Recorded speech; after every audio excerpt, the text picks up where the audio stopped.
John Smith, the protagonist of an amazing and exciting story about life, death, and miracles. On this day, the young man decided to die because his girlfriend had betrayed him. The apocalypse was approaching, and life had no meaning. Unexpectedly for himself, he realized that for some reason he was still alive. Moreover, something changed in his body. Suddenly he realized that he had gone back 10 years. John found himself in the university dormitory where he had lived just 10 years ago. He was surprised to find that his face was once again as clear of scars as it had been in his student days. There could be no more doubts. The young man was reborn. He was reborn in his former young body. The young man remembered that day very well, because he had just become a 10th-rank war god in the land of dragons. That day, 2 gods of war from the neutral camp invited him to celebrate this momentous event. While the war gods were talking, the zombie emperor suddenly invaded them and quickly attacked John. The huge monster was bearing down on the young man, but his confidence and skill allowed him to move with the grace of a warrior, avoiding every attack. An unpredictable attack from behind interrupted his fight. The enemy was not where he expected. The gods of war betrayed him by attacking right during the fight. Having lost his strength, he fell to the ground, bleeding, and only a weak breath testified that life had not yet left his body. The soft female voice sounded like a mockery, congratulating him on his new title. But there was a hidden threat in this congratulation. His strength was leaving him, but rage boiled in his blood, and with a final effort he uttered the words that were the beginning of his revenge. Before him stood a monster, and next to him was the first beauty of the university, his friend Yao, whose image awakened memories like a ray of light in the darkness. The photo, a reminder of long-gone happiness, was the only reminder of those days when his heart was full of warmth and love. Each photograph contained a story he tried to forget, but the memories continued to tear him apart from within. With tears and anger in his eyes, he tore up the photographs, finally deciding to leave the past behind and move forward toward his destiny. John sat on his dorm bed, realizing that his life had begun anew, and the past, like mistakes, could be corrected. His gaze was filled with determination, and one thought was spinning in his head: to avenge the vile betrayal. He smiled, remembering that the end of the world had not yet come. He had been reborn. Yao had not yet become his girlfriend, which meant he could deal with her before the betrayal. The phone screen suddenly lit up, and he saw a photo of the very girl who had ruined his old life. The message from her came unexpectedly, and it contained an apology that only increased his pain and anger. Lin reread the text, his heart sank, and images of those moments when he was treacherously set up flashed in his head. His hands clenched into fists, and the phone almost flew out of his hands. So strong were the emotions that overwhelmed him. John pulled himself together and wrote the girl a sweet message that it was okay, since she had things to do. They could meet later at an abandoned warehouse behind the sports ground. The last message inspired hope that he would be able to get answers to his questions. And to interest the girl, he wrote that he had a surprise for her. The boy looked out the window, feeling that there was a struggle ahead of him. He could not understand why the Lee family hated him so much. Perhaps it was because of his father, who had died long ago. John sat in his room, thinking about how much time and opportunities he had lost because he had been ridiculed and spent 10 years hiding from the Lee family's mercenaries. His gaze, filled with a shadow of sadness and despair, became a symbol of the promise that he would change his fate, and his enemies would pay for everything. The scarlet sky foreshadowed the approach of the unknown, and he walked, feeling anxiety and determination filling his heart. Passers-by looked with delight at the rare phenomenon, which did not arouse suspicion. They did not know that this was a sign of imminent trouble. Lin thought about the Doomsday game, realizing that once 7 o'clock came, reality would change forever, turning the entire world into a giant game. In the crowd of people walking under the sunset sky, he felt detached, knowing that only a few would be able to survive the coming events. A lonely silhouette at the warehouse gate became a symbol of the beginning of a new chapter, unknown and full of danger. John's hand confidently opened the door, behind which he would now see the beauty who was able to turn love into hate. The guy opened the doors noisily. The warehouse was in semi-darkness. The last rays of the setting sun illuminated the room. A quiet step in the semi-darkness became the first step in a game where the stakes were too high to lose. The girl sat on a chair under a bright beam of light, hugging herself with her arms. She looked questioningly at the young man and asked why he came only now and what kind of surprise he had prepared. A silhouette slowly emerged from the darkness. His steps were almost silent, but the tension in the air became stronger. John hid a knife in his sleeve. The guy took a step forward with a slight smile. His voice sounded soft, as if he was trying to calm her down. But there was something strange in this softness. He told the girl that she would soon find out everything. Yao turned to face him, her eyes sparkling with worry and her posture betraying tension, even though she tried not to show her feelings. As he approached, she spoke sharply, her voice sounding firm, but there was a tremor in it. As if she was trying to take control of the situation, she capriciously demanded to know about the surprise. Suddenly, John grabbed the traitor by the neck and shook her so hard that the phone flew out of her pocket. The girl's phone hit the warehouse floor several times, but still did not break. Yao did not expect such treatment from a devoted admirer. She screamed that he had gone crazy and demanded that he let her go. The young man, burning with anger, looked with hatred at the one he loved so much. He named the hotel, the date, and the amount of money. A knife flashed in John's hands. His gaze was cold. It was clear that he had already made a decision. He named another date, another hotel, and a sum of money. Yo still tried to feign bewilderment, asking what he was muttering. But her heart was fluttering and her gaze was begging for mercy. Fear was frozen on her face. She tried to say something, but the attacker had a knife shining in his hand, and he continued to list dates, hotels, and amounts of money. The girl suddenly realized that these dates and hotels seemed very familiar to her. But she still did not understand what John had to do with it. And the guy kept listing, and the further he went, the more anger and contempt could be heard in his voice. And suddenly, Yao realized that John was listing the dates and places where he and Habo had made love. But she didn't understand how John could have found out about this. And this greatly frightened the girl. In a desperate attempt to escape the angry admirer, Yao said that she could explain everything, her voice trembling with horror, but a faint hope still glimmering in her eyes. The hero only smirked in response, his smile cold and his eyes full of frightening determination. He asked how she was going to explain everything. And then John's gaze fell on the girl's phone, which had fallen out during the first shake. He picked up the phone and immediately saw the correspondence with Lee, which confirmed the insidious plans of the enemies. The girl was in complete despair. On the phone screen, a dialogue filled with evil and deceit, from which John learned that this long-haired creature had sold him out for just a new handbag. He squinted, looked at the phone screen again. The smile on his face became ominous. It did not bode well for Yao. The girl was trembling with fear. John's hand was tightly squeezing her throat. She understood that she would not be able to escape, and she could not understand what he had planned. In the dark warehouse, lit by only one lamp, their figures froze, as if time had stopped in anticipation of the inevitable. John found a video on his phone, with which Yao once not only ruined his birthday, but also his whole life. Now the past and the future are intertwined into one line. The young man pressed play. He showed the recording with a grin. His cold eyes penetrated straight into the traitor's soul, making her tremble. And from the phone flew Yao's words that the most beautiful girl at the university doesn't need a pauper and an orphan, whose only thing is a pretty face. She shuddered. Her head was spinning. The girl did not understand how John could find out everything, and what she should do now. He brought the screen closer, showing the video with a smile, and also repeated that if John wasn't needed by Mr. Lee, she wouldn't even look at him.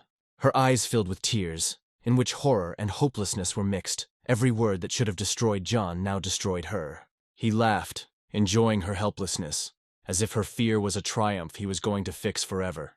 The girl's hands dropped helplessly. She didn't understand what was happening, and, most importantly, how it would all end for her. John still holds the girl tightly by the neck. There is silence around, broken only by her ragged breathing. Here it is, the moment of triumph.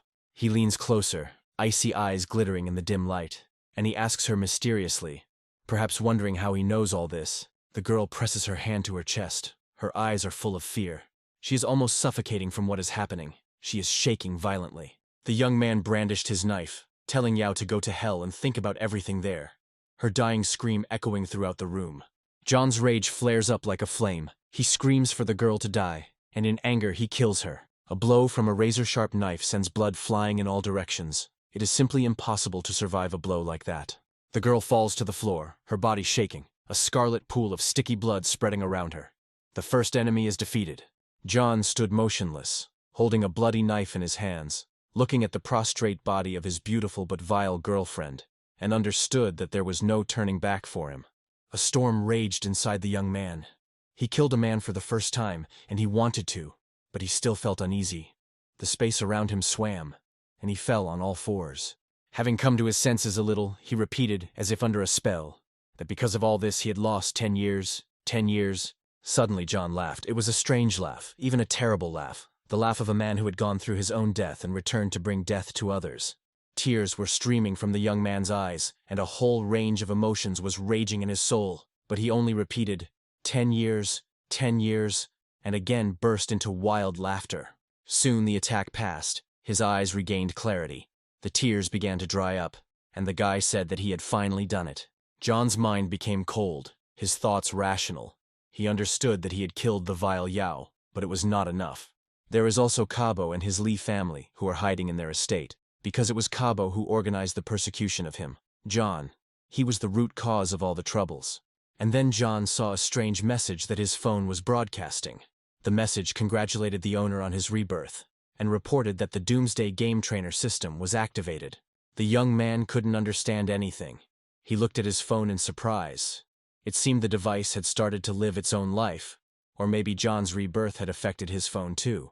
The guy knew that the Judgment Day would begin at 7 o'clock. Now it was 6. He did not understand where the system came from. Besides, he had never heard of the trainer system. As if in response to John's thoughts, a new message appeared. It explained that this system provides data about the Doomsday game, and also brings the owner of the system a better gaming experience. For a few moments the young man found himself inside the system, felt it with his whole being, and realized that he had simply been reborn. He had become a completely different person. Another message came that the introduction to the system is complete. Receive your first game reward, John said. Receive. In response to his words, a new message appeared that his reward was being downloaded. The young man's first reward is called Absolute Explosion. Its essence is that when killing any zombies, the benefit from the explosion of objects increases from 1 to 100%. This means that when you kill one zombie, you need to blow up one object, and the benefit will be greater. In the Doomsday world, 1% is synthesized during the explosion. John, having been deceived many times, was plagued with doubts. As an experienced player, he knew that killing a large number of monsters was equal to a low chance of survival. The young man asked loudly whether this system could really be trusted. There was still doubt in his eyes, but deep down the guy believed in the system, because he had already spoken boldly with it. As an answer to the question asked, a holographic screen appeared with information about the system, and with John's name. The young man studied it carefully. When he realized what kind of system he had become the owner of, he couldn't stand it any longer and screamed at the top of his lungs how cool it was. The system explained to the young man that with every 10th level increase, the owner receives a new super trainer, while when completing tasks from the system, the owner receives a regular trainer, weapons, items, and other rewards. John dared to ask the system the question that was troubling him. Would he be able to overthrow the Li family with the help of the system? The system replied that the Li family was one of the 3 major families in the Dragon Country. Their strength could not be underestimated. Not only did they have a huge number of well-trained warriors, but they also had secret body tempering techniques. So after the Day of Judgment came, they were able to reap a lot of benefits and strengthen their power. John remembered again that he never found out why Li Habo hated him.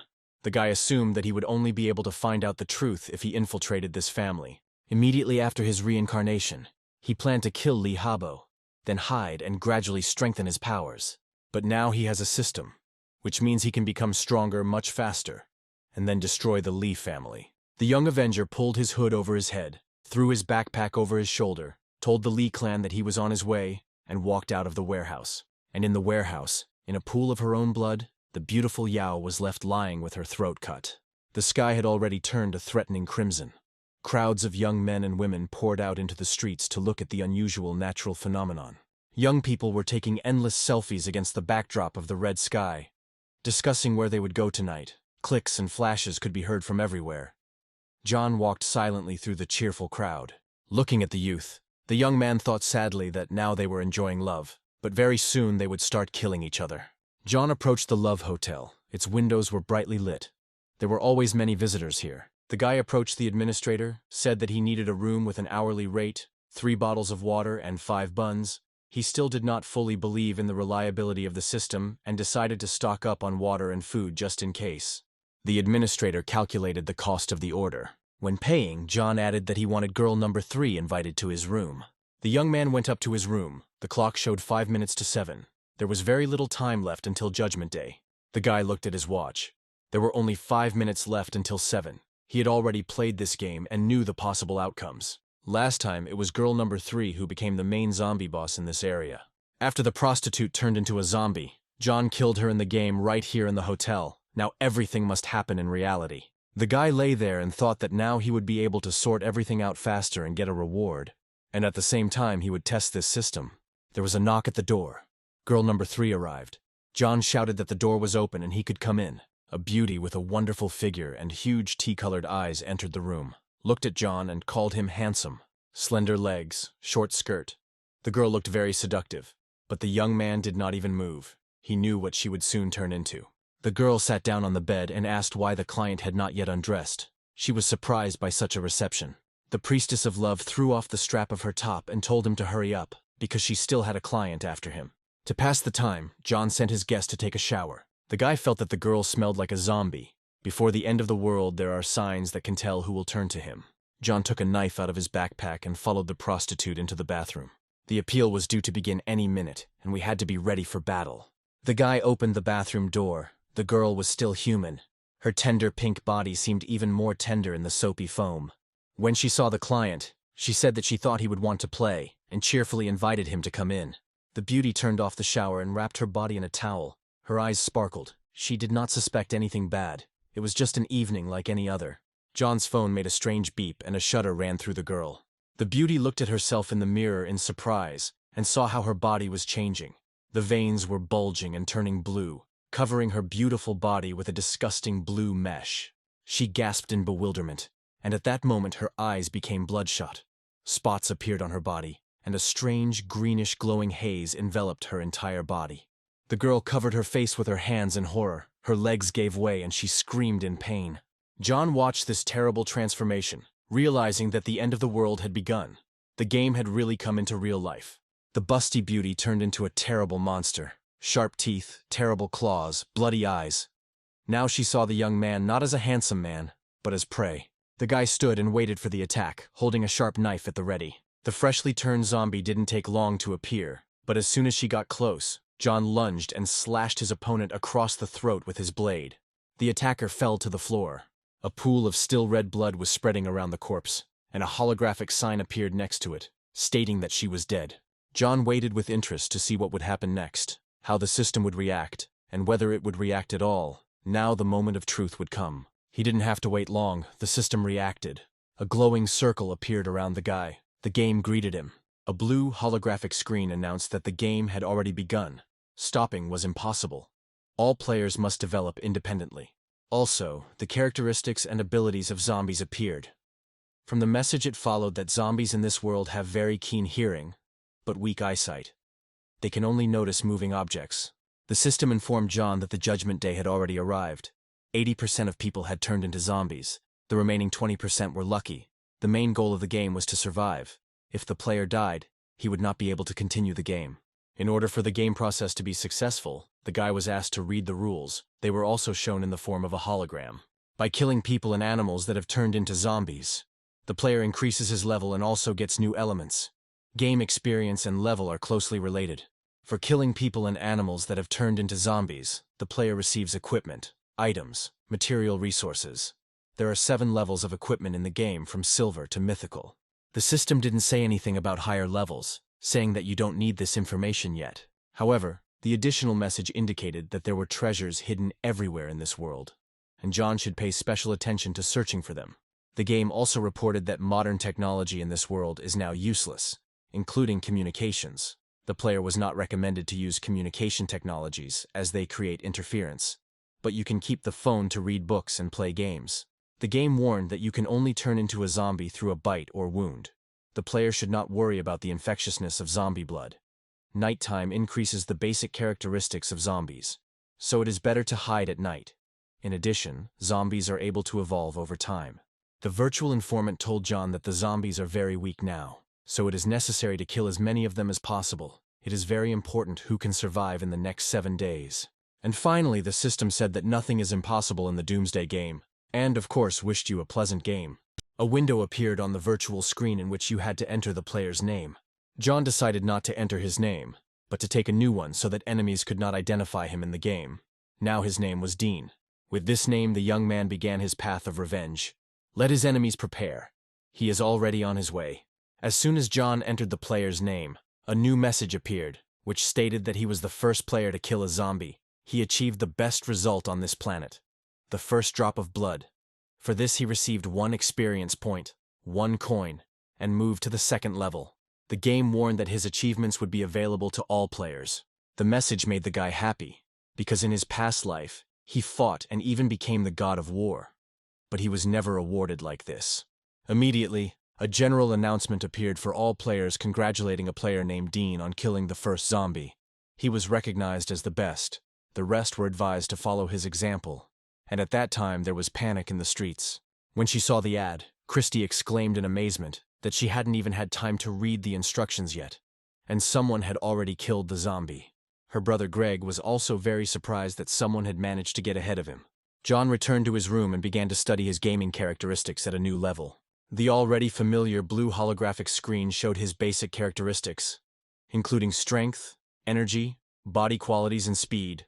Talents and attributes also appeared, as well as a nickname, the first drop of blood. The young man said thoughtfully that his energy and speed were quite high, and he also had epic level talent. In his previous life, he would not have achieved this in 10 years. John also noticed that he received reputation points and coins. Some types of equipment require reputation, and the store often offers discounts for this. The young man was very pleased. The title was very important to him. Now that he would kill every day, the power of destruction would increase by 100%, and 4 attribute points also arrived. This would increase the power of destruction many times over. John looked into the corridor where the body of the first zombie he had killed lay. Next to the body, a gift box glowed blue. It was a meditation pendant. Bronze-level equipment, when used. Energy increases by 1 point, and the speed of energy recovery increases by 10%. The guy exclaimed in delight that the 100% explosion reward really worked, and he immediately won bronze equipment. The system responded to his exclamation with a new message, where it suggested using the trainer system wisely and not forgetting about its existence. John replied that he understood everything and would definitely take advantage of the chance that had fallen to him. The player thought that if the zombie's strength increases at night, then it would be better to hide for the night. And before 8 o'clock came, he would have time to kill a few more zombies. He decided to start with the neighboring rooms of this hotel, and in order to attract zombies, he began to scream loudly in the corridor of the hotel. To create even more noise, the young man stomped on the floor, because zombies have keen hearing and react to sounds. Greenish light began to appear from all sides. Zombies were approaching the young man. A strange noise was heard from behind the doors of the rooms. The zombies reacted and went to the call. The young man prepared his already battle-tested knife for battle and quietly crept up to the door of one of the rooms. John boldly turned the handle and opened the door of the room. In the room stood a muscular zombie in a fighting pose, ready to pounce on the young man and bite him to death. The system showed the player information about the zombies. John thought that after turning into zombies, people retain some of their characteristics that they had during life. This one seemed to do a lot of physical labor. The characteristics of the strength and body quality of this zombie did not frighten the young man. He decided that he could easily deal with him. The next second, the muscular zombie quickly pounced on the intruder. This was not John's first battle. He deftly dodged the brute. Twisting, the player deftly thrust the knife blade into the opponent's neck, severing the carotid artery. The knife sat firmly in the zombie's neck, preventing it from doing the main thing, biting a person and turning him into one of its own kind. The brute swung his arms, trying to hurt his enemy with his sharp claws, but the guy held his weapon firmly in the zombie's neck, dodging the blows. Finally, the knife did its job and the zombie fell to the floor. A red sign lit up next to the fallen enemy, indicating that he was dead. The blue screen lit up. The game congratulated John on the killed zombie and informed him that he had received another experience point and 1 coin, and the young man thought that this time he had not done very well. He had not been able to kill the enemy with 1 blow. A box with a reward glowed blue next to the zombie's body. This time the game gave the young man a beef fillet steak cooked in a special way. To get it, it had to be activated and the finished dish would be in the player's hands. John looked at the card he had won. It said Material Resource. It was very valuable now. But the guy thought that when the store opened, this steak would only cost 100 coins, nothing special, but it would do for a start. The young man decided to take advantage of his winnings, activated the screen, and indicated his backpack as the location where the gift should be sent. The player also placed the received card on the screen and activated it. The zombie's body lay on the floor with a pool of blood spreading around it. Just in case, John decided to see what the enemy had in his duffel bag. The deceased carried a photograph with him from which a smiling man looked at the young man, holding a laughing girl in his arms, apparently his daughter. John also found a heavy hammer in the bag. The guy thought that this man used to be a repairman. The player decided to take the hammer with him. Number 208 turned out to be empty. There was no one in 207 either. But in the 206th, a noise was heard, and the player happily thought that there was still some work for him. The hammer that was found easily smashed the lock that was cut into the door of the room. Shouting that this was a fight against prostitution, the young man threw open the door to the room. Looking into the room, John froze for a moment in bewilderment. The scene that opened up to his gaze was astounding. The zombies in the room were calmly sitting in bed and making love. They stared at the stranger with displeasure. The players' shouts had no effect on them. They were too busy with their own business. Engrossed in fighting zombies, John completely forgot that he was in the love hotel. The young man grinned and thought that even though they had turned into zombies, they hadn't forgotten how to do this. Meanwhile, the zombie man headed towards the guest. Literally another second and the loving zombie could have sunk its teeth into John. With such a furious speed, he rushed at the man. The young man deftly dodged, allowing his opponent to fly past, while the player quipped, apologizing for disturbing them. The zombie did not retreat. It seemed he was determined to bite the insolent fellow to death. John looked at the enemy. This zombie had lower stats than that worker, but he was incredibly daring. The guy managed to hit the attacking zombie on the head with a hammer. The blow stopped the enemy, but did not kill him. The knife came to the rescue again, and the blow to the eye was fatal for the zombie.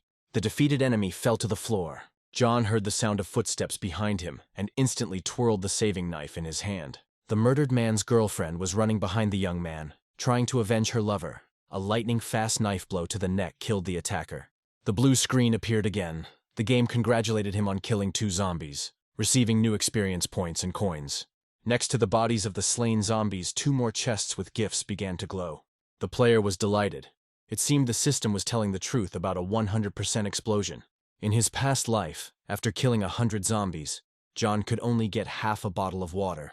In this life, he was much luckier. Having opened the chests he had won, the young man exclaimed that it was great to be lucky. This time, John won 2 Explorer's Eye cards, a one-time bronze-level tool that helps explore the environment within a radius of 10 meters. 1 Explorer's Eye lasts for 10 hours. The guy decided to immediately use the equipment he had won. While John was activating the Researcher's Eye, a swearing sound was heard on the stairs. The administrator went to find out who was making such a noise. Seeing the young man, the administrator called him a little shit and, puffing and spitting, headed towards the troublemaker. The angry hotel employee shouted that some poor bastard had made such a noise and demanded that John beg for forgiveness on his knees or else he would be thrown out of there. The young man looked angrily at the tyrant. The administrator decided not to limit himself to swearing. A decent-sized fist almost hit John in the jaw. The guy dodged the blow and the offender flew past by inertia. A knife flashed behind the young man's back. From now on, no one dared to insult him or raise a hand against him. The evil security guard this time called John a piece of trash for dodging the fist and promised to deal with the young man. And then the administrator saw with horror a long knife in John's hands. The young man walked towards the offender, saying that it would be better, of course, to wait an hour until the zombies bit this man and then finish him off. John came very close and said that in an hour he would have time to kill many zombies, so he would not waste time on such an insignificant little man. A short swing of the knife, and the floor of the corridor was painted the color of blood. Drops scattered, scarlet streams flowed. Looking at the dying administrator, the young man said goodbye, that after the end of the world, the one who has the stronger blow survives. John quickly walked away, saying that a strong blow was not about the loud administrator. The player went from room to room, and at one he knocked and said that he had come to clean the sewers. In another he knocked with the message that he had come to fix the bed. The third time he persistently pounded on me with his fist and shouted that it was food delivery. No one answered in any of the rooms he tried.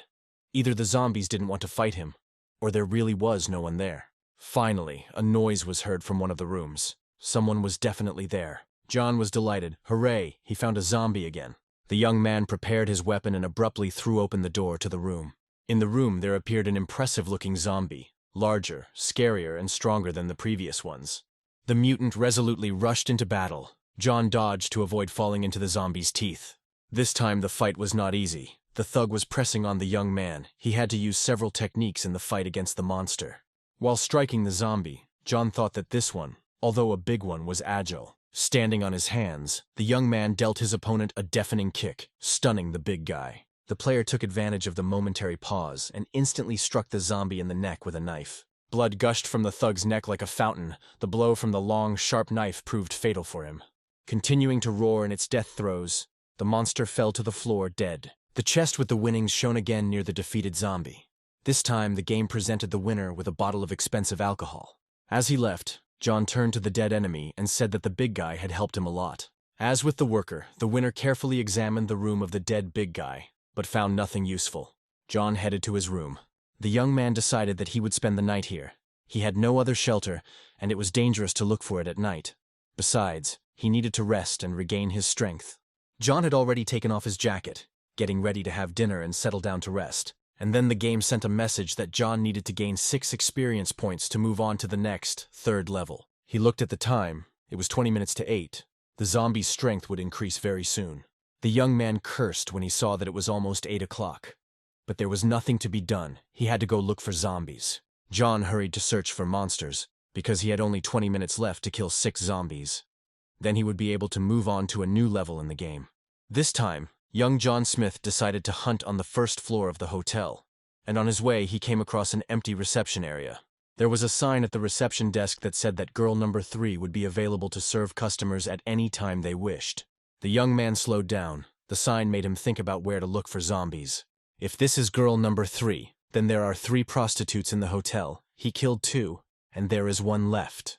According to the game's settings, zombies come out towards sound, and John began to pound the hammer on the table, which made loud vibrating sounds. The young man was beating so hard that the entire hotel should have come running, but the mutants were in no hurry to show up. Finally, sounds that were already familiar to Smith came from the next room. There were probably zombies there. John cautiously entered the suspicious room. The player found himself in a cozy room, apparently. Business meetings or banquets were held here before, or perhaps especially wealthy visitors were met here. But there was no one in the hall. No traces of zombies, however. The characteristic sound was heard. The mutants were somewhere close. John followed the sound and saw a hatch leading to the basement. The young man wondered how far the remaining zombie girl had gone. It turned out that the fighter had found who he was looking for. 2 mutants, a boy and a girl, were climbing up the stairs from the basement. It seemed that the prostitute, who had turned into a zombie, was fiercely pursuing her client, who was quickly climbing the stairs, desperately stretching out his hands with creepy, overgrown claws towards the exit. Here the girl grabbed her victim, and the 2 of them, falling from the stairs, flew down. John watched these scenes from the hatch opening, grinning wryly. He muttered, "How the zombies try, though." The next second, the player jumped into the basement, holding his deadly weapon at the ready. On the fly, the young man slashed the mutant prostitute with his blade. This time, 1 precise blow was enough for him to kill the zombie. The gnarled hands of the second zombie, a friend of the girl who had just been killed, were already reaching out to John. The blade flashed, and a crushing blow of the knife to the neck crushed the second mutant. To be sure, the young man plunged his weapon into the enemy up to the hilt. This was enough. The monster died. The game informed him through the familiar screen that he had killed 2 zombies, for which he received points and coins, and 4 more remained to be killed to move on to the next level. John looked at his knife. He noticed that the knife had become dull and it was becoming difficult to kill with it. He hoped that as a reward the game would give him some new weapon. The system seemed to hear his thoughts. To his left he saw a bright flash of light. On the blue screen that appeared, the sword of Tang lay. The young man exclaimed that his thoughts were material. Smith held his new weapon in his hands and smiled. He was sure that he would have more than just steak for dinner today. The system immediately suggested that he had 2 more amaranth mantu. John studied the characteristics of his new sword using the system. It was a bronze-level weapon developed in the Tang dynasty in the Land of Dragons. It is especially durable and can penetrate armor. In addition, it increases the strength of its owner and is able to weaken the enemy. After the battle, the sword's power is restored. The young man waved the sword with pleasure, getting used to it. He thought that such a weapon, of course, could later be bought in a store, but now it was more than useful to him. The guy looked at his gifts on the screen and hurried off to look for zombies. Looking at his phone, he realized that he had only 10 minutes left until nighttime. Without delay, he hurried to the stairs and used them to leave the basement, leaving the corpses of his defeated enemies lying there. John opened the doors of the hotel. He stood on the threshold, flooded with lantern light, so that even the half-blind zombies could not help but notice him. Crowds of people turned into zombies wandered the streets. They were covered in blood and confused. To make sure he got everyone's attention, the young man loudly knocked on the hotel door with his fist.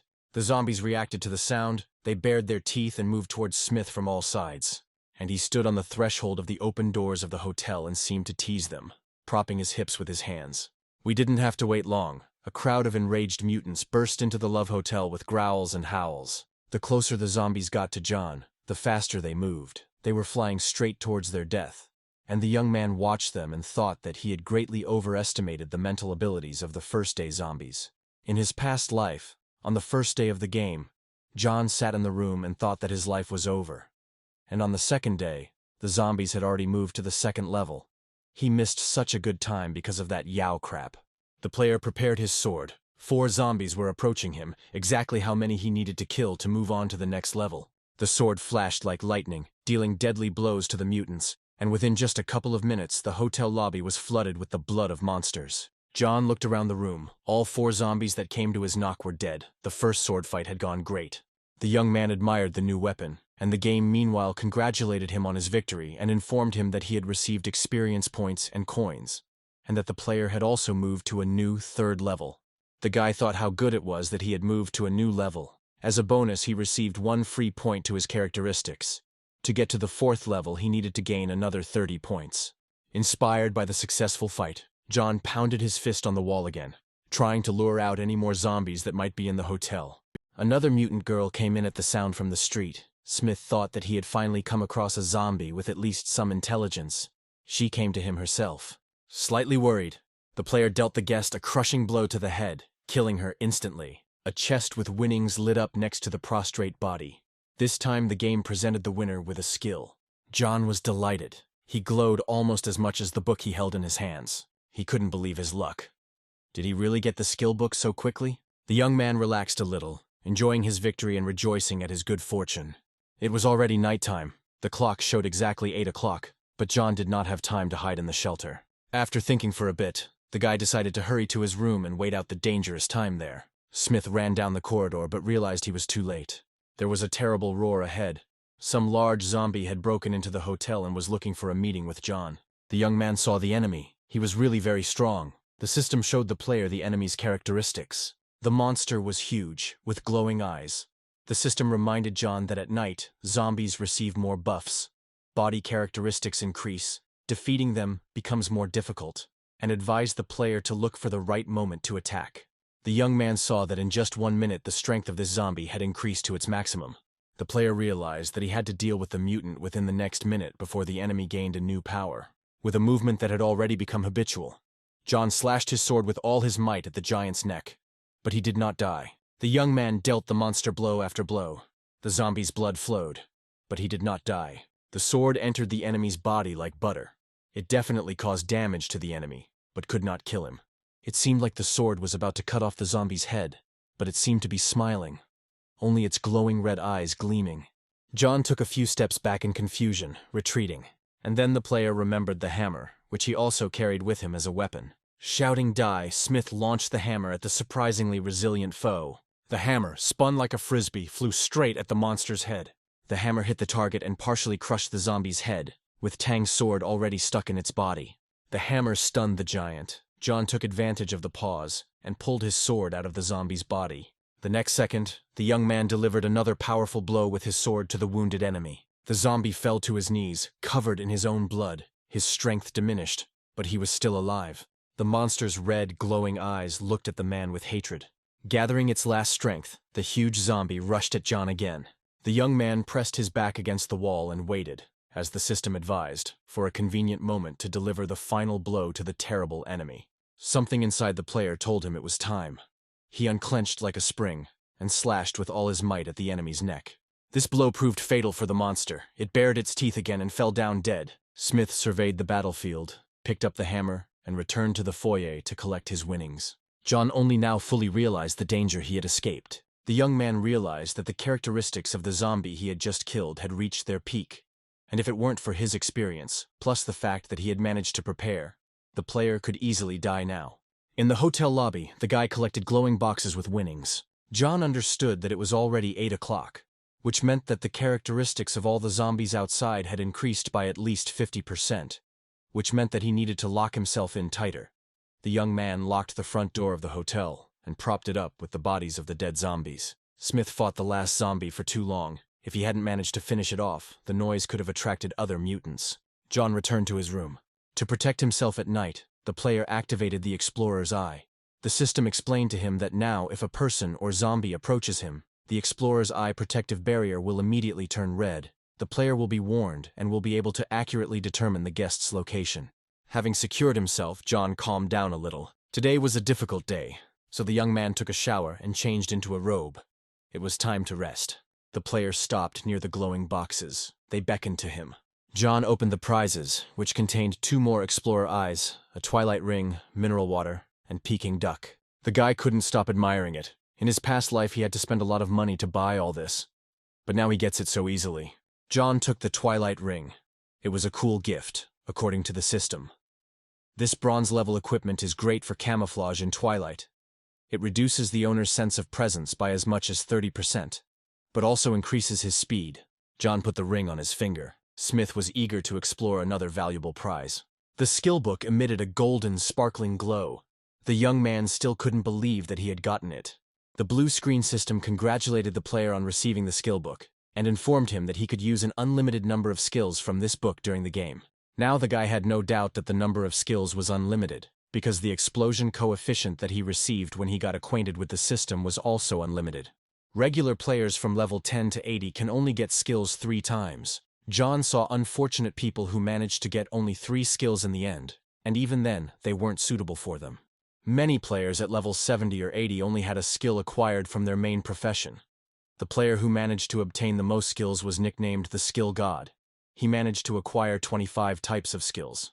In his previous life, John had mastered 10 types of skills, which was already higher than 99% of players. The young man joked that Buddha, Jesus, and the Jade King had taken care of him together, and Smith mentally asked that he be given the best skill so that he could successfully start this new life. Mentally asking for a better skill, the player opened the book. To the hero's indescribable joy, the book gave him the spin attack skill. The blue screen of the system explained the essence of this skill. John's eyes were glowing. He had received a very rare skill. It allows you to return the weapon back, and also significantly increases the percentage of enemy damage. The player carefully studied the book. It turned out that the skill recovery time is quite long. When John increases his energy level, he will be able to reduce this time, then he will be at his best. The system asked the young man if he wanted to learn the acquired skill. John was very eager to learn his new skill and pressed the corresponding button on the screen. The young man swung his sword, eager to master the system's valuable gift. He was about to make a test throw of the weapon, but stopped, deciding that it would be a good idea to eat first. John activated the screen and wondered what he should eat for dinner. He could get a beefsteak, an appetizer, Peking duck, and vodka. The young man, hungry during the day, activated everything, and at that very moment the food appeared on his table. It was hot, steaming, and exuded delicious aromas. John pounced on the food and quickly ate it all. Having eaten his fill, the young man cleared the table, throwing the leftovers into the trash can. Having tidied up the room, Smith thought about what to do next. The young man understood that if he wanted to take revenge, he could no longer follow the game's plot as in his past life, otherwise he would step on the same rake. John walked to the window and looked out at the city at night. He needed to think hard and develop his own strategy. He walked up to the screen and materialized paper and a pen. The guy started writing roles that he could develop in the game. It was necessary to consider all the characteristics, weigh the pros and cons, and choose your role that would allow the revenge to happen without the script. The first role is a warrior. When increasing the level, the strength and quality of the body also increase by 1 point.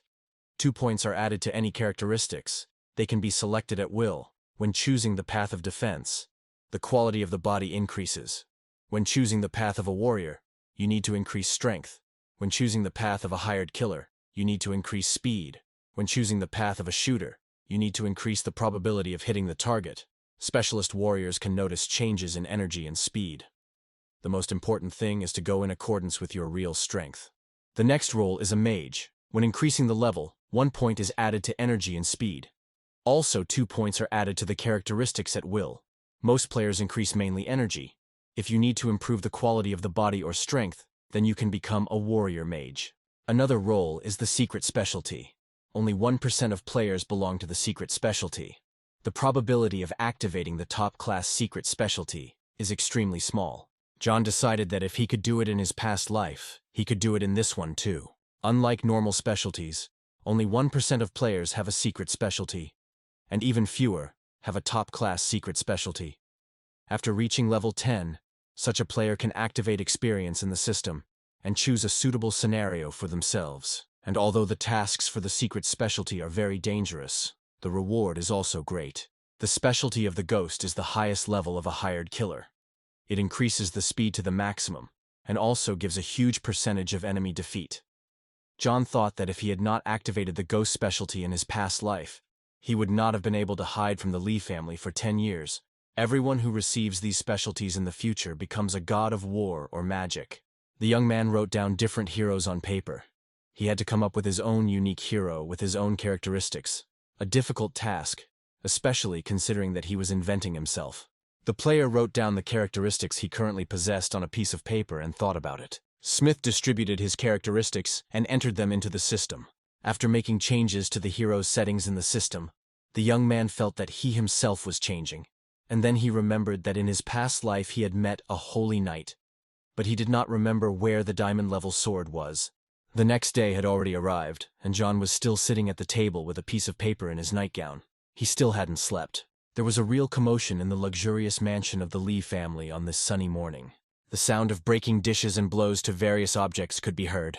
Lee Habo was raging in the kitchen, taking out his anger on the surrounding objects, all because his plan had gone awry because of that slut Yao. The girl did not show up at the appointed time, did not answer calls, and Habo did not know where she was. Because of this, he was unable to collect the material he needed and did not send the disgusting message to the hated John Smith. The young master of the Lee family angrily smashed another cup on the floor. He remembered that this game had also started. Oh, how he was incredibly angry. The butler and special assistant Lee Habo stood near the door and dispassionately watched what was happening. Finally, he told the master to be quiet, because many of the guards were already mortally wounded, and if the zombies attacked again, they might not survive. But Habo did not listen to his wise assistant Bo. Turning sharply, the young man asked Bo what he thought. If he killed John Smith, would he go to his damn dad or not? In Bo's head, the two sides of him argued, the light and the dark. The light side asked whether the old master had deliberately raised the young master in this way, to which the dark side replied that the old master could not have made a mistake. If the Lee family had only one capable heir, it would help to avoid civil strife. Bo thought that with such a character, the young master would have a hard time after the end of the world. Finally, Lee Habo stopped breaking the dishes and called Bo, reminding him that a couple of days ago, his father had said that a company of hired hunters would come to Habo. Young Lee decided it was time to send hunters to Yao and John. Habo was obsessed with the idea of driving John to a nervous breakdown. For this he needed Yao, and he intended to find her alive or dead. Bo said that these mercenaries were specially trained for Habo since childhood, so they will definitely cope with any task he gives them. Young Lee imagined John Smith crying over the lifeless body of his beloved Yao, and the scene amused him and he laughed. John was about to leave his shelter. He put on his tracksuit again, and suddenly sneezed loudly, which was a sure sign that someone remembered him. The young man rubbed his nose in confusion and wondered who could remember him. Smith got dressed, collected his weapons, threw his backpack over his shoulder, and jumped out the window into the street. The guy landed successfully. The sun was shining brightly outside as usual, only instead of passers-by, there were zombies walking around. It was impossible to just walk down the street and not get caught by mutants. John's eyes flashed warlike as he drew his sword. The player threw the sword using a spin attack. The deadly steel rushed towards the nearest zombies. Here, 2 zombie heads flew off. Glowing messages appeared. The game congratulated the fighter. Here, 2 more monsters fell as if mown down. Again, messages of victory. Meanwhile, the sword returned to the hands of its owner. The system reminded that to move to the next level, the player needs to score 40 points. Another swing of the sword and the huge, red-eyed giant received a fatal blow to the neck. Another circle and a sign lit up above the next mutant saying he was dead. With his new skill, John mowed down zombies like grass. The young man winked cheerfully at the sword and said that this spin attack was a great thing. The player looked at his reflection in the sword blade and thought that if he could just raise his energy level a bit more, he would be happy, because the recovery time for the spin attack was quite long. The guy decided that he had enough for today and went to collect boxes with prizes for killed monsters. This time, the gifts included a super accurate watch, spicy chicken with rice, a clean shirt, and other nice and useful things. John opened another chest and was stunned by surprise. The system congratulated the player on receiving a new instrument. Smith received a scroll of equipment enhancement. This bronze-level item can increase the level of bronze-level equipment. The young man was glad that he had received a useful tool again, and not just food. The system explained that after the enhancement, the equipment also increases in characteristics.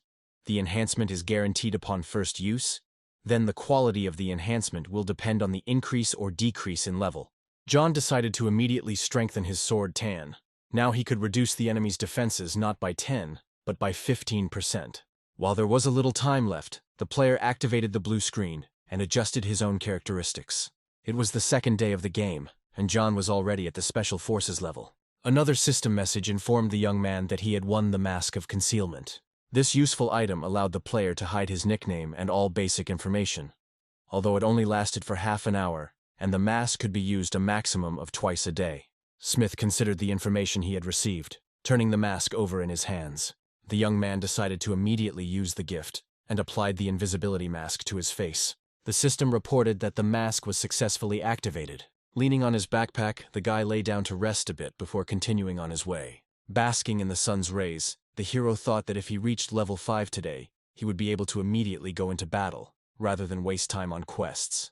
The system immediately responded to his thoughts, telling him that the guy was wrong. Quests are the best way to earn experience points, food, and equipment in the game. The player must find one of the many portals in the quest. There are also separate special quests where you can get a big reward.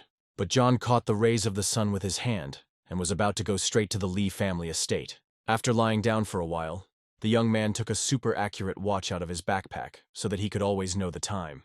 The guy always dreamed of such a watch, and here it is on his hand. Who would have thought that everything would turn out exactly like this? John walked along an empty road where not a single car drove anymore. Here and there lay the corpses of zombies. This road led to the house of his sworn enemies. Having drawn his sword, the young man walked through the vast farmyard. It was completely empty. On the wide doors of the rich house hung a lock of impressive size, but Tan's sword was capable of piercing armor, so John cut the lock's shackles with a light movement. With his heart beating fast, the young man opened the doors leading into the house. The rich house seemed to be empty. Furniture and dishes were scattered. It looked like people had left in a hurry. And yet the young man kept his sword at the ready. Zombies could appear at any moment, and Lee's minions were no better than mutants. John walked through the house. Here and there pools of blood were visible. There were bloody stains on the walls. Apparently the house was attacked by zombies, and the guards were fighting them off. In the midst of the frightening silence, the guy heard a familiar sound. He carefully opened the door of the room from which the sound was coming. It seemed like a zombie lived here. The hero was not mistaken. A paw with terrible claws darted out towards him and tried to grab the young man. Smith swung his sword with lightning speed and cut off the paws reaching out to him. Blood filled the room. John looked at the huge limbs that lay at his feet. The young man sneezed again, the second time today. This is not a good sign, he thought. The guy heard a noise coming from somewhere else, as if a door was being knocked down. He followed the sound and saw that the zombie had already damaged the door, sticking its clawed paws, which had recently been hands, into the holes. The next moment, the door shattered into pieces and a large zombie rushed at John. The hero was ready to attack. The steel of the sword flashed coldly and the attacker fell on the threshold of his own door. He was dead. Apparently, in life the man was a simple person. His room was small and furnished very modestly. John stopped his gaze on the table. There was a photograph there. There were 3 people looking at the young man from the photograph. 2 guys and a girl in round glasses. All of them were doomsday players. It looked like someone had fled the room in a hurry. Books and things were scattered across the floor and the balcony door was open. A wave of sadness and sympathy washed over Smith, but he quickly pulled himself together and walked on with a firm step, thinking that a lot of people had turned into zombies, and he couldn't sympathize with everyone. The young man decided to have a snack and looked at what food he had. It turned out that he had won so many things, it was difficult to choose, so he had to take the first thing that came his way. John activated 4 juicy aromatic dishes, and in that moment they appeared on the table in the room he occupied. The hero ate his fill with great appetite. Everything was very tasty. Soon all the plates were empty. The guy lay down on the sofa to rest a little and think about where he would go next. John opened a city map on his phone, found the street he was on, and after lunch decided to go east. He still needed to gain a few points to reach level 5, and he would kill a couple of zombies along the way, and that would be enough. The young man stretched sweetly on the sofa. He was drowsy after sleep, but he needed to get up and move on. John took a few steps around the room and suddenly clearly heard someone's footsteps. He realized that these were probably the three from the photograph. He was in such a hurry to fill his belly that he completely forgot about them. The hero crept up to the window and listened. Indeed, these three were near the house. They were quietly talking to each other. The guys discussed him, wondering if he had left or was still in the house. The boys and the girl were sitting in the bushes next to the house and looking sadly at their windows. They smelled the food and literally swallowed their saliva. One of the young men said that the guy apparently had a lot of food cards. John quietly jumped out of the window and moved closer to his interlocutors. Christy stammered that it was wrong to take it by force. Her brother Greg chuckled at his sister's fastidiousness and said that they would simply threaten him with a knife and he would give it all up himself. Smith stood behind his friends and listened attentively to their conversation. Finally, John whispered that it was 3 rats. Greg continued to convince his sister. He said that this guy broke down their door, which meant it was a burglary. Christy hesitantly agreed. The girl said that their dad became a zombie. She and her brother immediately ran out of the room. Didn't even have time to take anything with them. Hadn't eaten anything since yesterday. And this guy has food. Christy clenched her little fists and screamed that she really needed to take the stranger's food away. And then blood started flying at Christy. It was running down her big glasses. It was John who killed her brother with one blow of his sword. Greg, who was about to scare the stranger with a knife, fell as if he had been mown down. Greg's body fell right at his sister's feet. The girl screamed in horror. John said he wanted to save some energy, but he didn't want the boys to attract zombies here. With these words, Smith threw his sword towards the people who were dumbfounded with horror. The sword slid easily along Christy's thin neck, cutting off her lush braids along the way, and scarlet blood poured onto the schoolgirl's uniform. Christy's classmate tried to escape, but he could not escape this sword, and he too was instantly killed. Having done its bloody work, the sword returned to its owner. John picked up his weapon and looked at the people he had killed. The young Doomsday players were almost literally swimming in pools of their own blood. Smith was torn between mixed feelings. He turned to the dead Greg and asked why he should live without his little sister. Now John addressed all his slain men, saying that they had wanted to rob him and had gotten what they deserved, and according to the young man, they should still thank him for stabbing them and letting them die quickly, otherwise they would have suffered in this game. Smith chuckled that he had done a good deed again, and the state should reward him. Bloodstains symbolically spread across the window of the children's room where the children lived and grew up. The framed photograph from which the inseparable trio were looking cracked. The game made marks on all the objects in the world. Zombies continued to roam the city streets, some wandering aimlessly, some looking for victims. The particularly aggressive ones tried to break through the walls with their heads or climb into the windows, climbing up the walls of the houses. The young woman stares out the window with wide eyes for a long time, then calls out to her husband and says that there is a superhero outside. The husband reassures his wife that they locked the doors and the zombies won't get through. But she waves her hand towards the street, pointing her husband to the guy. The man watches as John kills the zombies one by one and exclaims in admiration that this young man is simply a master. The observer became interested in which player was the master of the ball. He went into the game and tried to find out the name of the hero, but it turned out that all the data was hidden. The woman suggested calling the hero to help them, but her husband objected that this way they would only give away their location, and a crowd of zombies would come running to them. In addition, the man noticed that this person hid his information, which means he does not want to reveal his identity, and is unlikely to want to help them. The zombie-killing hero was seen not only by the modest couple, but also by an internet star. A busty beauty in a bright dress leaned out of the window and loudly called out to the brave guy. With her eyes sparkling, the blogger asked if the young man would save the poor girl. John ignored the shouts and calmly went on his way. After another victory, the young man stopped to see what awards he had won. This ignoring made the beauty very angry. She shouted that he apparently didn't understand who she was. She has 30,000 subscribers on the internet. The girl was outraged that rich men give her cars every day, but some freak in a mask ignores her. Now she'll show him. Grabbing a large flower pot, the offended beauty dragged it to the balcony. With all her might, the girl threw the flower towards John Smith. A pot full of earth was flying straight at the young man. A little more and it would have finished him off. But John had a keen sense of danger, and that's what happened this time too. Just before the flower fell, the young man took a step that saved him from certain death. The flower thrown by the girl fell and broke right next to John, and the beauty continued to scream from the window, trying to attract the attention of the savior, saying that she had several zombies here and she was scared. And the last argument was, of course, the promise to marry the savior, although she herself thought that some poor guy was playing games with her, and who did he even take her for? John was fed up with all this and decided to teach the impudent beauty a lesson. He activated the meat with the zombie virus, a bait, the smell of which attracts zombies from all over the area within a radius of 100 meters. The young man swung and threw the bait straight into the window of the annoying beauty's apartment. The girl did not understand what had happened and screamed that she did not need food, she needed a safe place. And then the internet star heard a suspicious noise outside her front door.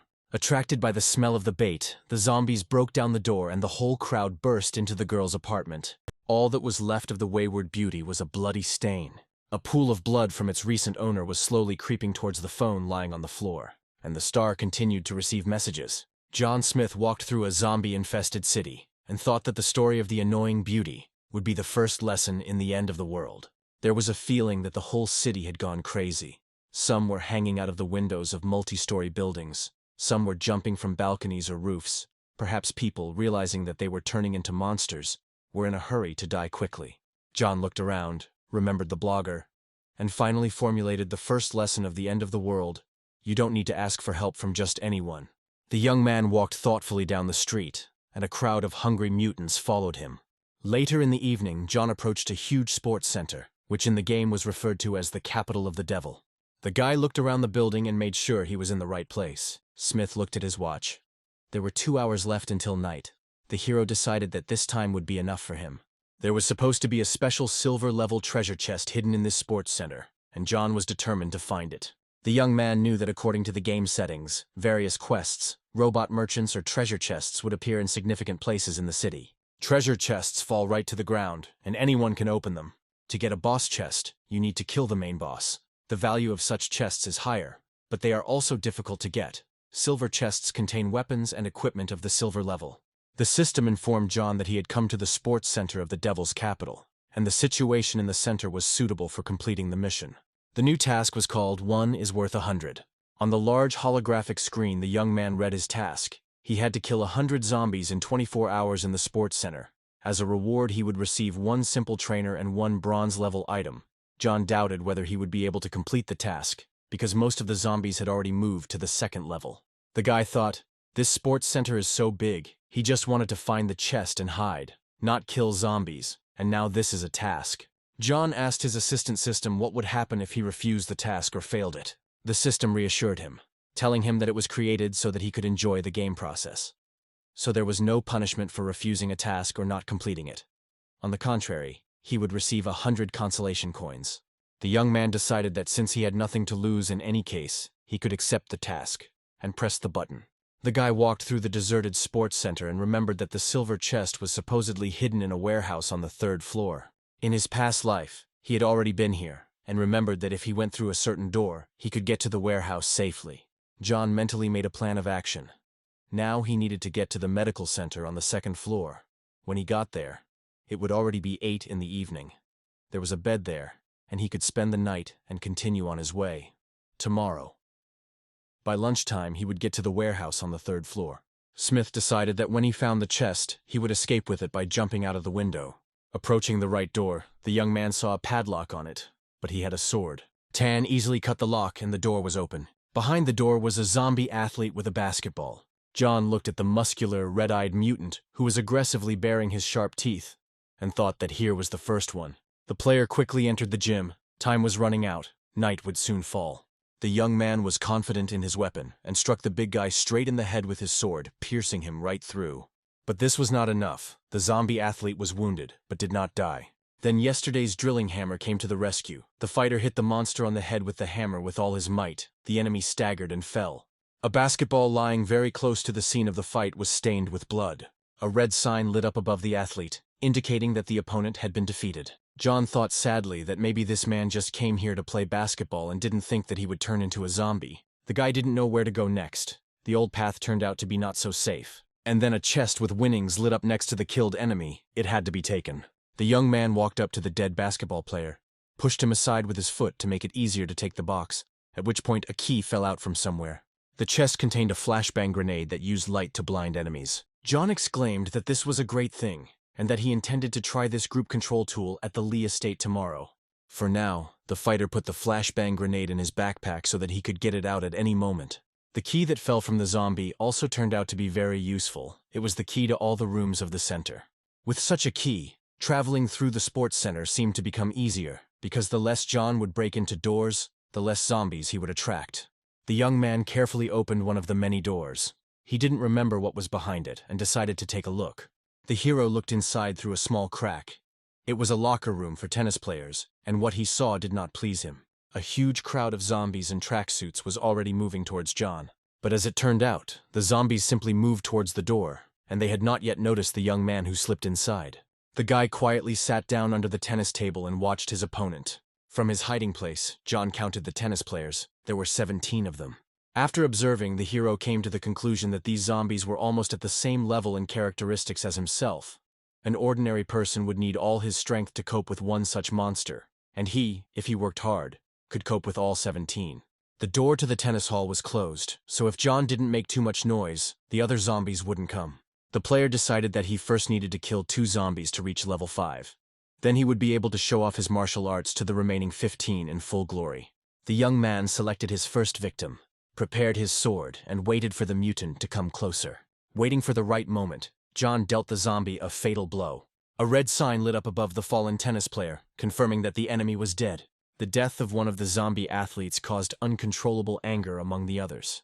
The young man revealed himself, which meant that 16 pairs of glittering red eyes stared angrily at him. The zombies now all turned towards John and moved towards their enemy. They growled, whistled, pushed each other. With their clawed paws outstretched, the mutant tennis players rushed towards the player, hoping to bite him and tear him to pieces.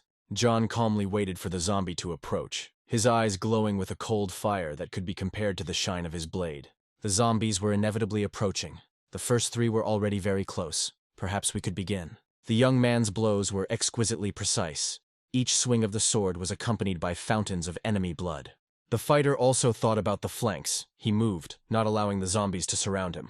The first mutants that approached fell, bleeding, and others quickly approached. Still, there were too many zombies. John needed to quickly move to the next level to improve his stats. The guy managed to get the hang of it and with a precise blow cut off the head of one particularly persistent zombie. Now a new level awaited the player. The game congratulated the fighter for killing a level 2 zombie and receiving experience points and coins. The game's blue screen announced that the young man had reached level 5 and had received 1 point to his choice of stats. To advance to the next level, he needed to earn 100 points. John quickly activated the screen and using the point he had just received, increased his speed. The young man jumped onto the tennis table, which was now his fighting position. On the table, the player was clearly visible to all the mutants, and they reached out to him from all sides. The fighter stood with his sword at the ready and waited for his enemies. Behind him, John heard an angry hiss. The former tennis player boy was reaching out with clawed paws towards him. The sword slashed straight across the mutant's throat, and he fell, calming down forever. Here's another zombie that's been fatally wounded and flying away, bleeding. A pair of wary eyes were watching the fight closely, and it was not a zombie at all. The guy in the red jacket jumped back from the doors of the gym where John was smashing zombies and cursed. He frowned, saying that he was out of luck again. There were fewer and fewer living zombies left in the hall, but the fight still continued. The observer realized that the player currently in the hall must have good resources, since he was fighting so many zombies. The sly man decided to wait until John was killed and take his resources for himself. But time passed, and the player was still alive, but the monsters became fewer and fewer. The guy looked into the hall again. It seemed to him that the young man's strength was running out, and he decided to help him go to the next world. To implement the dastardly plan, the sly man needed to lure as many zombies as possible into the hall where John was fighting. A soft light filled the almost empty hall. All the zombie tennis players were killed. But suddenly another zombie entered the hall and headed towards the young man. John cursed, the screams of these zombies only attracting more others. The large doors of the hall shook under the blows. A crowd of mutants was breaking through. Doors and walls began to crack under the blows of the monsters. The young man looked at the door with apprehension. He didn't know how much longer it would hold. The fighter decided that as soon as he killed the zombies that were already in the hall, he would need to retreat. The zombies were approaching John. It was time to resume the fight. 3 big guys literally flew at the young man, their bared teeth flashing, their eyes almost popping out of their sockets. To avoid getting caught in the monster's teeth, Smith had to quickly jump to the side. A dashing somersault with a sword in his hands and 3 huge monsters ended up lying on the floor. The increase in speed greatly helped the young man in this battle. He twisted, spun, dodged, and attacked his enemies with lightning speed. Most of the zombies were badly wounded, but victory was still far away. They all had to be killed. It was easier for the young man to deal with weakened mutants. Sometimes he killed several of them with one blow. But John himself was also very tired. Sweat was pouring off him in streams. He felt that he himself was getting weaker. The system told the player that for the killed monsters he received a potion of endurance, which could restore 20% of strength. The young man activated the gift and quickly drank the potion, which restored not only his strength, but also the useful combat skill of the spin attack.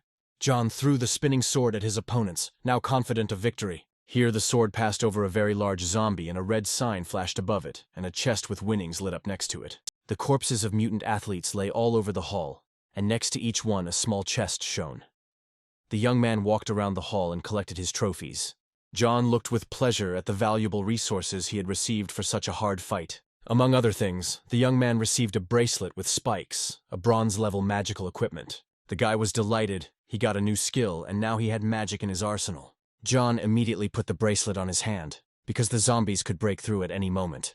The doors to the hall collapsed under the onslaught of monsters, and new zombies appeared in the hall. The cloud of dust from the collapsed gate began to clear, and the young man saw his enemies.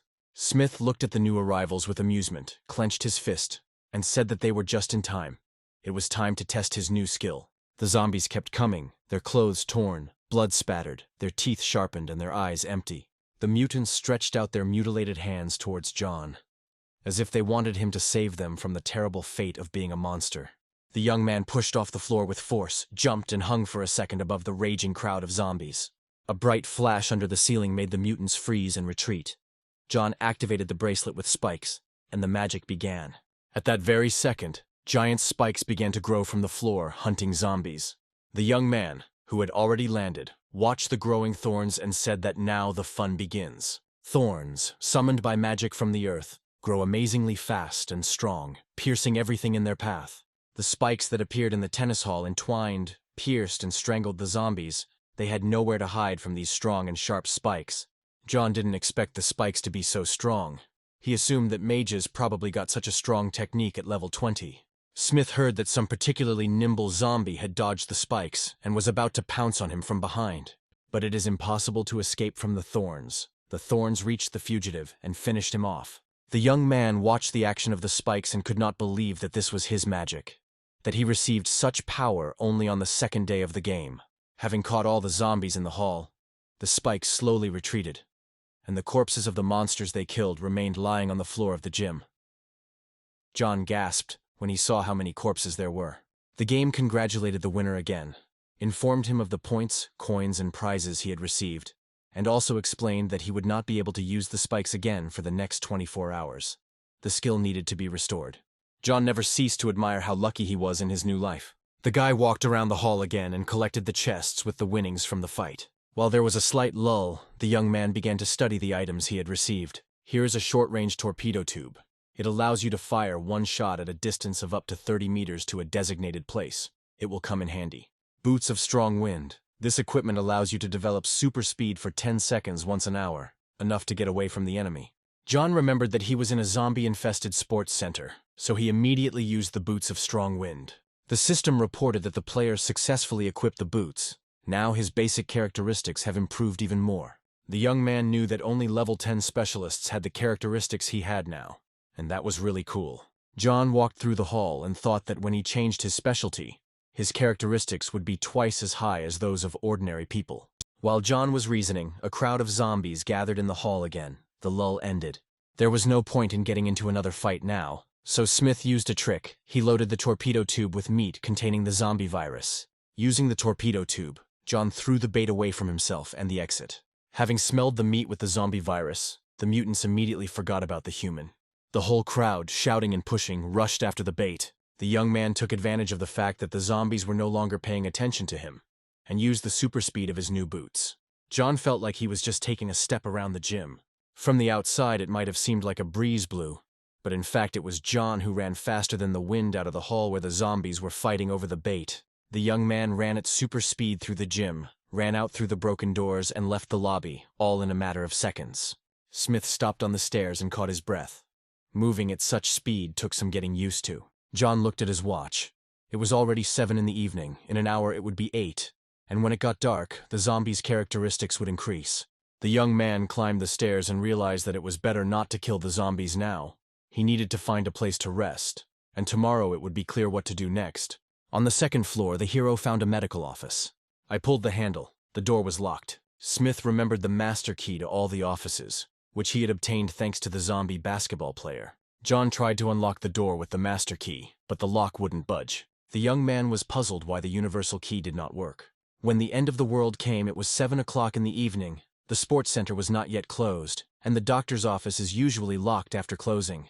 This means that this door was locked after the end of the world. To open the door to the medical center and hide from the bloodthirsty zombies, John Smith had to use a master key. John opened the door to the infirmary and stepped through the threshold. He sincerely hoped that whoever was inside would be honest with him. When the young man entered the medical office, it was quiet and dark. John took a few cautious steps into the office. The young man understood that there was someone inside the office, but he didn't know whether it was a friend or an enemy. Suddenly a knife flashed near John's neck, and a male voice asked who he was and where he got the key to the medical office. John smiled and said it was very nice when a guy was so alert. The young man squeezed the hand holding the knife to his throat and with a sharp movement twisted it away. The knife fell out of the attacker's hand, and John added that the guy had messed with the wrong guy. The cold weapon fell with a clang at Smith's feet. The young man picked up the knife and twisted the arm of its owner. The guy in the red jacket screamed in pain.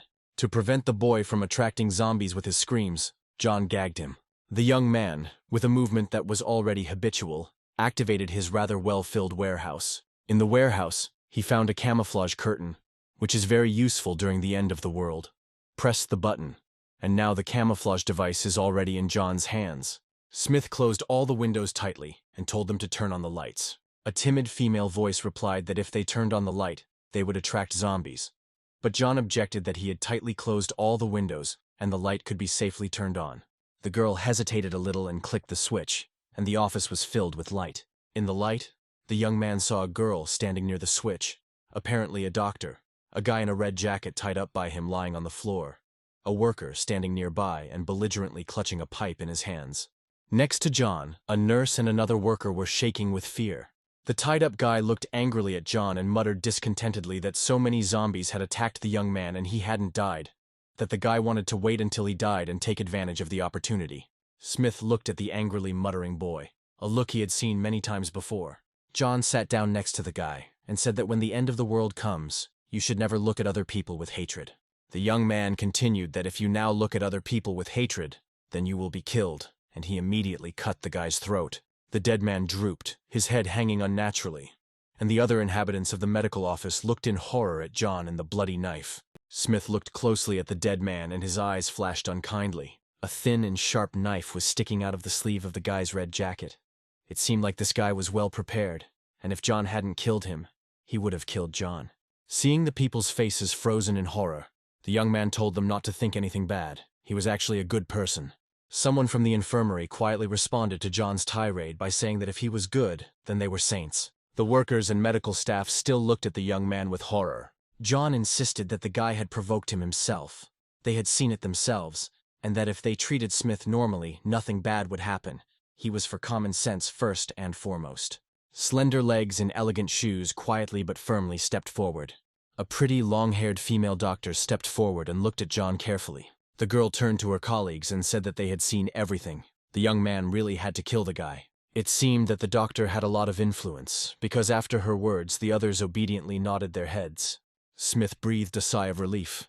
He was uncomfortable with the tension that reigned in the office. John walked around the office and remembered today's battle in the tennis hall.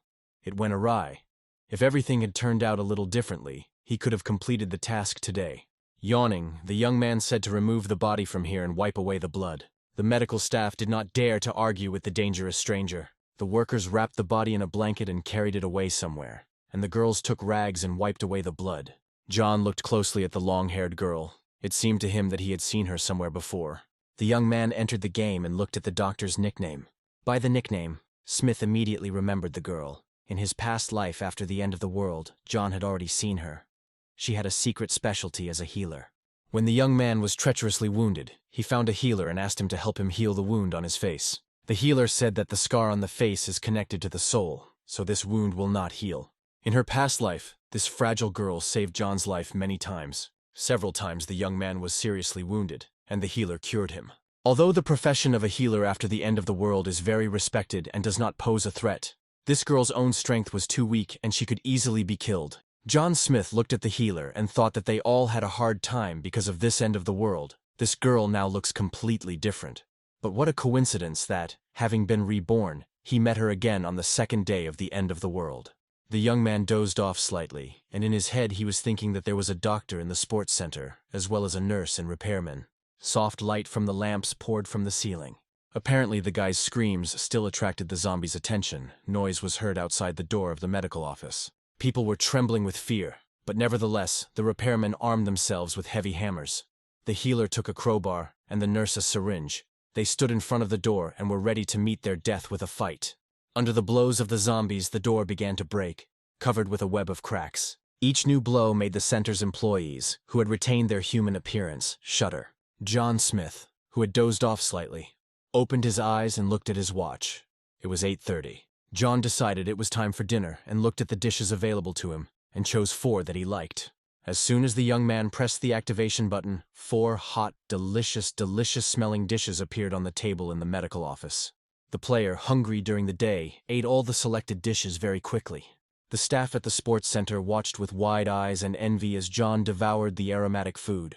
Their stomachs were already sinking from hunger, and there were no food supplies in the medical office. The healer even felt dizzy. She hadn't eaten for the longest time.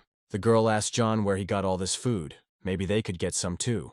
The young man looked slyly at everyone and whispered that they were caught. Smith said out loud that if they were hungry, it was simple. He was ready to help them if they helped him with something. Hearing that food was available, the nurse quickly rushed forward. The girls looked at John with fear. They were very hungry, but they did not know what he would ask of them. Finally, the doctor decisively asked what he needed. Although the healer tried to look very determined and brave, terrible assumptions were spinning in her thoughts. The young man took out a piece of paper and said that it was a list of the medications he needed, and that the nurse needed to bring it all for him. The doctor was stunned by surprise, so he wants them to help him find medicine. Now John was surprised, of course, the medicine. And what's surprising about that? The healer thought that this guy was very strange. The girl laughed and said that everything was fine. They would help him. Approaching the workers, John showed a list of items he needed, told them to make them for him tonight. The guy was going to leave tomorrow morning. The guys would have time to make as many items as they could, and they would get as much food, especially since all their tools were right there. To make the workers' work easier, John suggested using the tools he had in stock, and for this, he gave them the appropriate cards. Having given everyone their assignments, the guy said that he was going to bed, and that tomorrow at 6 in the morning he told them to come for food, and so that the zombies wouldn't disturb his sleep, he went to a distant office with a bed. Walking further away, John activated the explorer's eye just in case, thinking it was better to be careful. The guy opened his warehouse and was surprised at how much stuff he already had.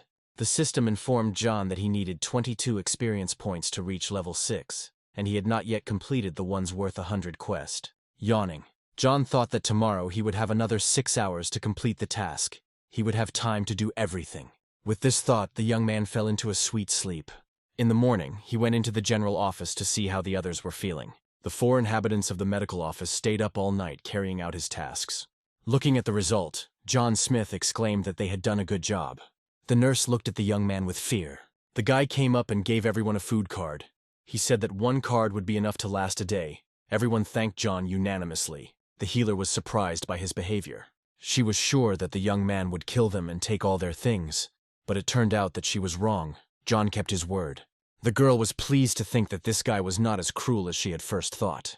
As if answering her thoughts, John said that they had simply made a good deal, but it turned out that the girl did not know how to use the cards. John looked at the healer in surprise. The young man completely forgot that this game doesn't even have an introductory tutorial, and that in his past life, he himself spent several days learning how to open his own warehouse. Smith smiled and showed how to activate the cards. He took his card and pressed the button in the system to use the card.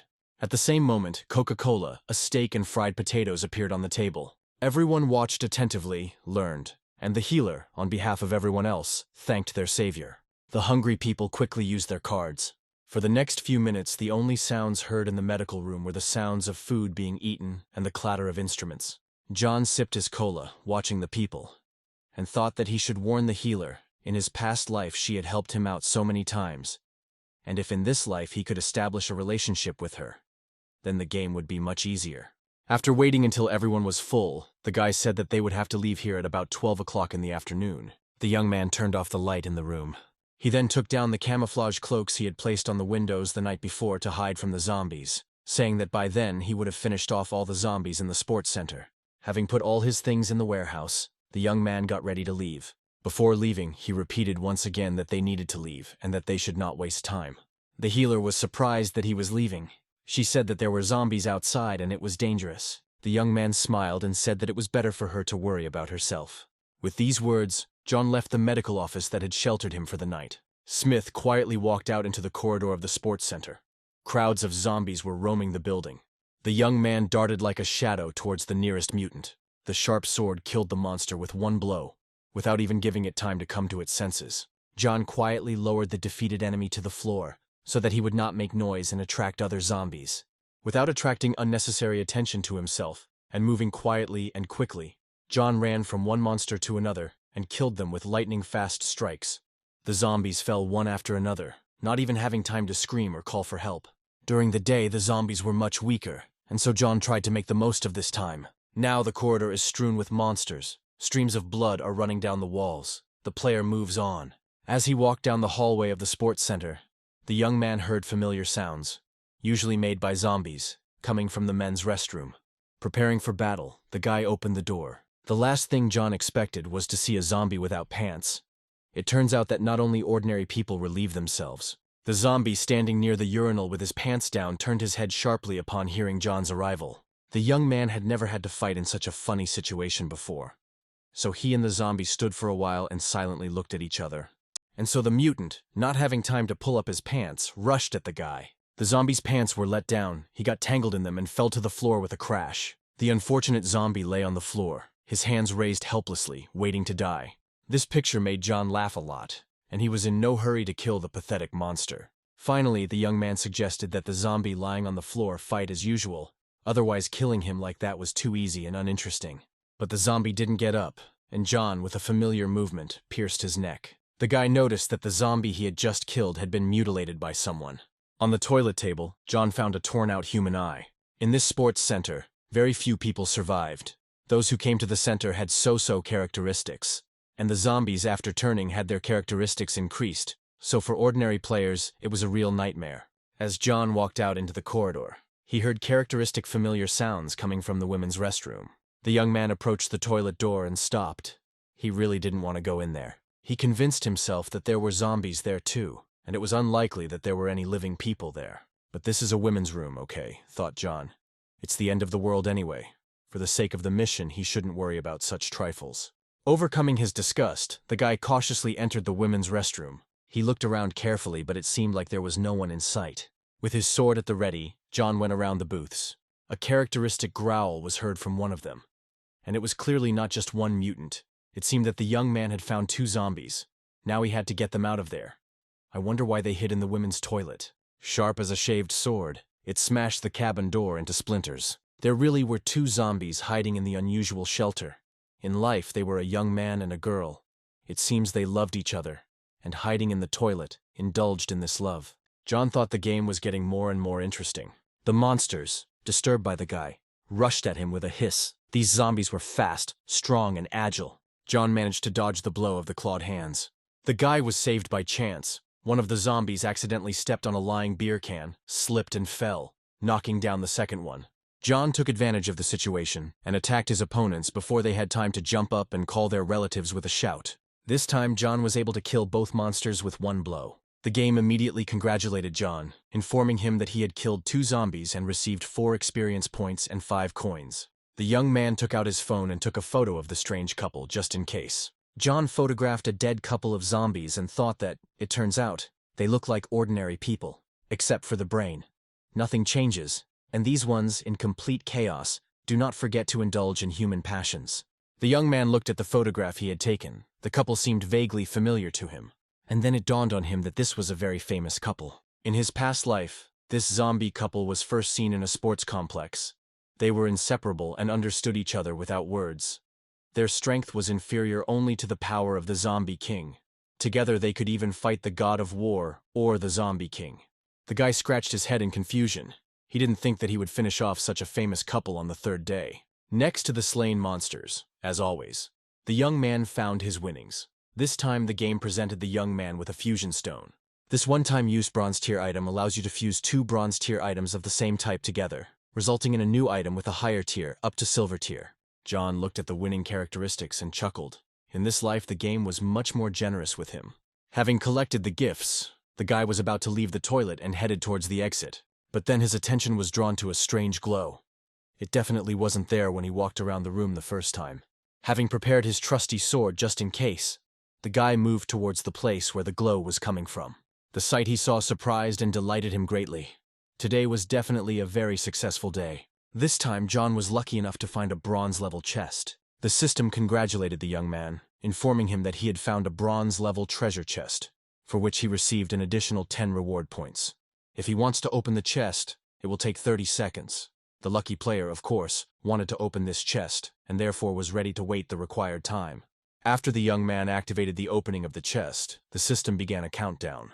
The player was looking forward to being inside. He was already used to pleasant surprises in this game. After the treasure chest opened, the young man found an apple in his hands. The young man took the card with the apple. He hoped that it would add strength and speed. The system informed the player that he had found the fruit of characteristics, also called the fruit of immortality. When the young man reaches the 6th level, he will be able to use this fruit and add 2 points to his characteristics, and these points will remain with him forever. John Smith looked at this unusual apple with interest. So this fruit permanently increases characteristics, he thought well. Out of habit, the boy went to the tap and washed the apple before eating it. In order not to put off the fruit of immortality for a long time, John began to eat it. After the first bite, the guy felt an amazing taste. He was delighted. This fruit clearly changed something inside the player. Energy literally began to splash out of the guy. John exclaimed that this fruit was the tastiest thing he had ever tasted, and the guy was so overcome with emotion that tears even gushed out. As soon as John Smith finished eating the apple, the game announced that he had used the fruit and 2 points were added to his characteristics. Another prize that the fighter received for destroying the zombies was called a large carpet. But the young man did not study the second gift. He needed to complete the task in time. Coming out of the toilet, John thought that there were so many surprises in this sports center. He wanted to kill the last zombies already. To complete the task faster, John Smith entered the hall, which was filled with zombies. Seeing a lonely man, the monsters rushed towards him as fast as they could. Some of the mutants ran in shoes, while others' quickly growing claws had already torn them, and they were running barefoot. Seeing how many zombies were running towards John, he thought that this way he wouldn't bother the zombies in other places. The ones that were here would be enough for him. The monsters that ran up immediately received precise blows from the sword, which knocked them down to the floor of the hall. The blade moved and sparkled so quickly that it seemed as if a glow had formed around John. The fighter killed his victim so quickly that the game barely had time to congratulate him on his victory. Standing over a mountain of zombie corpses, John looked at the winnings he had received as a result of a successful fight. One of the gifts received recently was a pair of lion wristbands. The game reported that the bronze-level equipment that had just been received had the power of a lion, capable of making others tremble with fear. This equipment also added strength characteristics, body quality, attack power. But the main effect was the intimidation effect. In addition, if the enemy used a skill, the wristbands blocked this skill. In addition to the wristbands, John received several other items: a helmet, a mask, armor, a cloak. But he could not put on all the items at once, because only one would work. The system explained that the equipment received is of a rare type, so it does not add points to the characteristics. Each piece of equipment has different properties, and the player can put on equipment depending on his needs. John chose the wristbands, and they gave him strength. The guy went in search of the remaining zombies in order to complete the task in time. To restore his strength a little after the battle, John activated the drink and, sucking it through the tube, he quietly opened the door to an unfamiliar room. A terrible picture opened up before the player's eyes. The entire lobby was strewn with human corpses and covered in blood. People were brutally torn to pieces. The guy knew that ordinary zombies did not have such strength. Regular zombies can, at most, bite a person and turn him into one of their own kind. Of course, if the zombie is in a bad mood, they can also eat a person's brain. Only 2 people could have caused such a massacre, the first of them being the zombie boss. The zombie boss is at a higher level than normal zombies. It has tremendous strength. Zombie bosses love to eat people. If there are no people around, the boss can eat its own kind to get full. The second thing that could have caused such a massacre was zombie animals. Stronger animals turn into zombies more easily. Weaker ones, such as mosquitoes, rarely turn into zombies. Out of 1 million mosquitoes, only 1 becomes a zombie. Zombie animals have a particular weakness for people. They love to eat brains, but they won't miss out on zombie people either. To understand what had happened here, John crouched down and began to examine the wounds of the dead. One of the bodies was scratched by huge claws, and the player realized that it was a zombie cat. The young man hated zombie cats. They have high sensitivity and excellent hearing. This cat knows for sure that he is already here. John walked carefully around the room, trying to determine where the zombie cat was. The player took a comfortable position and tried to determine whether the cat wanted to attack stealthily or directly. The young man used his skills to figure out where she was. He had to determine her location in order to attack first. The zombie animal was sitting in ambush and did not want to show itself, waiting for the right moment. John was an experienced player, and he was finally able to see where the zombie cat was hiding. Realizing that she had been discovered, the cunning cat tried to kill the man in one fell swoop. The young man expected an attack and so threw a spinning sword at the cat. The system informed the player that in front of him was a zombie cat with sharp claws, a bronze-level boss, whose basic characteristics significantly exceeded the player's basic characteristics. John looked at the information and realized that this cat was a boss because it had additional properties. The game warned John that he was facing a very serious opponent, that the cat's eye was capable of terrifying people with just one look. As a result, the enemy's main characteristics were reduced by 20%. The cat could also affect combat abilities, and from the talents there were sharp claws that could cause a lacerated wound. After reading all these warnings, John realized that this boss has excellent abilities and surpasses him in speed and strength. The player understood that he is the boss of the end-of-the-world game. The speed of wound healing decreases, and the bleeding time, on the contrary, increases. So it is impossible to give the cat the opportunity to hurt him. Because even if the cat scratches his hand, he will not recover soon, the fighter thought. He needed to plan the attack well. Finally, the young man exclaimed that he would kill the zombie cat with his rich combat experience. And then the cat came out of its hiding place. They stood opposite each other and studied each other carefully. A thin young man and a terrible, strong mutant cat. And then the system gave the young man a new task, to kill the zombie cat. The game told John that cats with special talents were frequent guests on the 3rd floor of the sports center, and people came there every day who loved to feed the furry creatures.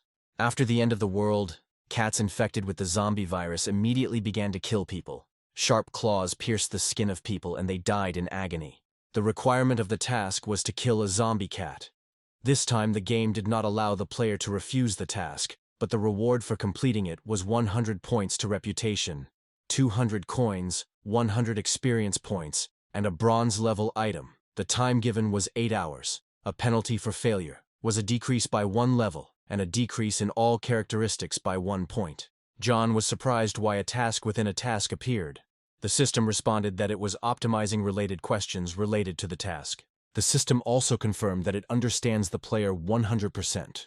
Despite the toughness of the game, the young man had a trainer system that helped him. It optimized the task, and now the time to complete the task increased to 24 hours. The reward also increased, and the penalty for failure to complete it went away. This optimization surprised John greatly. He wondered if this was the whole game he knew. Optimization meant that he could perform tasks an infinite number of times. In John's past life, all the tasks he completed were of a high level of difficulty. No matter whether he lost or refused, the game penalized him very severely. Only for 1% of players the tasks seemed easy. But when players encountered a bronze-tier boss, only a few could win. The reward for completing such a difficult task was only 50 coins. John chuckled at the memory and thought it would have been better if there had been no such award at all. The young man once again looked at the conditions for completing the task Revenge on Zombie Cats and thought that this stupid task now brings him a big reward. And there is no penalty for failure to complete it. It was very cool. Without thinking twice, the guy pressed the button to accept the task. The system informed him that he had accepted the task of Revenge on Zombie Cats and asked him to complete the task within 24 hours. All this time the zombie cat was watching the guy closely, licking her paw like a normal cat. John knew that if he gave in to the zombie boss's provocation, he would definitely lose, so he waited for the cat to attack first. The young man demonstratively sat down on the floor opposite the cat, and the zombie looked questioningly at such an impudent fellow. The young man took the phone and started reading funny stories. The loud laughter of the impudent man made the zombie cat incredibly angry. The boss cat stood up and gave a menacing voice, her eyes flashing. The zombie cat gained great speed to instantly attack its human enemy. With saber-like claws extended and eyes flashing red fire, the cat flew at John. The zombie was sure that the player was armed only with a phone, so she angrily screamed for the man to die. The young man expected the blow and was therefore able to dodge the cat's deadly claws. Unnoticed by the enemy, John pulled his hand back and summoned his sharp sword from the warehouse. In the blink of an eye, his faithful tang appeared in John's hand and flashed with cold steel. The zombie paused for a moment, assessing the situation. The boss cat was confident in her powers, so she attacked the guy with renewed vigor. The fighter was ready for a new attack, so a blade flashed towards the cat. John swung his sword, hoping to at least wound the terrible enemy. The cat kept advancing and jumping back, playing with John as if he were a mouse. Meeting with stiff resistance, the boss cat hissed threateningly. Unfortunately, John failed to injure the cat this time. She dodged and avoided the blow. The zombie angrily said that the insidious man apparently did not expect that she knew everything in advance. But the guy was not discouraged. He had already decided what he needed to do. The next time the cat swung her fearsome paws, John cut off her claws with a deft blow. The zombie cat certainly didn't expect this turn of events. Leaving claws as sharp as sabers and bloody traces on the floor, the cat hissed threateningly that the man had wounded her, and now he should not expect mercy. John grinned and suggested that she try to attack without her claws now. The boss cat understood that the boy was right. He had deprived her of her most terrible combat weapon. The cat's fighting abilities were no longer available, so she decided to use magic and summon the cat's eye ability. From the fiery eyes of the boss cat came terrible waves that were capable of putting anyone to flight. John realized that the zombie was creating hallucinations. The player began to feel as if rivers of blood were flowing from the scary eyes of the zombie cat, and zombie people were crawling out.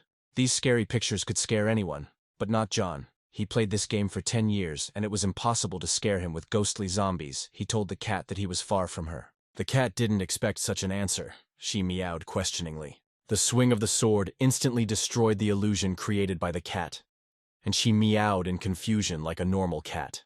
The zombie boss was unusually angry at such a stubborn fighter, she growled. Having assessed the situation, the cat decided that it was better for her to get away from the battlefield while she was still alive. John had no intention of letting go of this bloodthirsty creature.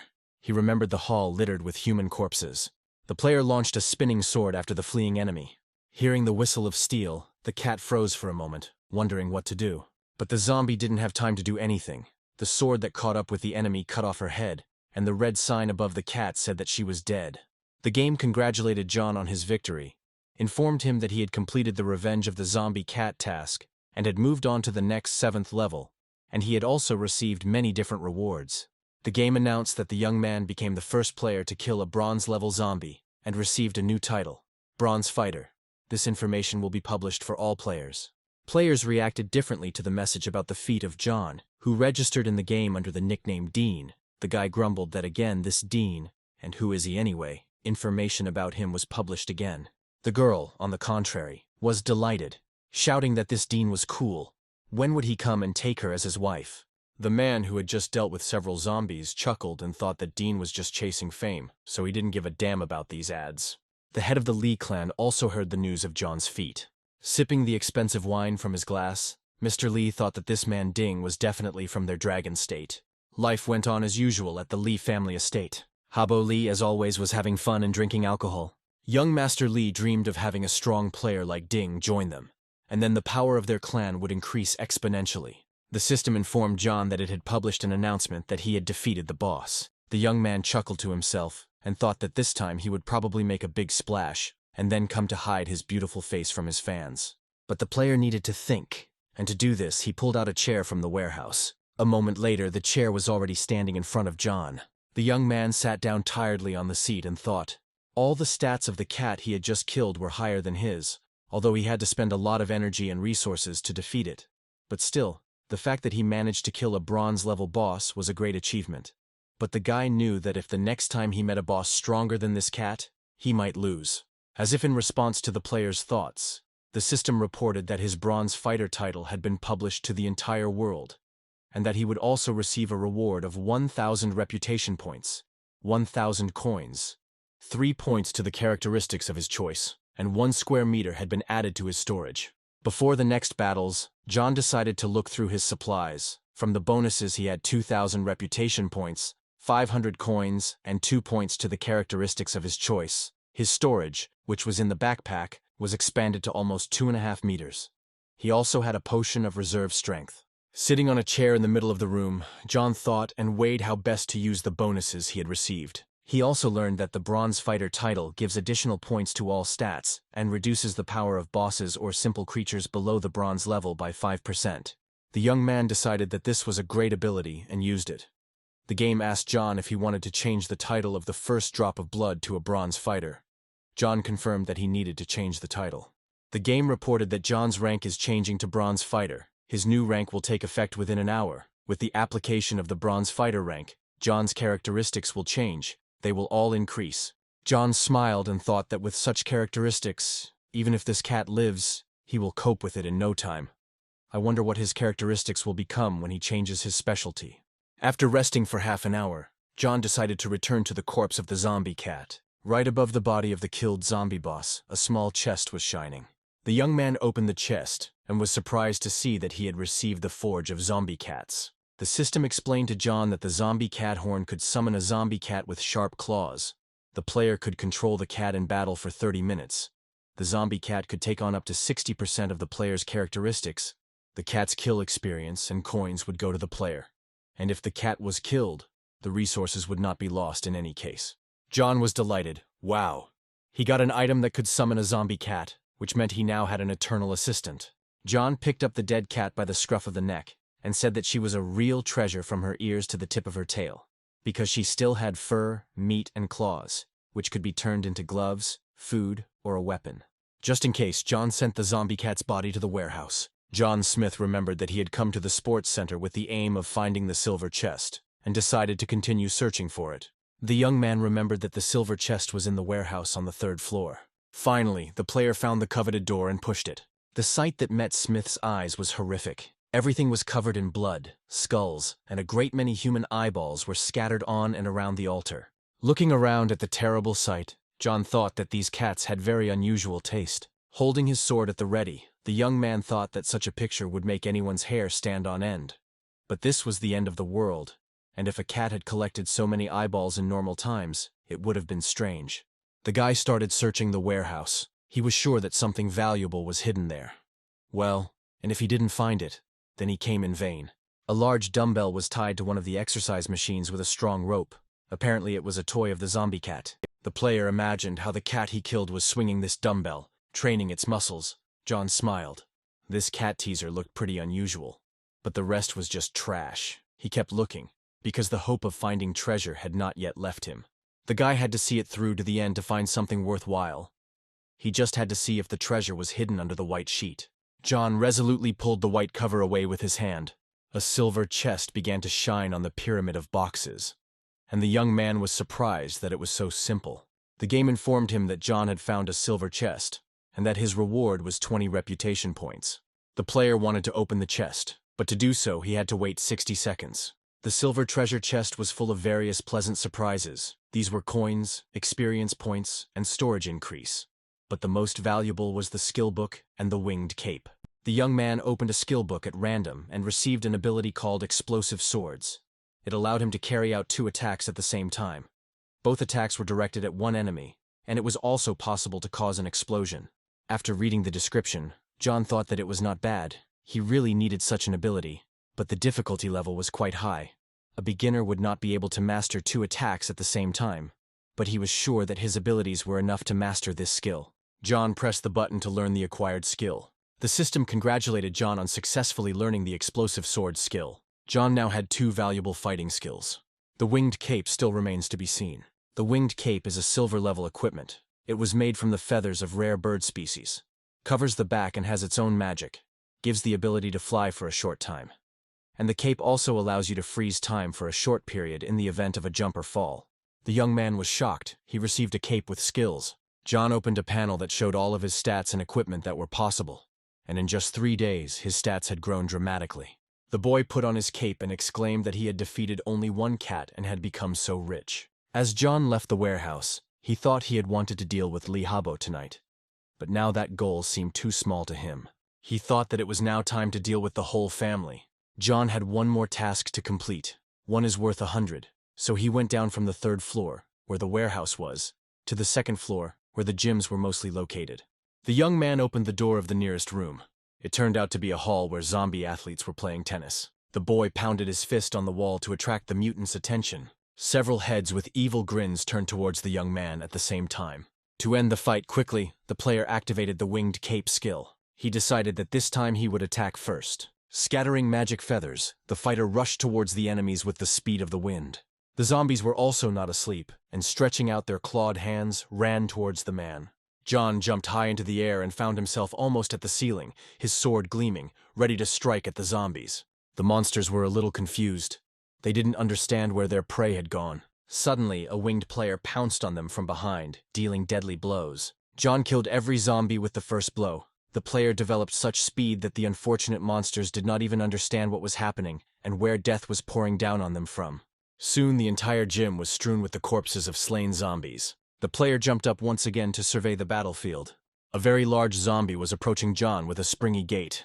The player thought he was just the right position to try a spin attack. The young man took good aim, spotted his victim, and launched the spinning sword with a whistle. This skill surprised even the very experienced John Smith. In just a few seconds, the huge zombie was dead. It remained to try another explosion. John activated the explosion, and a flame erupted in the center of the gym. The guy slightly miscalculated the force of the explosion. The blast wave scattered not only the zombies, but also threw the fighter himself to the ceiling of the gym. Despite the danger, John did not crash, thanks to his cape, which could slow down time in the event of a fall. The fighter realized that he needed to slow down somehow. John was saved by his sword. The player stuck it into the floor, and this stopped his rapid movement.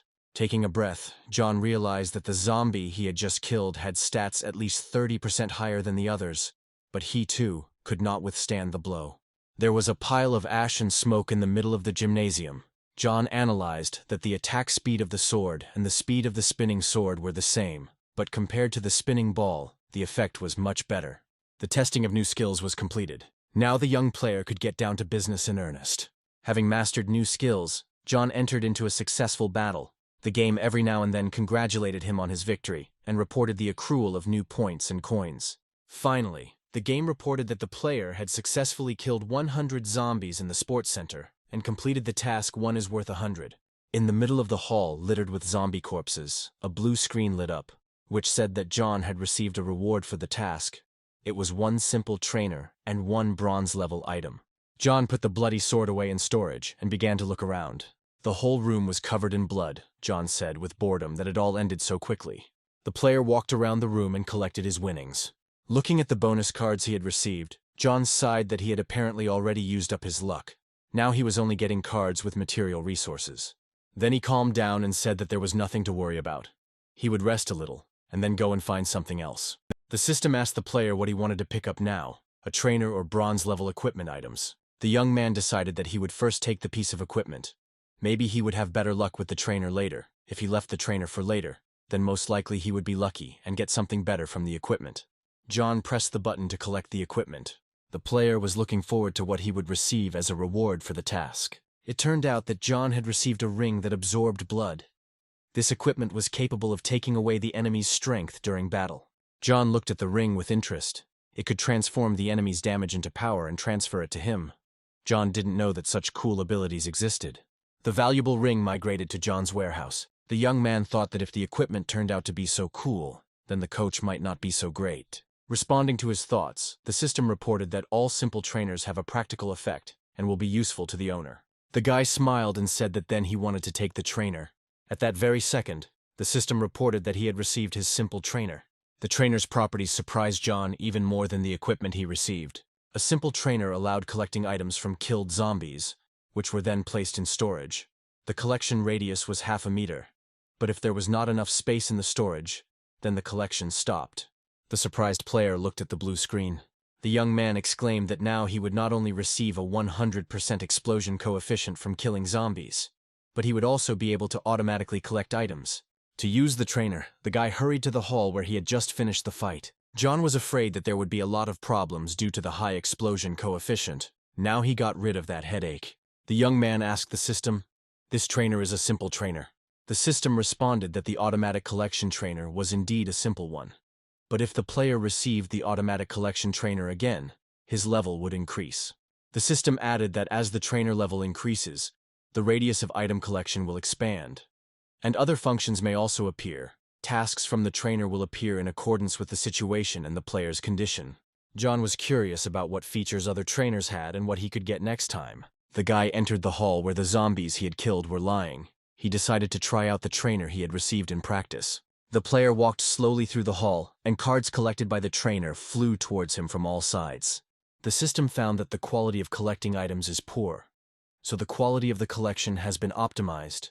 Now the player will receive a message about collecting, equipment, and items, and the cards will be automatically moved to the storage. After John finished collecting the cards, he opened the warehouse to see what he had in stock.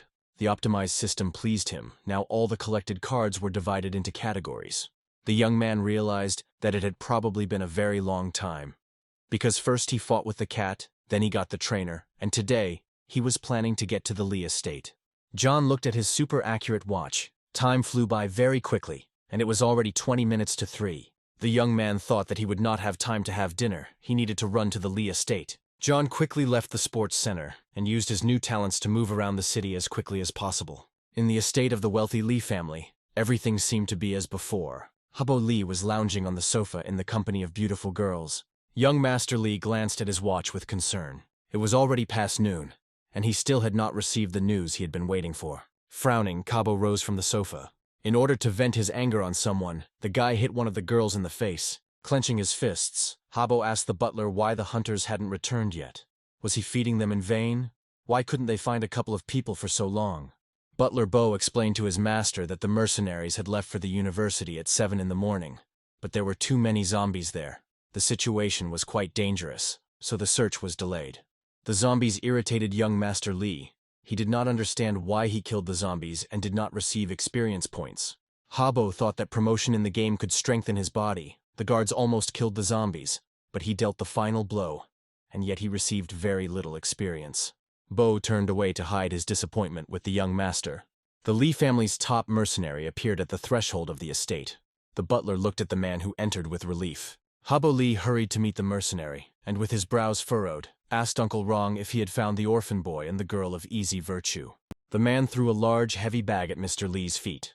The mercenary said that he found the girl, but the guy disappeared somewhere. Enraged, Habo clenched his fists and shouted for the girl to come to him right now. How dare she hide from him? But the mercenary replied that the girl had been killed and was in the bag. The guy stared at the bag with frightened eyes. The hunters said that according to the gentleman's instructions, they found the girl's roommate, and then found Yao herself in the university warehouse. The man unzipped the bag and there indeed lay Yao's body. The mercenary said that the girl was killed and put into a barrel, and inside the barrel they also found men's clothing soaked in blood. The mercenary's story frightened Habo greatly, and Uncle Rong continued to tell that before her death the girl was severely tortured. The blows were inflicted on painful points. Rong said that the killer seemed to be well versed in acupuncture points. He stabbed the knife with a special technique into the most sensitive places, grinding the girl's muscles into mincemeat. The mercenary assumed that this man was simply a master of torture. Even the most brutal killer could not have done it so perfectly. Jun believed that Yao was killed out of revenge, and he was sure that the killer had a grudge against Mr. Lieutenant. The frightened Habo exclaimed that this was the most beautiful girl at the university. How could she really date such trash? And then it dawned on Habo that it really was John Smith. Habo Lee was at a loss. He didn't believe that it could be John Smith, certainly not him, because he was an orphan, no father, no mother. Where could he have such skills? Habo remembered that he had not managed to send John the video he had prepared, and Smith could not have known that Yao had set him up.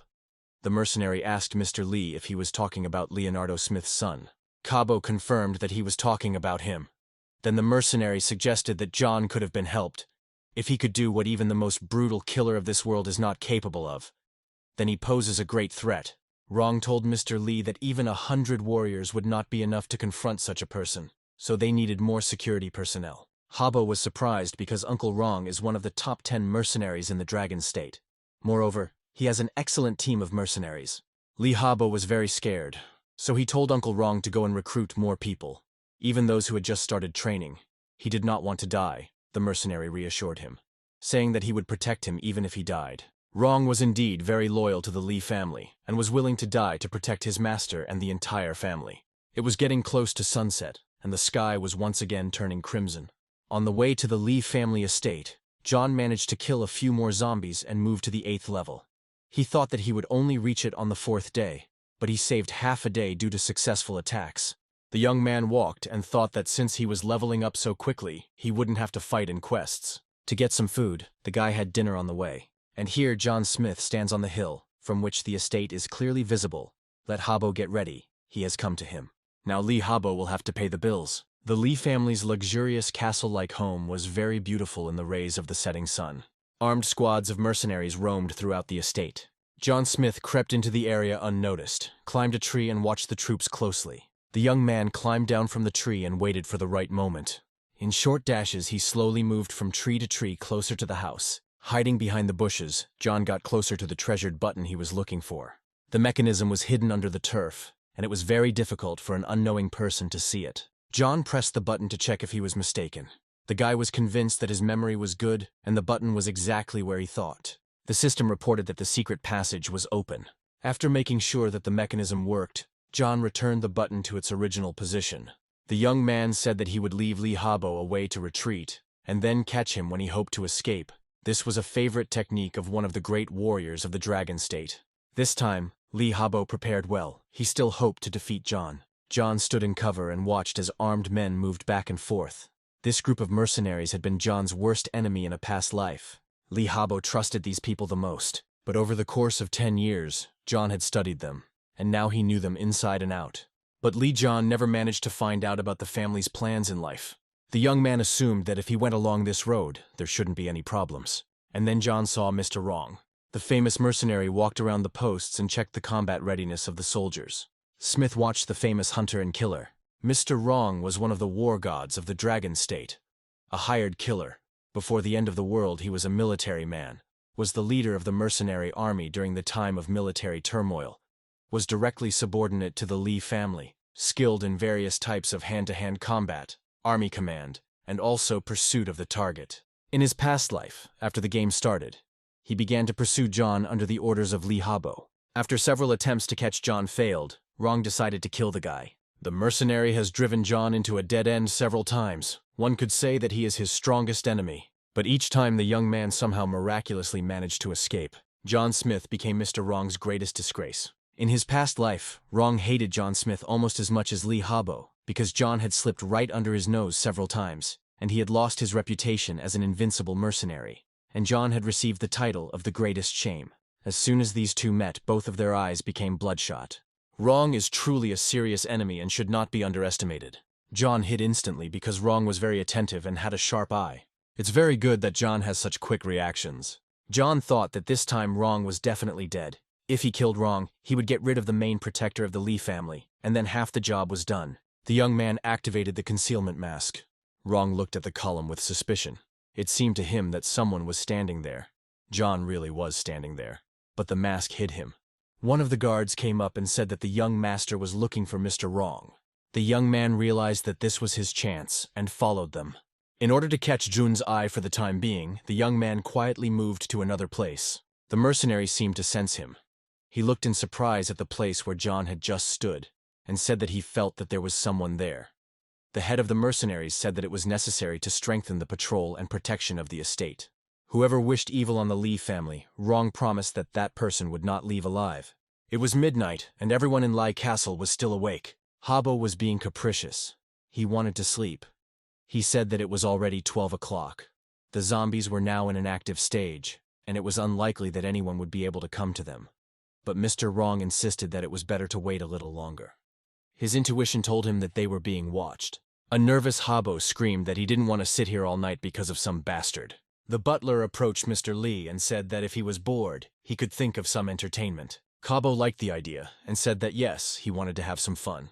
The boy asked Uncle Wrong if he had caught a zombie that afternoon, and he replied that yes, Indeed, he wanted to test it to invent a better anti-zombie weapon for the master. Habo asked to give this zombie to him so that he could play with it. Wrong agreed, but expressed concern that the zombie could harm the master. Although calming the gentleman down with the help of zombies is not a bad idea, Habo reassured Jun that he would be fine and that he wasn't afraid of zombies with so many guards in the estate. Wrong commanded that today's zombie be brought to the master. 2 guards brought in a very large and strong zombie, chained in chains. The mutant's eyes flashed. He growled very loudly and tried to throw off his bonds. Habo liked the prisoner very much, and he ordered a large cage to be brought. They brought a cage, and in it sat 6 beautiful girls, chained up. The beauties were shackled, and when Habo wanted to have some fun, he would take one of them or give them to his subordinates. To attract the zombies' attention to the girls, Habo rang a loud bell. The monster threw this bell into the cage with the girls shaking with fear. The frightened girls rushed around the cage in horror, but the chains attached to their collars held them back. Habo said that he was too bored with these girls. He had been playing with them for several months. He was tired of them. If it weren't for this end of the world, he would have found new ones. The capricious Mr. Lee said that it was always more interesting to have fun with new toys. But never mind. He would still need these. He had fed and watered them for so long that now it was their turn to pay. Cruel Habo got up from the sofa and walked over to the cage. He ordered the guards to remove the zombie's shackles and throw him into the cage. Habo wanted to watch the zombie eat the girls. The new guards, observing this terrible picture, talked among themselves, perplexed that there were such perverts in the world.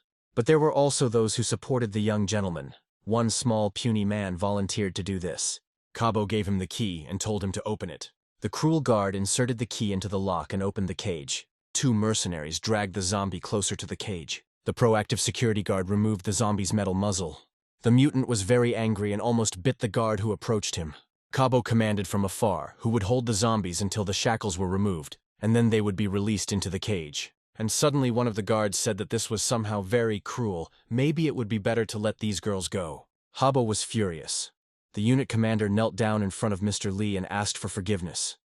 He explained that this guard's name was Wang. He was new. He was sent to replace the guard who died yesterday. And although he was very strong, he was quite stupid, and asked the master not to be angry with him. Habo frowned and exclaimed that some guard would teach him. But the guy stubbornly repeated that the gentleman should let the girls go. The poor unit leader was shaking, bowing and asking for forgiveness from Habo.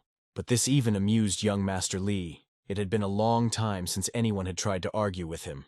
To teach the impudent guy a lesson, Habo called the strongest of his old guards and told him to teach the new guy a lesson. 2 strong men came up and took hold of the guy. It seemed as if a huge fist was about to smash his skull into pieces. But unexpectedly for everyone, the young man intercepted this blow and was able to reflect it. Rong watched in amazement as this young man was able to stop the strongest fist in the country. The mercenary commanders were interested in this. The brute dealt the guy blow after blow, but none of them hit the target. Everyone in the hall watched the fight with interest. Finally, the strong man admitted that he was inferior to the guy in strength. The previously considered invincible athlete said that the guy had disgraced him and would pay for it with his life. The guard shouted to his friends to help him teach the impudent fellow a lesson. The 2 friends laughed at the big guy, saying that he probably had too much fun with girls, and since when could some inexperienced guard defeat him? But they themselves thought that the strength of this van should not be underestimated, and he should not be trusted either. The guards who came up overpowered the guy. Now Wang was defenseless, and the strong man began to beat him mercilessly with his huge fists. The boy started bleeding from the terrible blows. The blows rained down one after another. Li Habo, who was watching the beating, stopped them, telling them not to kill him. The monster decided that he needed to give the guy the opportunity to see the death of the girls he wanted to protect so much. The guards dragged Van to the cage so that he could see everything clearly. At the same time, the cells failed the huge zombie. The cage door swung open and 3 guards used poles to push the zombie into the cage. The monster saw what kind of dinner they had prepared for him, and his bloodthirsty eyes fell on the unfortunate girls. The exhausted beauties did not resist, but obediently awaited their death. The monster grabbed the nearest girl and bit through her neck. The girl screamed quietly and went limp, and blood gushed from the zombie's terrible mouth. Good Van watched this terrible scene and tears streamed from his eyes. One of the guards covered the guy's mouth with his hand so that his screams would not distract the zombies from the girls. When the massacre was over, the boy was released. He sat on his knees near the cage and cried bitterly. The boy's grief genuinely amused the cruel-hearted Habo. The owner of the estate decided that the show must go on, so he told the guards to put Van in the cage. The guy was so strong, Mr. Lee wanted to see who was stronger, he or the zombie. The old guards were delighted. Mr. Lee knows a lot about fun. They would never have thought of such a thing. But the newcomers didn't like this. They believed that even though it was the end of the world, they couldn't disregard human lives so much. Van was grabbed and dragged towards the cage. Having opened the door of the cage, the guy was shoved inside to the monster. The monster had already torn the bodies of the unfortunate girls to pieces. Seeing another living person, the zombie turned to Van. The monster had already gotten into the swing of things and was growling, anticipating a new feast. The guy looked at the monster with horror. The terrible monster headed towards Van. The boy remembered that his mother asked him to be careful, that she was waiting for his return. The boy whispered that his mother would forgive him. He would not be able to return home and take care of her. But suddenly Van's eyes flashed with anger. He exclaimed that he would not die, because his mother was waiting for him. Wong clenched his strong fist to meet the terrible opponent with dignity. As soon as the zombie approached, the guy hit him with all his might. The mutant did not expect resistance. From the strong blow, he flew into the corner of the cage. The guy grabbed the monster and a fierce fight ensued. A man and a zombie fought each other with their bare hands. Not for life, but to the death. The guy was very strong, but the zombie was also very large and strong, and at night his strength increased. Van's mouth began to bleed from the wounds he received. The monster sank its terrible claws into Van's body. The boy felt like he was dying, but he wanted to kill the monster that had eaten 6 beautiful girls. The man and the mutant were locked in mortal combat, both of them badly wounded, a huge pool of blood spreading around them. Habo stood near the cage and watched the fight. He really enjoyed the spectacle. He egged on the fighters. Bleeding Van gathered his last strength and dealt the monster a fatal blow. The zombie flew back to the wall of the cage and quietly slid to the floor. The guy was mortally wounded and also could not get up. The fight ended, but both fighters fell dead. The dying Wang whispered for his mother to forgive him. He had let her down. He had not listened to her. Rong, who was watching the fight, whispered that he was very sorry, and the guards discussed the fight. Many were surprised that the guy killed the monster with his bare hands, and Habo was disappointed that everyone died so quickly. While they were talking, no one noticed that Van had begun to turn into a zombie. Now his strong body was covered with a characteristic mesh. His eyes were bloodshot, and his teeth were sharpened. John Smith, who had been watching closely what was happening in the estate, realized that his chance had come. The boy quietly descended from his observation post in the tree and crept up to the house. In front of him was a young security guard who looked like John, like 2 peas in a pod. Smith quietly killed the young guard and took his clothes. Disguised as a mercenary, John headed to the Lee family's house. One of the guards on duty at the entrance called out to John, calling him Addy, and asked what he was doing there. John replied that he noticed one guy falling asleep and wanted to wake him up. The second guard said that the commander was having fun with the others in the big hall, and they were supposed to be here guarding the gate. John heard the security guys complaining that they had been fighting off zombies all night yesterday, and that they weren't being allowed to rest this afternoon, that they weren't even considered people, and another one supported him, saying that he hadn't slept for 24 hours, and if the boss wanted to ensure complete security, then why wasn't the commander here? John decided to keep up the conversation, and said that for their owners they were not people, but just cannon fodder. And then one of the guards noticed that Addie had grown somehow strangely. John Smith's disguise was quickly revealed. John killed the guards who stood at the gate, saying that fools who couldn't keep secrets couldn't live in this world. Lee's mansion had long attracted Smith, and now the way to him was open. The guards were lying in pools of blood. John noticed that one of the mercenaries had escaped death and was running at full speed towards the house to warn the others. The young man instantly caught up with the enemy and put a knife to his throat. Realizing that he was about to be killed, the mercenary fired a signal flare. John threw his sword to stop the missile. The sword pierced the signal shell and fell to the ground with it. John walked over and calmly took his sword. It's a good thing John had researched all of the Lee family's ammunition in his past life. Otherwise, he wouldn't have been so lucky today. The system informed the player that all the guards in the outer part of the estate had been destroyed. His path of revenge had successfully begun. To the young man's surprise, he received a special assignment called an eye for an eye. John looked at the quest curiously. The blue screen informed him that no one would be left alive after insulting him. Tonight he would become a true god of death and reap the souls of everyone present in the Lee Manor. The quest requirement was to kill the remaining 269 people in the Lee Manor. The reward was 1 simple trainer, 1 piece of bronze-level equipment. The completion time was 12 hours. The boy happily accepted the task, exclaiming that Habo now had another reason to die. The system reported that the player accepted the Eye for an Eye quest and entered the magical barrier of revenge. As soon as 269 people in the Lee estate died, one person would get out, in which case John would be able to use the equipment to search for the target. John decided to see what kind of magical barrier of revenge this was, and what its characteristics were. John remembered that when he first encountered the revenge barrier in his past life, it was used in the war between the Dragon State and Japan. It was a high-level tool. It placed people in a special magical barrier. If someone went outside the barrier, the owner of the barrier could track down the location of that person. The minimum duration of the barrier was 1 month. John remembered well that the Dragon State in a past life had set up a barrier of revenge in the capital of Japan, and those who escaped from this barrier were killed within a few days, so they were able to destroy the whole of Japan.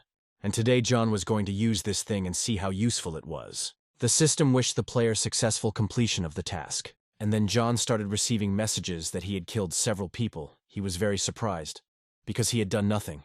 Why did people start dying? The guy ran to the estate to see what was going on there. In the big hall were Lee, Habo, Rong, and a guard. There were several dead girls lying around. Habo scolded the guard for giving him a girl to have fun, and he killed her.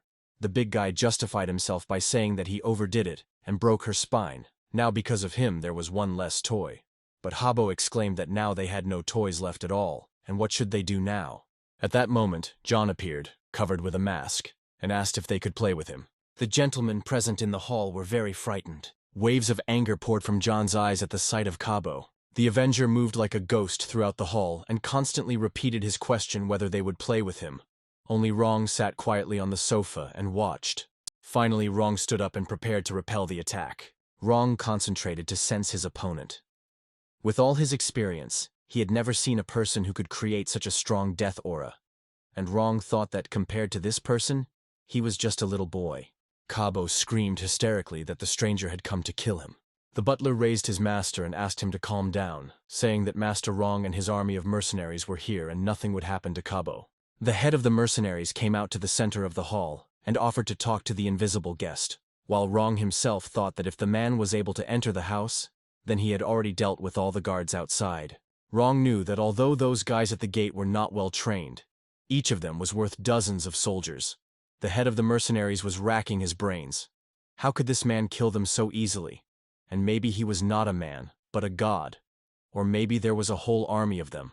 Suddenly, a boyish voice answered from the void that although he was a man, for them now he was the god of death. Rong stopped his men, trying to figure out where the uninvited guest was. With their weapons at the ready, the mercenaries spread out throughout the hall and looked around carefully. Suddenly, a flashbang grenade appeared in the center of the hall. The explosion scattered the guards in different directions. A bright flash of light blinded everyone in the room, and from here and there one could hear that one was blind. Another could not see anything. The magical equipment helped John avoid injury and leave unnoticed. While the guards, blinded by the grenade, were screaming and cursing everything under the sun, the young man went into another room. In another room there were also many guards and servants. Here, John activated the attack with spikes. Magical spikes caught and killed the enemy.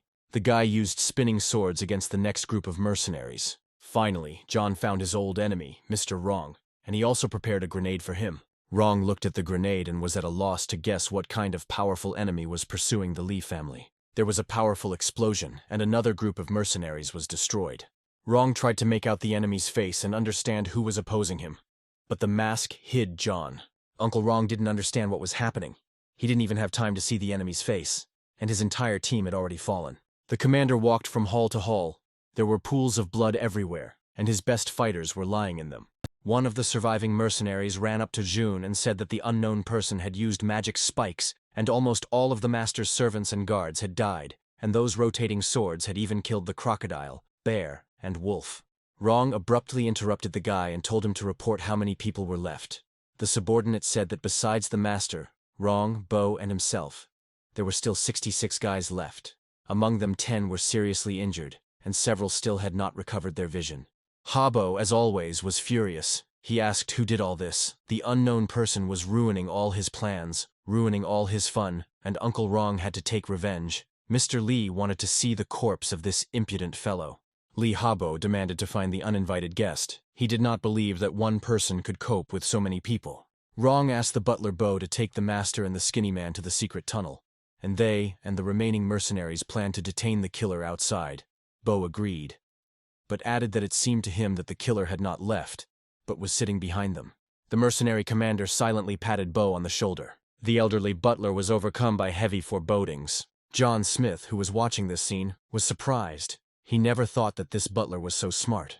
As the young man had expected, his enemies had split up and gone outside to protect Lee Habo. And the system told the player that he had 269 people left to kill in Lee's estate. The Avenger decided to first deal with those remaining in the estate. He wanted to be sure that he could leave without problems, and therefore requested the system for the characteristics of his main enemies.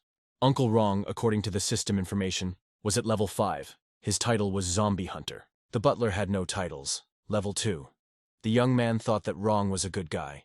In such a short time he had already obtained 3 pieces of bronze-level equipment.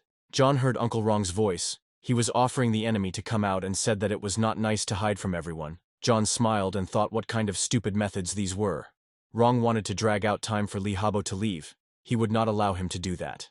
To deal with the remaining mercenaries more quickly, Smith decided to activate the zombie cat's horn and call his assistant. At that very second, a scary zombie cat appeared in the room. John summoned a sharp knife. To show his presence, the young man threw a knife towards the chandelier. The razor-sharp knife easily cut the wire that held the huge chandelier hanging in the center of the room. The massive lamp fell to the floor with a crash, frightening everyone present. Crystal shards flew at the mercenaries, injuring everyone in their path. The soldiers were demoralized, shaking and screaming in fear. And then a terrible zombie cat rushed at them. John Smith did not sit idle either. This time he used not a sword, but a knife, destroying his enemies. The young man remembered how much trouble these people had caused him in his past life, and he took bitter revenge on them. Now he had the opportunity to do everything so that they would not persecute him in the future. All the mercenaries except Wrong were killed. John and his assistant Cat dealt with them quickly. Wrong queried the system about the enemy, but he couldn't see his name, rank, or level. The mercenary commander couldn't understand why the game wasn't showing information about his enemy. Finally, the always calm June exploded, screaming, asking who it was. The last remaining mercenaries stood next to Wrong. Wrong shouted that the stranger was impudent, and John looked at the young guys and was overcome with regret. Their equipment was weak, their characteristics were low, even their personal qualities were useless.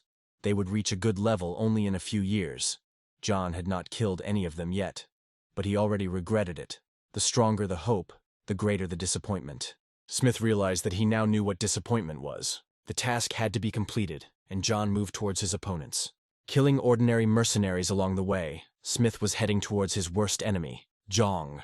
Compared to Smith, the mercenaries were weak and fell one after another, and so Jun and John found themselves face to face.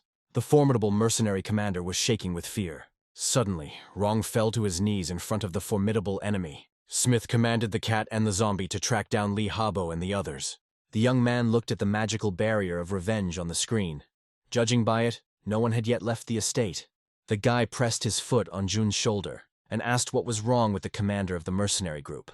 The former military man was silent, and the guy said that almost all of his men had died. So how could he still be called a commander? John looked at Wrong and understood that he had killed all his mercenaries before his eyes, destroyed all his work, and practically strangled his will to resist. Here was the magical barrier of revenge. Wrong screamed in despair for the boy to tell him who he was. Otherwise, Wrong would not close his eyes even after death.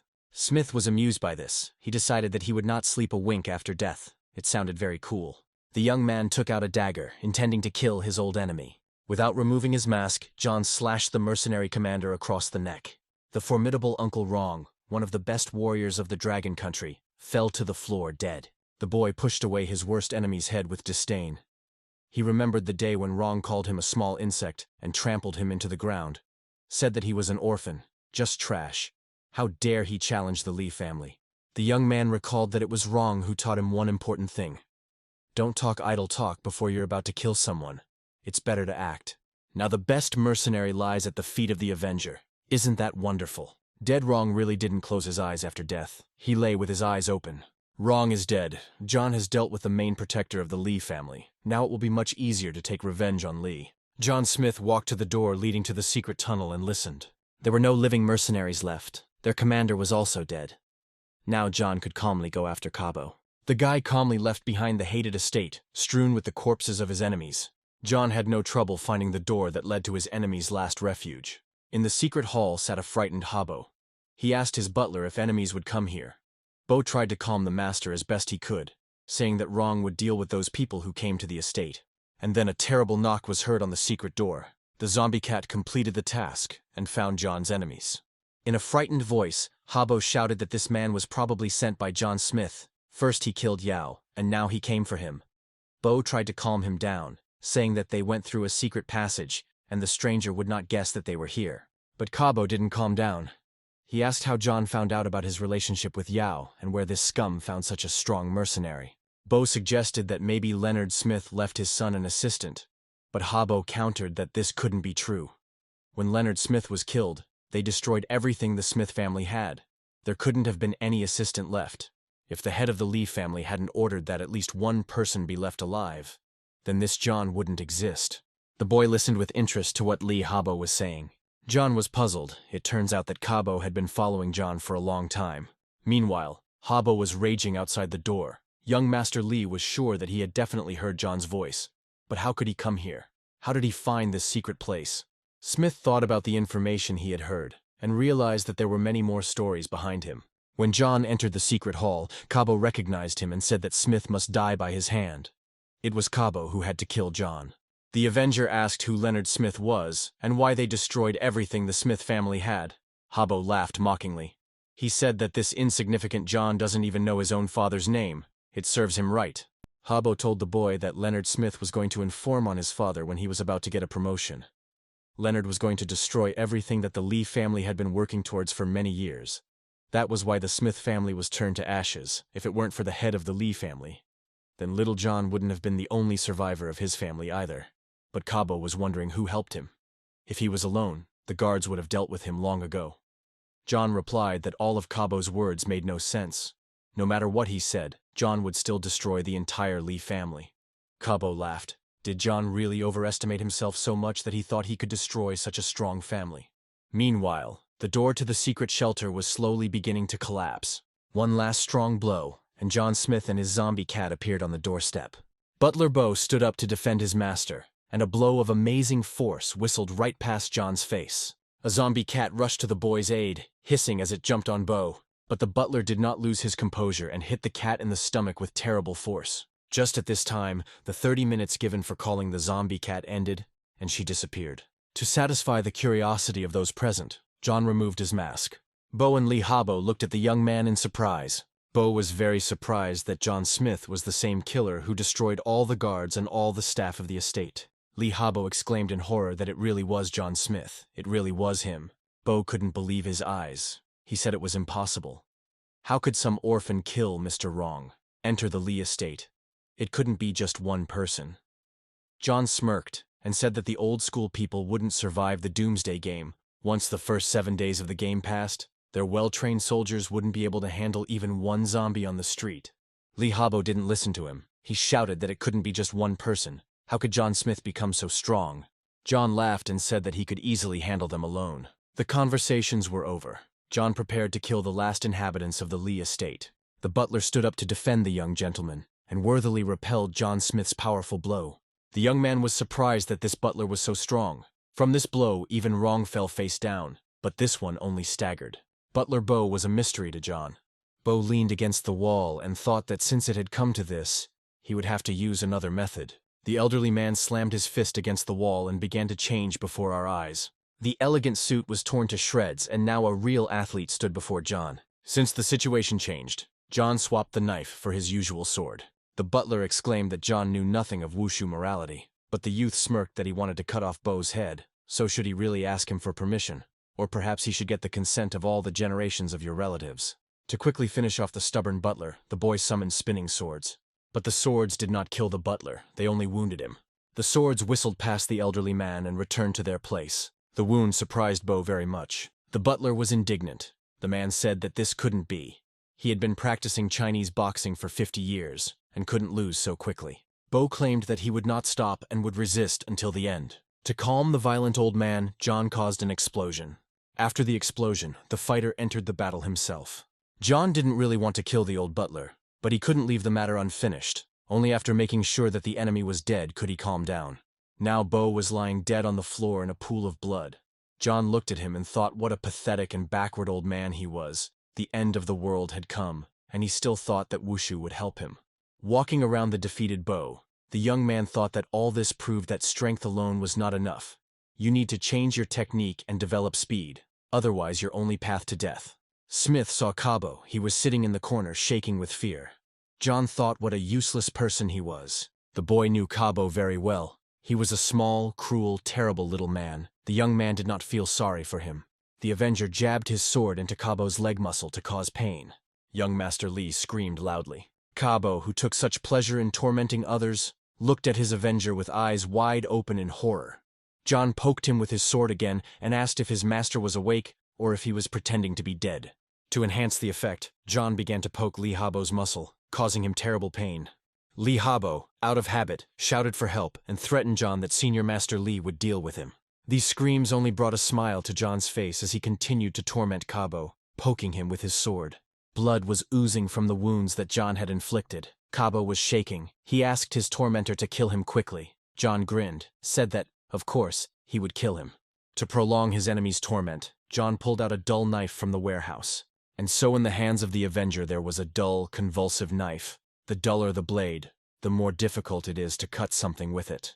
Now John was poking Habo's body with a blunt knife, and he was screaming in pain. John laughed mockingly and told Habo to forgive him. This knife is so dull it is impossible to stick it inside. Habo looked at his tormentor's knife and shook. Finally, John swung the blunt knife into his enemy's forearm. Habo screamed again, and the young man said that this knife reflected his, John's, essence. Brandishing the knife, John said that this knife reflected his path, which he had walked for 10 years, risking his life. And what a pity that Habo's suffering did not make up even 1% of John's suffering. But Habo did not understand what 10 years John Smith was talking about. Habo, clutching his wounded hand, told John in surprise that he had only started thinking of ways to get him wet 3 years ago, when he found out about everything. The Avenger remained silent. Smith looked at his recent persecutor and smiled. The young man cut Habo's second forearm and said that this was for his suffering. The young man inflicted another painful wound on Habo, saying that it was because he was having fun. With a trembling voice, the former ruler Li asked the young man to stop. Another painful blow was dealt to Habo for the entire Smith family. Although John had never seen his relatives, but he had to avenge his ancestors. The guy no longer knew who to strike for, but he didn't care. Torturing his tormentor gave him pleasure. He struck blow after blow, enjoying the effect. To continue the torture, the young man activated the crucible tongs. Seeing the torture device, Habo shook even more and asked what John was going to do. The guy put the scissors in Habo's mouth and said that he should thank him, because Habo came up with the most cruel methods of torture. How many people he sent to the next world, John literally admired him. In terms of torture, Habo is just a genius. Mr. Li thought with horror that he had actually used such torture once. But how could Smith have known about it? John pulled back young Master Li's head and pulled out his teeth. In the secret hall only screams, groans, and cries could be heard. And so, just recently, the smug and cruel young Master Li was now sitting covered in sweat and blood, almost without teeth. John looked at him and wondered if he had suffered enough. In his past life, Habo had learned so many new ways of punishment, had hurt so many people, that John had not done even 1% to him of what this monster had done to the others. The young man thought that Habo was almost dead. It was no longer interesting to torture him. It was a pity that John could not now use on Habo those things that he was researching. Smith swung his knife and asked if Habo was pretending. The young man overestimated the acting skills of young Li. Habo could not have played like that. John killed him mentally, which meant his body was no longer able to withstand it. To make sure that all the enemies were finished off, the young man activated the rotating swords. Flying towards Habo's body, the swords cut off his head. To avoid being splashed with blood, John opened his umbrella. The spinning swords literally turned those who remained in the hall into mincemeat. Smith left, covering himself with an umbrella, and a bloody rain was pouring down from the umbrella. The clock struck 3 o'clock in the morning. John Smith stepped out onto the balcony and thought that the Li estate looked quite nice under the night sky. The system informed Smith that changes had been detected in his mental state, and he had received the talent Thirst for Vengeance. The young man did not expect this. John decided to see what kind of talent for revenge he had received. The young man asked the system to give him an explanation. The system explained that gifted talents and skills in the Doomsday game are different concepts. Skills can be acquired through training. Talents can be activated under certain circumstances, mental state, personal experience, personal characteristics. Skills can be activated using a skill book. Talents can be activated using luck and real strength. Regarding the talent Thirst for Vengeance, the system explained that John has carried out his revenge. Now his strength against enemies has increased. Now after he considers someone an enemy, he can increase his skills according to the degree of hatred towards that person. The higher the degree of hatred, the more his characteristics increase. John read and thought that he did not expect that this thirst for revenge would be so useful. You can increase your characteristics by 20%. This means that the higher John's stats are in the game, the more he can increase them with this talent. The system reported that the player completed the Eye for an Eye quest and could receive equipment and a simple trainer for it. John decided to pick up the equipment first. The system confirmed that they had received the equipment. For this task, John received a magic wand, a bronze-level piece of equipment for the mage specialty. The wand allows you to increase your magical abilities, as well as the speed of activating magic. John didn't know how he could use this thing. He thought it was a great thing for magicians. Then he can sell it if necessary, but for now, he moved it to his backpack. John went to his warehouse and saw that it had been greatly replenished. He thought that the automatic collection trainer was very convenient. No need to worry about missing something. But it must be said that the tools for killing people in this game are simply barbaric. When you kill a person in the Doomsday game, the dead person's storage disappears and you can't get things from there. You can only loot the corpse and find something interesting. When players learn how to kill people, it's a life or death struggle, and Doomsday does not encourage killing people. John saw Mr. Wrong's valuables. Among the things there was a cleansing pendant. John decided to take it. It was bronze-level equipment. This pendant added energy, gave additional skills, eliminated negative conditions of the body, such as numbness, dizziness, loss of vision. This pendant can save lives during a battle. John moved the rest of the things to the storage. Now it was time to get the trainer. Smith told the system that he wanted to get his trainer. The system responded that a simple trainer was loading, and here's the trainer received. Another simple trainer was called Absolute Slave. It allowed to get one zombie into slavery. While the zombie's strength cannot exceed the master's strength, the zombie slave will obey all the master's orders. He will protect the master even under the threat of his own life. This zombie will have a part of the master's panel. The master can develop together with the zombie. If the zombie dies, the trainer will lose strength. John couldn't believe it. He would now have a zombie slave. The young man pinched his cheek to make sure he wasn't dreaming. He had never seen anything like it. John wondered if this zombie would really obey him completely.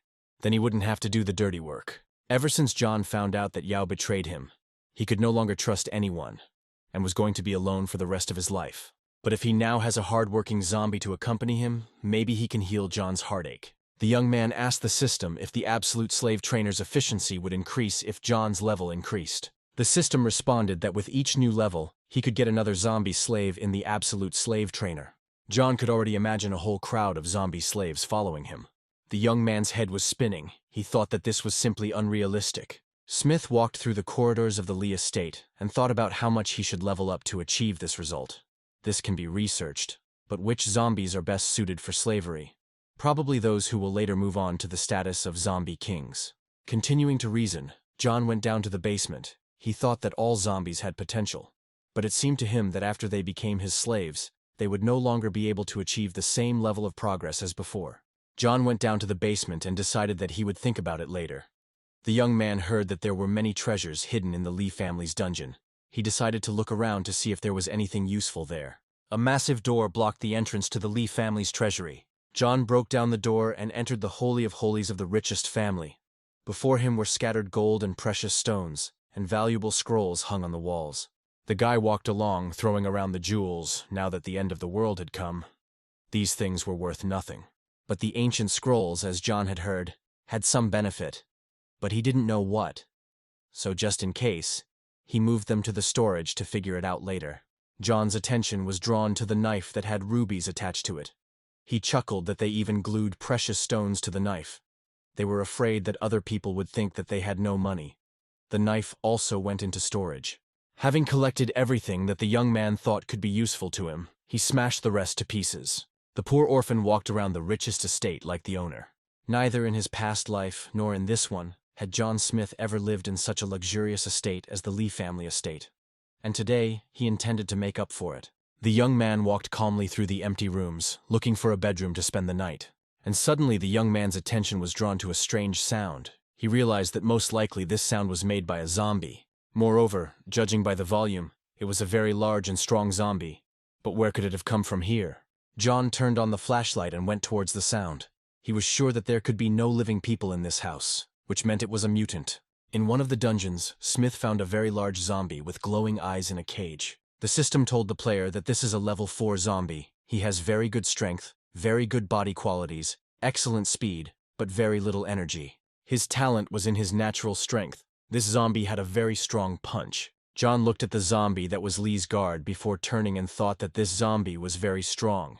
And at night it was completely indistinguishable from a bronze-level boss. What an interesting coincidence. He just received the Absolute Slave trailer and immediately found a suitable zombie. The mutant, locked in a cage, looked at the young man with fear, but without malice. John looked at his find with interest. He was definitely lucky. The guy was very surprised that the zombie did not attack him. Smith told him that he was a man and that he was a zombie, and shouldn't a zombie try to eat him? The player estimated that the energy of this zombie was only 3 points. If he were placed in human society, he would be considered feeble-minded, but with character. Smith asked the system if he could choose this zombie as a slave. The system confirmed that the guy could take this zombie since his spiritual power was low. If you add up all the characteristics, they would not exceed the characteristics of the owner. But the player still had doubts. This zombie is really very good. He has an enviable talent, but his spiritual powers... Finally, John made a decision and told the system that he chose this zombie. Even if he was stupid, he was obedient. A blue panel appeared in front of John, asking him if he wanted to choose this zombie as his absolute slave, and the young man confirmed. John watched as some kind of metamorphosis took place in the zombie. The system was transforming him from a free zombie into a slave. Despite his low spiritual strength, the former guard actively resisted. He did not want to become a slave. Smith was very surprised by this. It was the first time he had seen zombies able to resist the game. The player watched his future slave. He still continued to resist, and John thought that he would not regret his choice.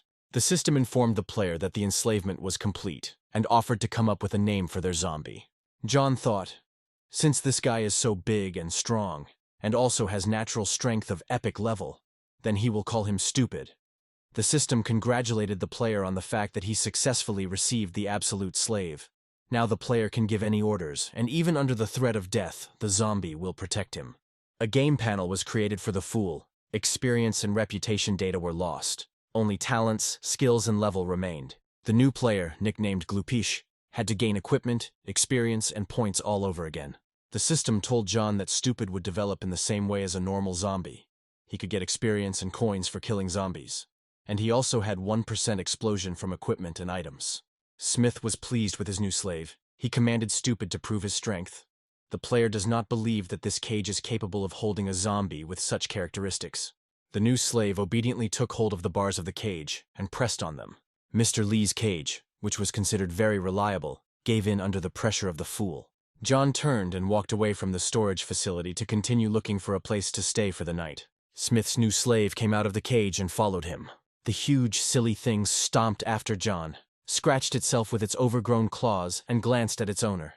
The guy thought that perhaps the zombie couldn't behave any differently. It already understood orders well. Smith opened his game panel and added the leather wristband equipment to Foolish, increasing his body quality and strength. The player looked at what his slave's characteristics had become. The system showed that the main characteristics of the fool were strength 26, energy 3, body quality 27, speed 18. John was already sleepy, and yawning said that if his readings were so high now, then what would happen at night? The guy headed to the bedroom and ordered Stupid to wait until he was asleep and guard the entrance so that no one would disturb him. The zombie growled in agreement. The guy woke up when the sun was already quite high and flooded the luxurious bedroom with its light. John Smith had slept well on the huge, soft bed. He stretched and went to see if anything had happened during the night. The guy carefully pressed the door handle, trying not to make noise or attract unnecessary attention. The player walked out the door and saw that Fool was standing at attention next to the entrance to his room. Smith approached the zombie and praised him for doing a good job. The slave smiled contentedly. There were several dead zombies lying at Stupid's feet that he had killed during the night. John was surprised that Stupid hadn't eaten them. Smith asked the slave if he didn't eat other zombies. The giant shook his head. John was surprised again and said that he really was different from the others. It was time for breakfast, and the player went to the dining room. The guy got out some food cards to have a hearty meal. A second later, dishes appeared on the table, emitting an enticing aroma. John armed himself with chopsticks and began to eat. And then the player heard a strange sound. Something was dripping on the floor. John turned to see what was happening. Poor Silly looked at the food with greed, and from hunger, saliva literally dripped from his mouth and dripped onto the floor. Puzzled, John asked Silly if he wanted to eat too, and he shook his head affirmatively. The surprised young man invited the zombie slave to eat with him. He had never seen such a strange zombie, who does not eat other zombies or people, but loves regular food. John activated a few more food cards. Now the entire table was covered with food. Smith called the silly boy to join him. The player watched with what appetite the fool devoured the food and, propping up his head, thought that he didn't know what to do with all those food cards, but now the fool would help him. After eating, John Smith went deep into his thoughts. He originally wanted to take revenge on Habo at level 5 or 6, but now it's all over. He's at level 8, so there's no point in going on quests and leveling up. The player turned to his panel and called up a map of the city. Holding the map in his hands, John thought that with all his gear and the help of Silly, maybe he should try to change his specialty. The player's next goal was the Museum of the Capital Mo, where he had to find a scroll to transition to another specialty. From his past life experience, John remembered that there was a scroll hidden in the museum that allowed him to change his specialty.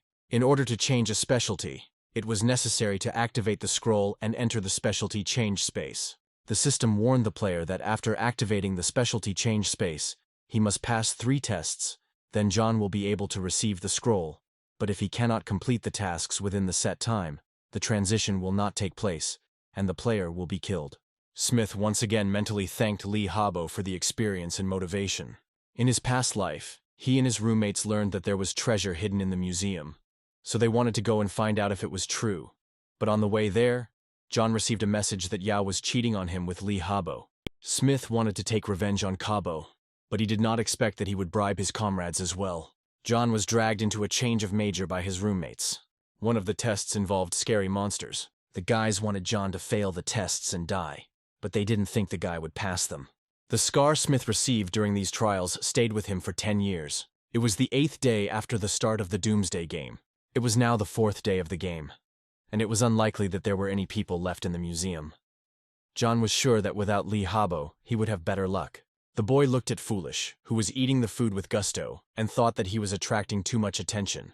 And then an idea struck John on how to disguise a zombie as a human. The two of them left the Lee family estate, John Smith in his usual clothes, and next to him, wearing a guard's uniform, a cap and sunglasses, stomped the huge fool. The zombie had a huge jagged sword on his shoulders, making him look very menacing. Soon the players approached the Museum of the Capital Mo. Numerous crowds of mutants roamed inside the museum. Entering the museum hall, John was surprised to see that there were a lot of dead zombie bodies lying on the floor. The player realized that someone had already been here, which meant he needed to be more careful. In order to get into the museum, it was necessary to kill the zombies that were there. So the player pulled out his sword and quickened his pace. John struck blow after blow with his deadly sword. The zombies fell as if mown down, and soon there were almost no aggressive mutants left in the hall. The system congratulated the player on receiving a one-time bronze-level item. John looked at the reward. It was a scroll of fireballs. When activated, fireballs appear, with which you can attack the enemy, and you can also cause an explosion. And then the player's attention was drawn to his slave. The fool stood surrounded by zombie girls. They were making eyes at him and purring sweetly. No aggression. For zombies, this was very strange behavior. The player put on a winged cape and secretly watched his slave. It turned out that Stupid does not attack zombies of his own free will. Other monsters do not touch him either, which means he can approach mutants and attack them unexpectedly, and can also open treasure chests. The guy realized that with such an assistant he could avoid a lot of problems. But after thinking for a bit, John realized that if Foolish opened the chest, he would not gain any experience or reputation and would not be able to expand the storage, so it was a waste of time and effort. The young man decided that he would look at the situation. Smith remembered that in his past life, on the 8th day after the end of the world, most of the zombies had already been killed by players. Now it will be difficult for the two of them, together with Stupid, to deal with all the zombies in the museum. John Smith approached a building that was located near the museum. On the balcony, John saw a group of armed people. The guy knew that the scroll for changing specialties couldn't be moved to another place. Otherwise, he would have simply sent Foolish for it, which meant he needed to get to the museum. One of the guys, apparently the leader, was telling the others that they needed to kill all these zombies and enter the museum, but they didn't have enough people to do it right now. John watched the people through binoculars, but unfortunately he couldn't hear what they were saying. He realized he needed to practice lip reading more. It turned out they were the ones who left traces of the fight in the museum. The young man thought that if he could join this group and go to the museum with them, he could avoid many problems. There were several zombies lying in the courtyard of the building where the group of people was based, which meant that the people were successfully defending themselves. Inside the building, there were offices, as well as warehouses and garages. In one of the warehouses, there was a crowd of people standing, climbing onto a container. The leader, his name was Gao Dong, was leading the meeting. The speaker said that when they had 200 people, they would set out on their journey, and they would have to prepare their weapons themselves. But among those gathered, there were also some who were dissatisfied. One of the guys exclaimed that he could not wait any longer, while another supported him, saying that they were already strong and could move forward right now. The crowd began to make noise. Someone shouted that he wanted to eat roast lamb. Someone shouted that the food cards would soon run out. Some reproached the leader that he wanted them to die right there, and then he would take their resources. There was a fight, and the fair-haired guy received a resounding slap. The red-haired girl with the pipe on her shoulder screamed at the asshole to take his hands off. The guy who had gotten a slap on the wrist was lying at the feet of the red-haired beauty. The beaten young man finally stood up, and scratching his neck turned to the girl. He stated that if she had a bronze-level iron rod, it did not mean that she was better than him. He extended his hands to her again and said that if she was more kind to him, he would not quarrel with her. The girl chuckled and said that she knew what the bastard was thinking, but if she was nicer to him, she would throw up. The guy got angry, called the girl a bitch, and said that when he gets the chance, he will have fun with her so much that her own mother will not know. The girl laughed at this. She advised him to roll up his lip and take care of his cock. The guy was angry, especially since those around him were laughing. Watching this scene, the unsuccessful suitor took a stick and began to advance on the offender. The leader jumped down from his pedestal and asked the guy if he was really inciting the woman to fight. The leader of the gathering said that they should not quarrel. John Smith decided to quietly join the crowd. He and Stupid entered the room unnoticed by the others, listened and watched what was happening there.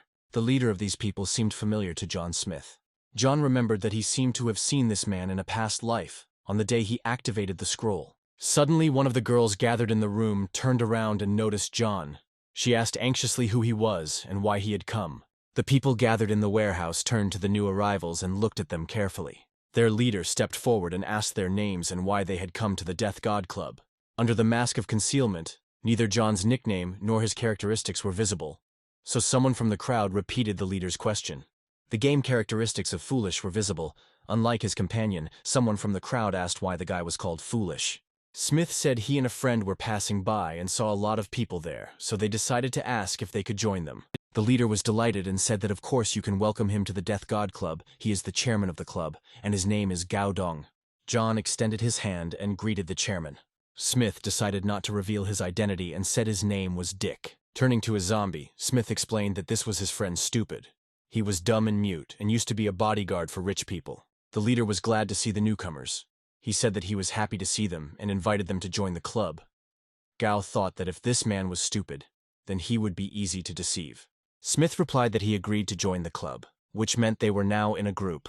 John was surprised. He didn't think it would be so easy. Gao invited the newcomers to his office and asked if he could help them with anything. Maybe they needed something.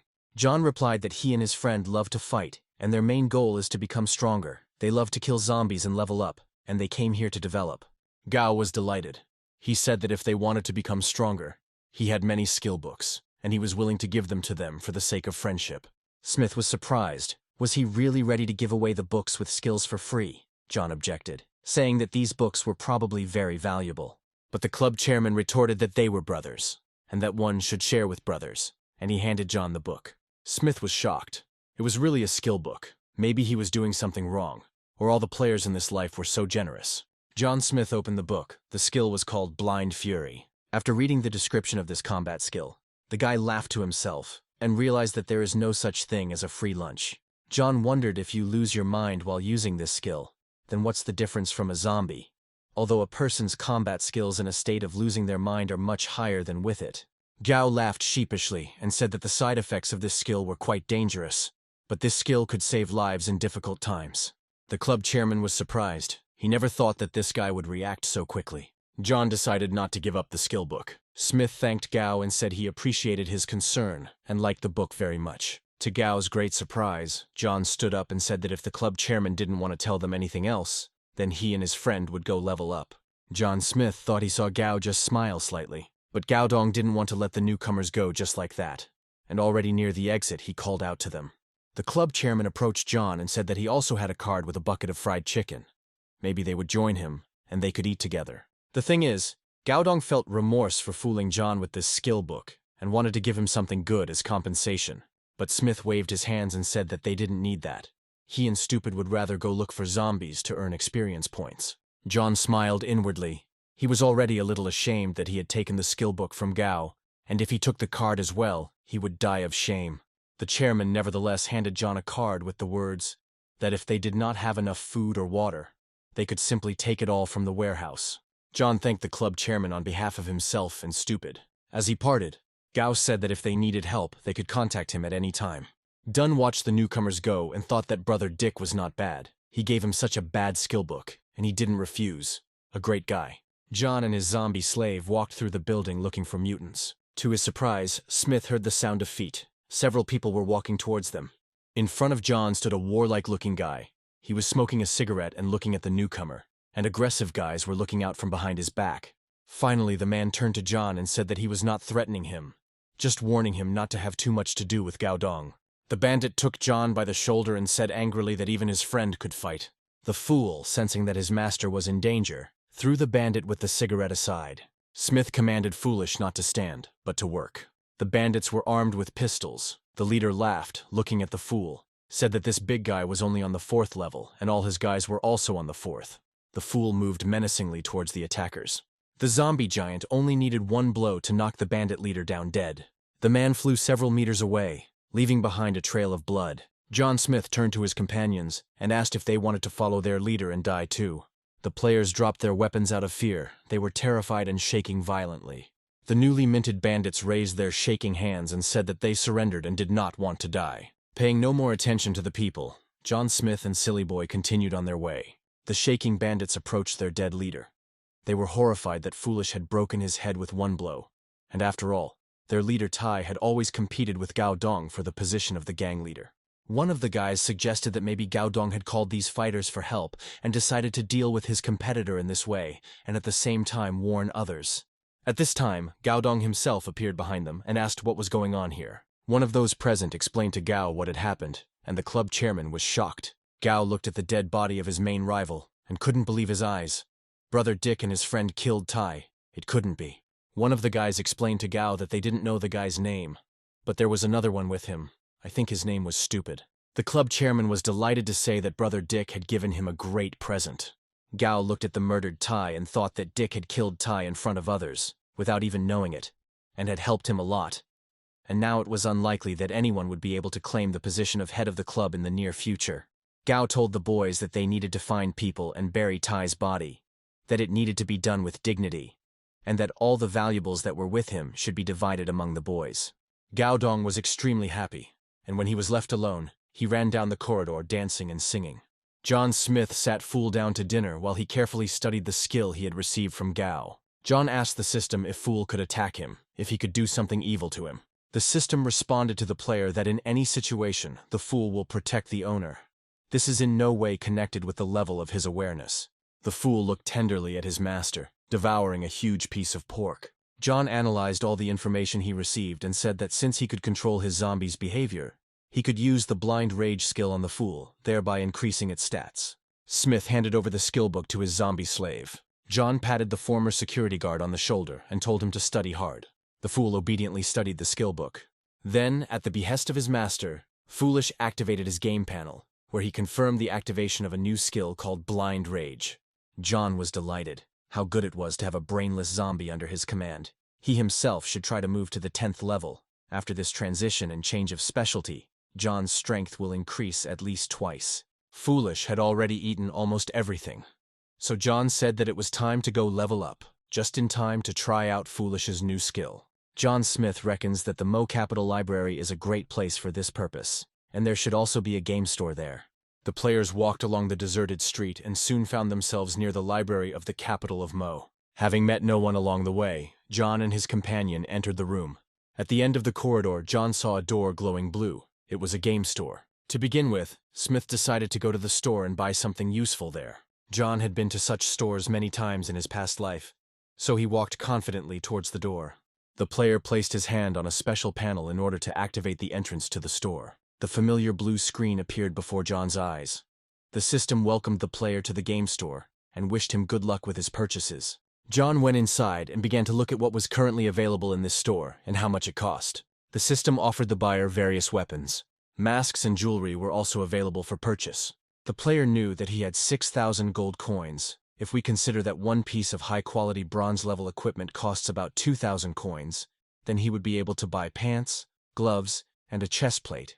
John opened the equipment panel and began to look at the items that interested him. At this time, a very strange sound was heard from behind the door. The player calmly flipped through the item catalog as the sound grew louder.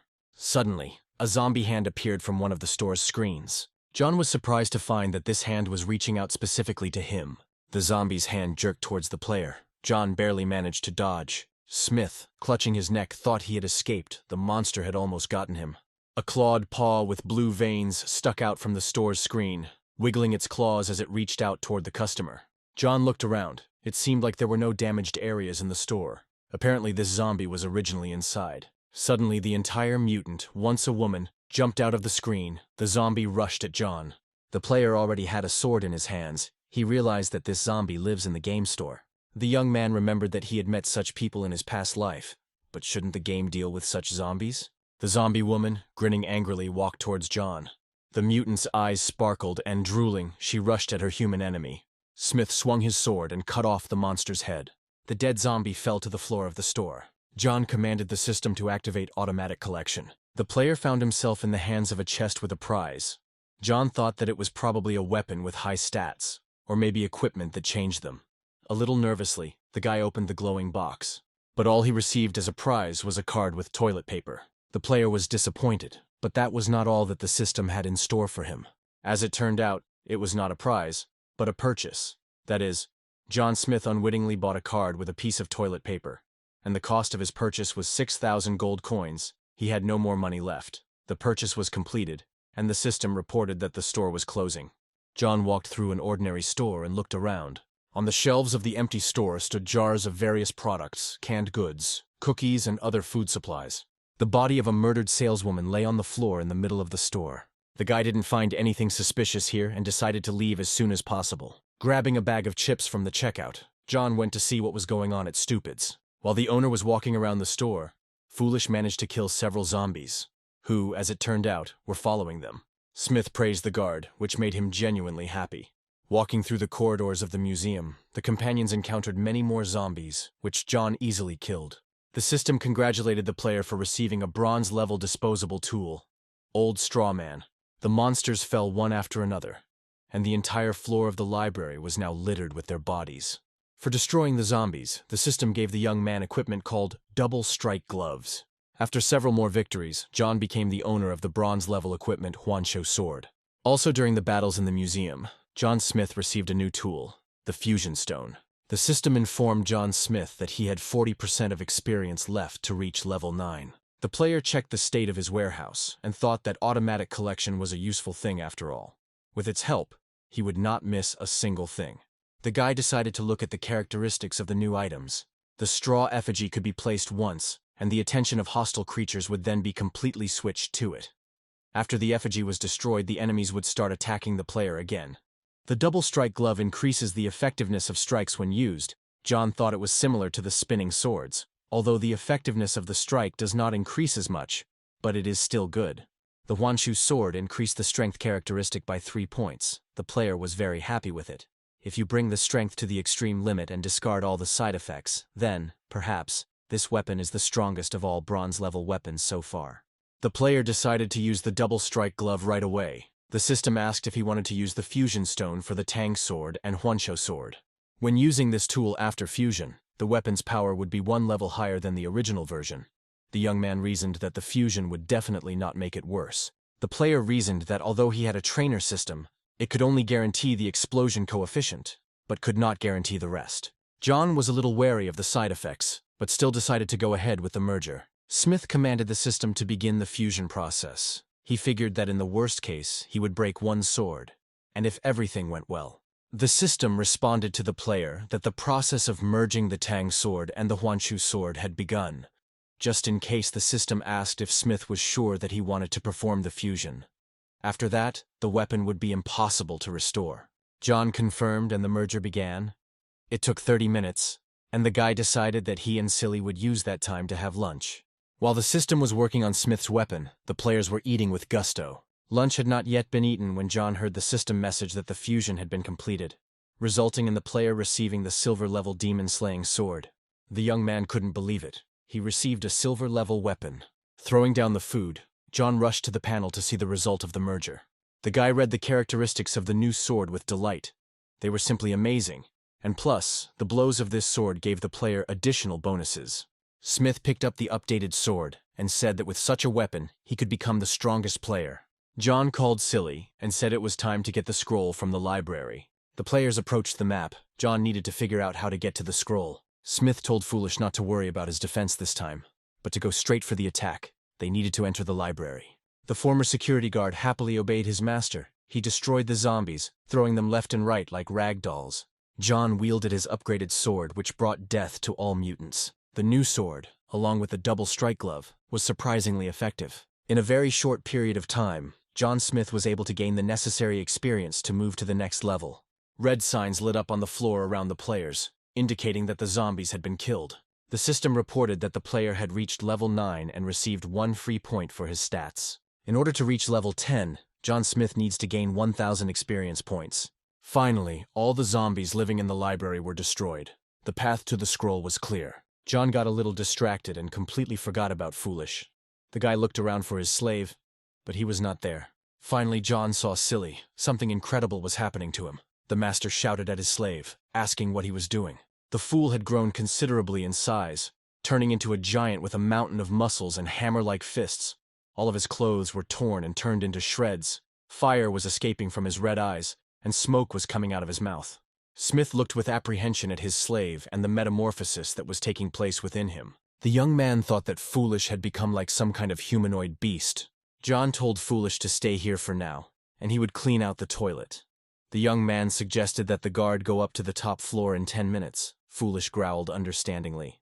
Half an hour later, John and the guard went up to the top floor and were met by a whole crowd of zombies. The guy decided to test his slave's new skill and commanded Foolish to activate Blind Rage. At that very moment, fire burst from the silly boy's eyes. He growled threateningly, and his already huge muscles became even bigger.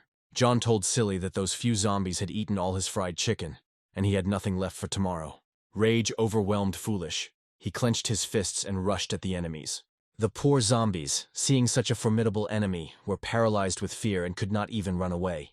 Meanwhile, John sat down in the corner and made himself a cup of green tea. Meanwhile, the fool was destroying his enemies with amazing efficiency. Smith was surprised at how strong the Blind Rage was. When the skill was activated, the characteristics of the foolish man doubled, and it was simply impossible for the zombies to escape from him. The former security guard's fighting strength was amazing. That's what real natural power means. A few minutes later, the system reported that Blind Rage had entered a frozen state. The fool immediately decreased in size and became much quieter. The guard felt weak and collapsed to the floor. During the fight, he was scratched by a zombie, but in a state of blind rage, he did not notice it. Now Stupid looked like a deflated balloon. Air was coming out of his wounds, as if his strength was leaving him through the wounds. John approached Silly, to whom he had already become attached, and thought that this was crazy. Could something like this really happen in the Doomsday game? Smith looked at the game panel and learned that when Blind Rage was activated, the speed of feeding increased significantly. The speed of food absorption corresponded to the severity of the wounds. The young man commanded the system to activate automatic collection, and to help his guard a little, John gave him an elixir to restore energy. Smith walked across the battlefield, and the system only had time to congratulate him on receiving new useful prizes. Among the newly acquired items, John singled out a protective chest plate that could protect him from enemy attacks and improve his personal characteristics. Also very useful was the energy elixir, which could immediately restore 10%. John Smith looked with pleasure at his new equipment, which he had received as a result of his last battle. Using the Scroll of Empowerment, John decided to empower the blood-absorbing ring, hoping that after empowering the ring, it would be able to match the power of the losses he incurs during battle. Of course, by strengthening the ring, Smith took a risk, but he was sure that he had become lucky. The manipulation of the ring was successful, and John activated the tool. John Smith waited impatiently for the ring strengthening process to be completed. Finally, the system notified him that the enhancement was complete, and he received an updated ring. Now it increased its owner's characteristics in strength and body quality by 2 points. The young man was happy, he succeeded, and he decided to try out this equipment right away. Smith rushed into battle, killing several zombies. The ring worked. The enemy's forces passed into the player's body. A pleased John looked at his stats. They had increased significantly. The boy called foolish, saying that it was enough to rest. It was time to go upstairs. John found the door he was interested in and opened it. The players saw complete devastation before their eyes. It felt like a bomb had exploded there. Some of the bookcases were lying on the floor. Pages were torn out of the books. The doors were torn off. And everything was cracked. The guy looked around and thought that only a boss could do something like that, and also possess such power. Smith remembered that when he came here in his past life, all the bosses had already been destroyed. But this time they made it. John wanted to see what kind of boss this was. A sign lit up in front of the young man, informing him that he had approached the capital store, Mo. The guy pressed the handle of the front door and opened it. The system congratulated the player on finding the capital Mo's store, for which he received 10 reputation points. The game warned that each player could only be in the store for 30 minutes a day, and if he exceeded the allotted time, he would receive a fine. John was also warned that if he refused to pay the fine, the system would destroy him. It turns out that Smith is the first player to visit the capital Mo store, and for this, he receives a one-time discount of 50%. To avoid further trouble, John told Silly to guard him. The zombie growled affirmatively. Smith entered the hospitable shop, and Foolish remained outside to guard the entrance. The guy, entering the store, first of all decided to get acquainted with the assortment. The system greeted the first buyer and offered to look at the product catalog. John Smith agreed, and pressed the key to activate the directory. But before redirecting him to the catalog page, the system showed a buyer's memo, which stated that the store does not prohibit the use of force, but in the event of damage, the buyer is obliged to pay compensation. The guy thought that everything here was like in his past life. He hoped that while he was shopping, no one would break into the store, and he would not have to pay compensation. First, John decided to look at the tools. The store offered the buyer a light ball, a short-range bow, an ice spike technique scroll, and amphetamine. These were very expensive instruments. John wondered why such offers. Was he really too rich? The player closed this catalog because these tools did not suit him. The system responded immediately, saying that they understood that the buyer was unhappy with the products presented, and that hidden products would be revealed to him. The young man did not quite understand what the system meant. It turned out that each store has specialized hidden goods. They are available only to those who have made a great contribution to the city. John has the right to buy hidden goods. Smith scratched his head thoughtfully and asked what contribution he had made to the city. But you can't look a gift horse in the mouth. And John decided to see what kind of hidden goods were in the store in the capital of Missouri. The guy was overcome with curiosity. He had never been a privileged customer before. The big screen lit up with a greeting for the respected and devoted citizen. The young man was overcome with doubts, and he asked the system if it was sure it had not made a mistake. In response, he was asked to go to the main page of the store and make sure. John opened the main page and saw among the offered goods the badge of honor of the capital of Mo, the costume of the Guardian of Order, and the imprint of the Defender of the capital of Mo. Smith looked at his balance and realized he had enough for the last 2 items. The guy decided that since there was a discount now, he needed to buy something expensive, and decided to buy a costume of a law enforcement officer of the capital of Missouri. John confirmed the purchase and thought that next time he would buy the imprint of the Defender of the capital of Mo. The system asked what other product he wanted to buy, but John replied that he didn't need anything else. Smith opened the door and left the store. The system said goodbye to him, thanked him for visiting, and invited him to come again. The faithful fool was waiting for the owner near the door. John decided to examine the purchase better. The acquired suit belonged to special equipment of the diamond level. The suit also had many functions. For example, the function of metamorphosis. The suit also had the function of self-cleaning, temperature regulation, self-healing, and blood isolation. Another interesting function was the greatness and order function. The person in the suit can establish order in the capital of Mo and publish tasks approved by the system every day. The guy decided to immediately use the purchase to see what this suit was capable of in reality. He took off his clothes and commanded to put on all the equipment. A game panel appeared. John pressed the button to activate and put on the costume of the Guardian of Order of the capital of Mo. At that very second, the suit appeared on the young man. He decided to try the metamorphosis function. Smith found a protective chest plate. The system asked him if he wanted to use the law enforcer suit effect on the protective chest plate. John confirmed, and at that moment the breastplate appeared on the player. The young man pressed the put-on button, and immediately the protective breastplate appeared on him. He pressed the take-off button, and the breastplate disappeared. Put it on again, and the bib was on. Take it off again, and the bib was gone. And Foolish, who had been watching all these experiments, stood and opened his mouth in surprise. The system warned the young man that his 30-minute limit would soon end. John thought that now he only had to put on the suit, and his activity, mobility, and stealth would immediately increase to the maximum. The guy was in a hurry to kill the library boss, and so he hurried Foolish so that he would go faster. Smith decided to test the various functions of the suit on his zombie first. The guy thought that if he used the order function on the fool, he could destroy the whole world. John's imagination conjured up a docile and trembling Silly, but any task had to be checked by the system, and the system did not allow everything. John commanded to kill a legendary level boss, but the system did not pass this task. Destroy the library with one blow. The system rejected. Spy on a girl changing clothes. This task passed, and the system asked if John wanted to publish it. Smith rushed to the game panel and shouted that he was joking and that it should not be published. Silly looked questioningly at the owner. He did not understand anything. And then a lucky thought struck John Smith. He turned to the game panel and offered the task of killing the library boss. The system responded that the task had been checked. Did he want to publish it? John clicked yes. Smith thought that this feature could be used to determine if there was a boss nearby. The system published a task and a reward for completing it. John called his zombie and said that they needed to deal with the boss, and Stupid growled approvingly. Meanwhile, it was already night outside. The stars came out, and the zombie's strength increased. In one of the library offices, two teenagers were sitting and shaking with fear. The girl asked her brother with tears in her eyes if their boss would find a zombie. The boy stuttered and said that he shouldn't. And then the girl saw a strange red light. A huge, scary zombie was peering through a small crack. The girl screamed in horror, tears running from her eyes. Her brother covered her mouth with his hand and told her to be quiet. Hugging his frightened sister, the young man looked around. On the wall sat a vile monster with a long tongue and burning eyes. The zombie boss extended his disgusting raw tongue towards the children, who were trembling with horror and disgust. Even in the darkness, it was clear how big and ugly this zombie was. The boy grabbed his sister and shouted that they needed to run. There was an open door ahead, and the boys hoped to hide there, but the mutant wrapped his long tongue around the leg of the running girl. A strong tug, and the monster pulled the girl, screaming in horror, towards itself. The brother called his sister by name, but all he got in response was a spray of blood.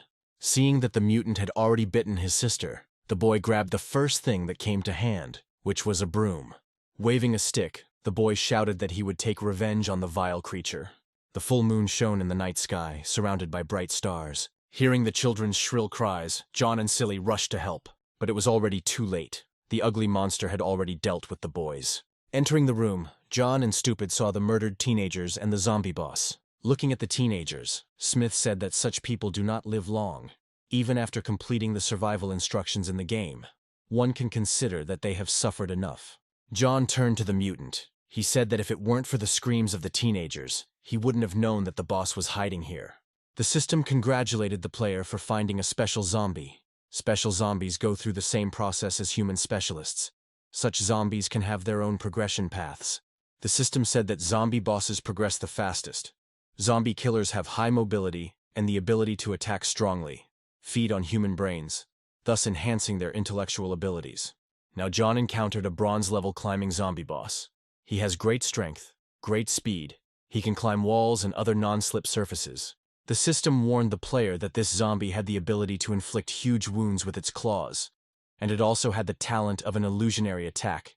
This zombie could merge with the floor or the wall and suddenly attack.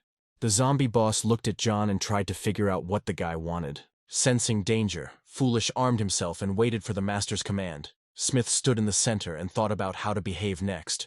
The system informed the player that he had found a bronze-level climbing zombie boss and was given a new quest, the hatred of the climbing zombie. The trainer system informed the guy that it had scanned the climbing zombie hatred quest and optimized it. From the system, Smith learned that a library worker stole books, for which the director scolded him right before the end of the world. But after the end of the world, the worker turned into a zombie and killed the director, requiring the task to kill a climbing zombie in 12 hours. Having received a task from the system, John Smith instructed Foolish to drive the monster onto the wall and prevent other zombies from coming here. The fool began to carry out his master's task. As soon as the vile creature tried to get down to the floor, Foolish immediately beat it with a pipe. The zombie boss tried to scare the fool by using his illusion attack talent. But it wasn't that easy to scare the guard. He immediately fought off the attacking creature. To avoid being hit, the climbing zombie merged with the wall, and Foolish lost him for a while. The climbing zombie decided to attack Foolish from behind. The guard deftly wielded the pipe and immediately hit the attacking boss with all his might. The zombie boss tried hard to get to Stupid, but he never succeeded. Having received a serious rebuff, the boss greatly decreased in size. Swinging his sword, Smith said that there was nothing special about this zombie. Smith's renewed sword cut off the terrible monster's clawed paws. Having lost his fighting talent, the zombie boss ran away. The guy watched the monster that destroyed half the library and ate so many people. Now the climbing zombie could no longer climb, and he began to shout that there was a man killing zombies here, calling for help. John Smith said he was giving the boss a chance. He counted to 1, during which time he could escape. On the count of 3, the young man yawned. On the count of 2, he prepared his sword for battle. On the count of 1, the strong wind boots acceleration function was activated. John then activated the space delay function for a short time. In literally the blink of an eye, the player found himself next to the boss. The guy summoned spinning swords. The cruel mutant realized that his end had come. There was a deafening explosion. The player was pleased with himself and his assistant. It was the first time he had killed a boss so quickly. The system congratulated the player for killing the Bronze Tier 10 zombie boss climbing zombie and received a reward for it. The system also reported that the player had completed the Revenge of the Climbing Zombie quest, for which he received reputation points, coins, experience points, and a bronze-level piece of equipment as a reward. The next message said that John had reached level 10. Since he had not changed his specialty, he could no longer level up. His experience points would accumulate. The system advised the player to wait for the channel to open to switch to another specialty. John realized that he needed to speed up the search for the scroll. Since the player had successfully moved to level 10, he had received another super trainer and could take it right now. Smith remembered that the rookie period would soon pass, and if he moved to another specialty first, it would be announced to the whole world.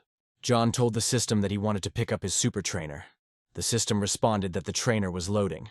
It turned out that the young man received the super trainer Gemini Yin and Yang. This meant that a guy could have 2 specialties at once, and the first specialty would be visible to everyone. John Smith was happy. He knew it was against the rules, but maybe the Doomsday game wanted him to become the king of the whole world. John, of course, was pleased with the system's attitude towards him, but it was unfair towards other players. Smith heard that there were a lot of zombies approaching. It was time to get back to clearing the library. John called down an attack of magical spikes. At that very moment, the floor began to crack and strong, sharp spikes began to emerge from it. They pierced the zombies, stung them, killed them in every possible way. And soon there was not a single living zombie left in the room, except for Stupid. A silver chest began to shine in John's hands. He had found treasure. Since the silver chest could be moved, John took it in his hands and called the silly boy to come up. The players walked up the stairs. John Smith was in a hurry to activate the scroll and get a new specialty. On the 5th floor landing, several aggressive zombies came out to meet John. Having cast an appraising glance at the mutants, the guy decided that all these zombies were low level. This was Stupid, and he could cope without him. The young man told the guard that he was giving them to him. Growling menacingly, Foolish moved towards his opponents. John walked to the location of the scroll and reasoned that, according to the explanation of this trainer, the ghost specialty adds strength and speed, which means he needs a specialty that will add body qualities and energy. From his past life experience, John remembered that the best specialty was the secret specialty of the Holy Swordsman, which was hidden on the other side of the ocean, apparently. In the dragon state, there really was no such specialty.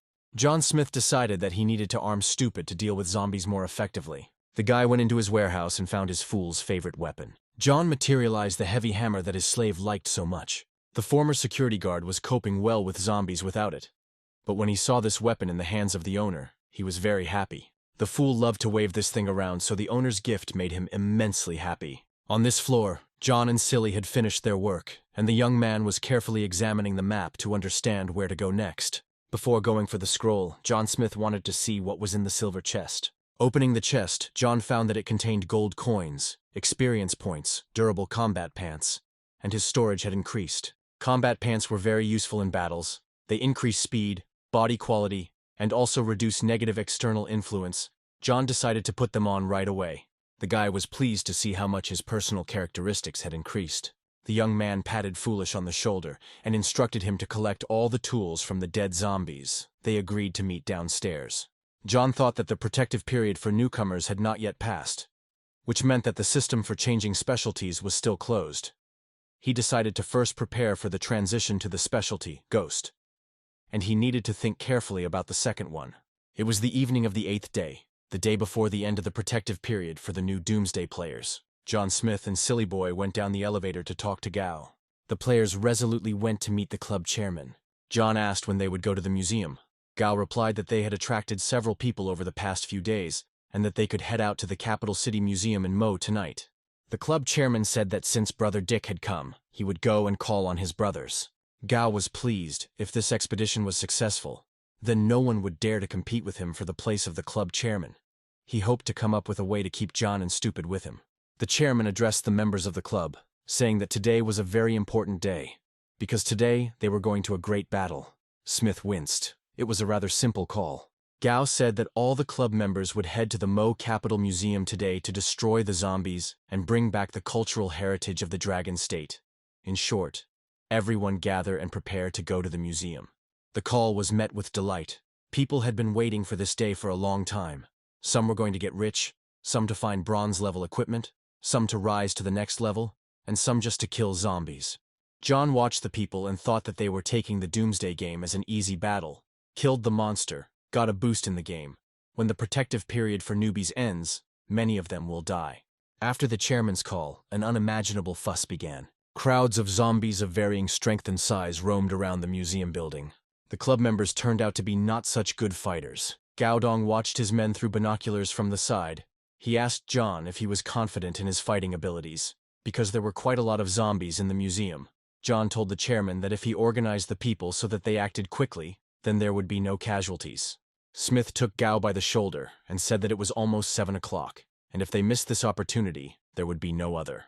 John reminded the chairman that everyone had approved the plan, so it was okay to proceed, and Gao agreed. The club members were eager to fight, with Smith's faithful Silly by his side. John said that his speed was the highest in this club, so he asked permission to attack the zombies first. The young man pulled out raw meat from the warehouse, poisoned with zombie venom as bait. This time, Smith left the faithful and reliable Foolish with Brother Gao. John watched his Silly Boy happily playing with the hammer. He really liked this weapon. Smith realized that this hammer suited Foolish very well. To the surprise of the club members, John took off and ran like the wind. Gao was very surprised that the guy could run so fast. The club members looked after him, and each thought about their own.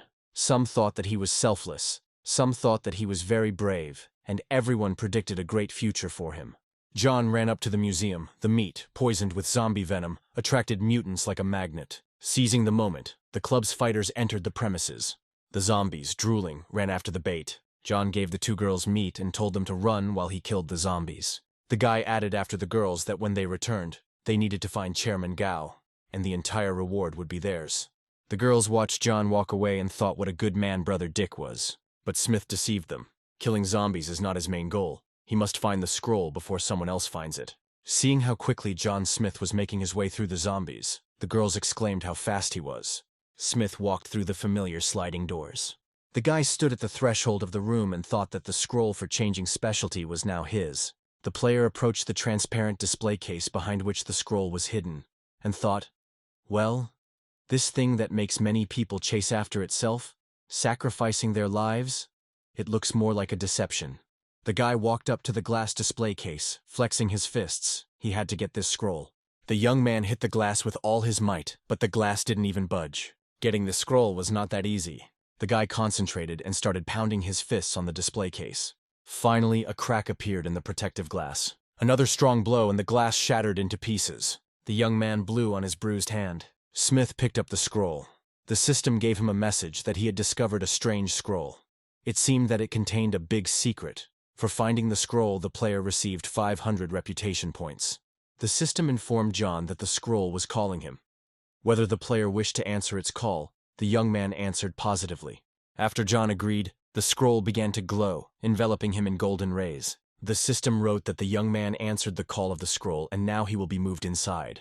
A portal opened and the young man was sucked into the scroll. The game panel reported that the program for moving to the scroll has completed. John was not surprised by all this, because he had already been through this once. Smith sank smoothly onto the stone floor. The young man found himself in a huge stone hall, with fires burning around him.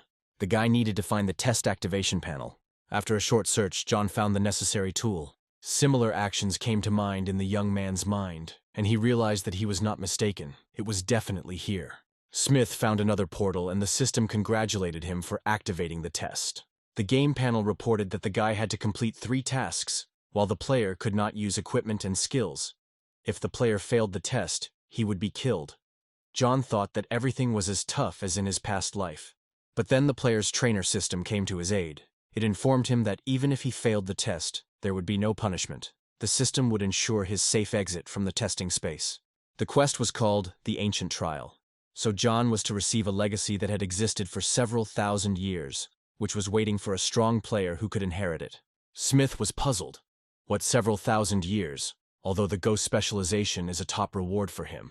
But this description did not fit it. The ghost specialization comes from the ancient legends of the Dragon State's assassins, but they only existed 1,000 years ago. And a level 50 ghost assassin and a level 80 ghost spirit don't fit the description. John asked the system what this meant, but the system was silent, usually responding even to thoughts. This time she didn't want to prompt the player with anything. The young man realized that in this case, he would have to make a decision on his own. John decided to accept the task. Although it was very risky, he was already walking an untrodden path. Steps appeared in front of the player. The first level of the test began. John entered the cave. The system told him to put his hand on Lee's pearl. The young man obediently placed his hand on the shining golden pearl. Something was happening in the golden ball. Different colors were shimmering there, as if the ball was alive. And then the pearl of Lee seemed to be engulfed in fire, and red flashes appeared around it. John looked at the pearl and realized that it had all begun. The space around the guy began to spin, and it seemed as if he himself was engulfed in fire and light. A flash of bright light blinded the guy. John narrowed his eyes and covered them with his hands. The flash of light disappeared. The guy found himself in a huge scarlet ocean, as if he was standing on a stone, and red waves were splashing around him. The scarlet space was huge. At first, the young man thought that he was in the middle of lava. There was no heat, so John bent down and scooped up the red liquid with his hands. It turned out to be blood. The young man clenched his fist with the bloody mass, and it seemed to him that the space around him began to sway. But he had to endure this test, not be afraid and not fail. The bloody space began to spin again, and another portal opened. Smith was horrified by this ocean of blood. A scream burst from his chest. The guy remembered that all the trials of changing professions were very difficult and scary. In his previous life, he had gone through this level relying on his hatred for Yao, and had gone through it terribly. Then he was simply horrified by the blood that splashed around and flew at him, soaking him with the terrible liquid. John was sure that in this life, everything would be different. He had to pass the tests with dignity. The portal above John opened, and it caused the bloody sea to splash even more. Almost all of John's suit was already soaked in blood, but he stood calmly in his place. Almost all of his clothes were already splashed with waves of blood. But the young man remembered that this suit had the property of self-cleaning and was not worried about this. The sea of blood was advancing, but John's excitement faded into the background. He pulled himself together. Blood was pouring onto the player's face and hair. It seemed like he was about to drown in this bloody liquid. And then a faint light appeared around the guy. The bloody sea began to calm down, and the young man realized that he had passed the first test. John clenched his fists and shouted that he had finally proven his abilities. And then, to his great surprise, John heard a voice that praised him and ordered him to return. The guy didn't know how to get back. Usually the system did it itself. A strong wind blew, as if wanting to throw the young man from his support into the bloody sea. Smith took a steady position and concentrated. At that very moment he found himself back in the cave, and the system congratulated him on successfully passing the first level of the tests. Now he had to move on to the next level. Smith reached for Lee's pearl again, because it was the one that transported players to the trials by looking at the iridescent ball. It occurred to John that who would have thought that such a small pearl could transport people to such a terrible place. A portal appeared in the wall. The system reported that the second level of the test was activated, inviting the player to go forward. The guy remembered that in his past life he had gone to the second level in exactly the same way, filled with anger. Last time, at the very end, John couldn't take it anymore and simply fainted. When Smith woke up, he found himself on the third level. In this life he must stand firm until the end. Traitorous thoughts appeared in his head. whispering that he should give up anyway. If he fainted, he would immediately go to the third level. But the young man drove away the cowardly thoughts. He could not think like that, under any circumstances. Why should he give up when he went through this in his past life? John gritted his teeth and thought that in this life he would endure to the end. He had an opportunity for revenge, and he could not lose.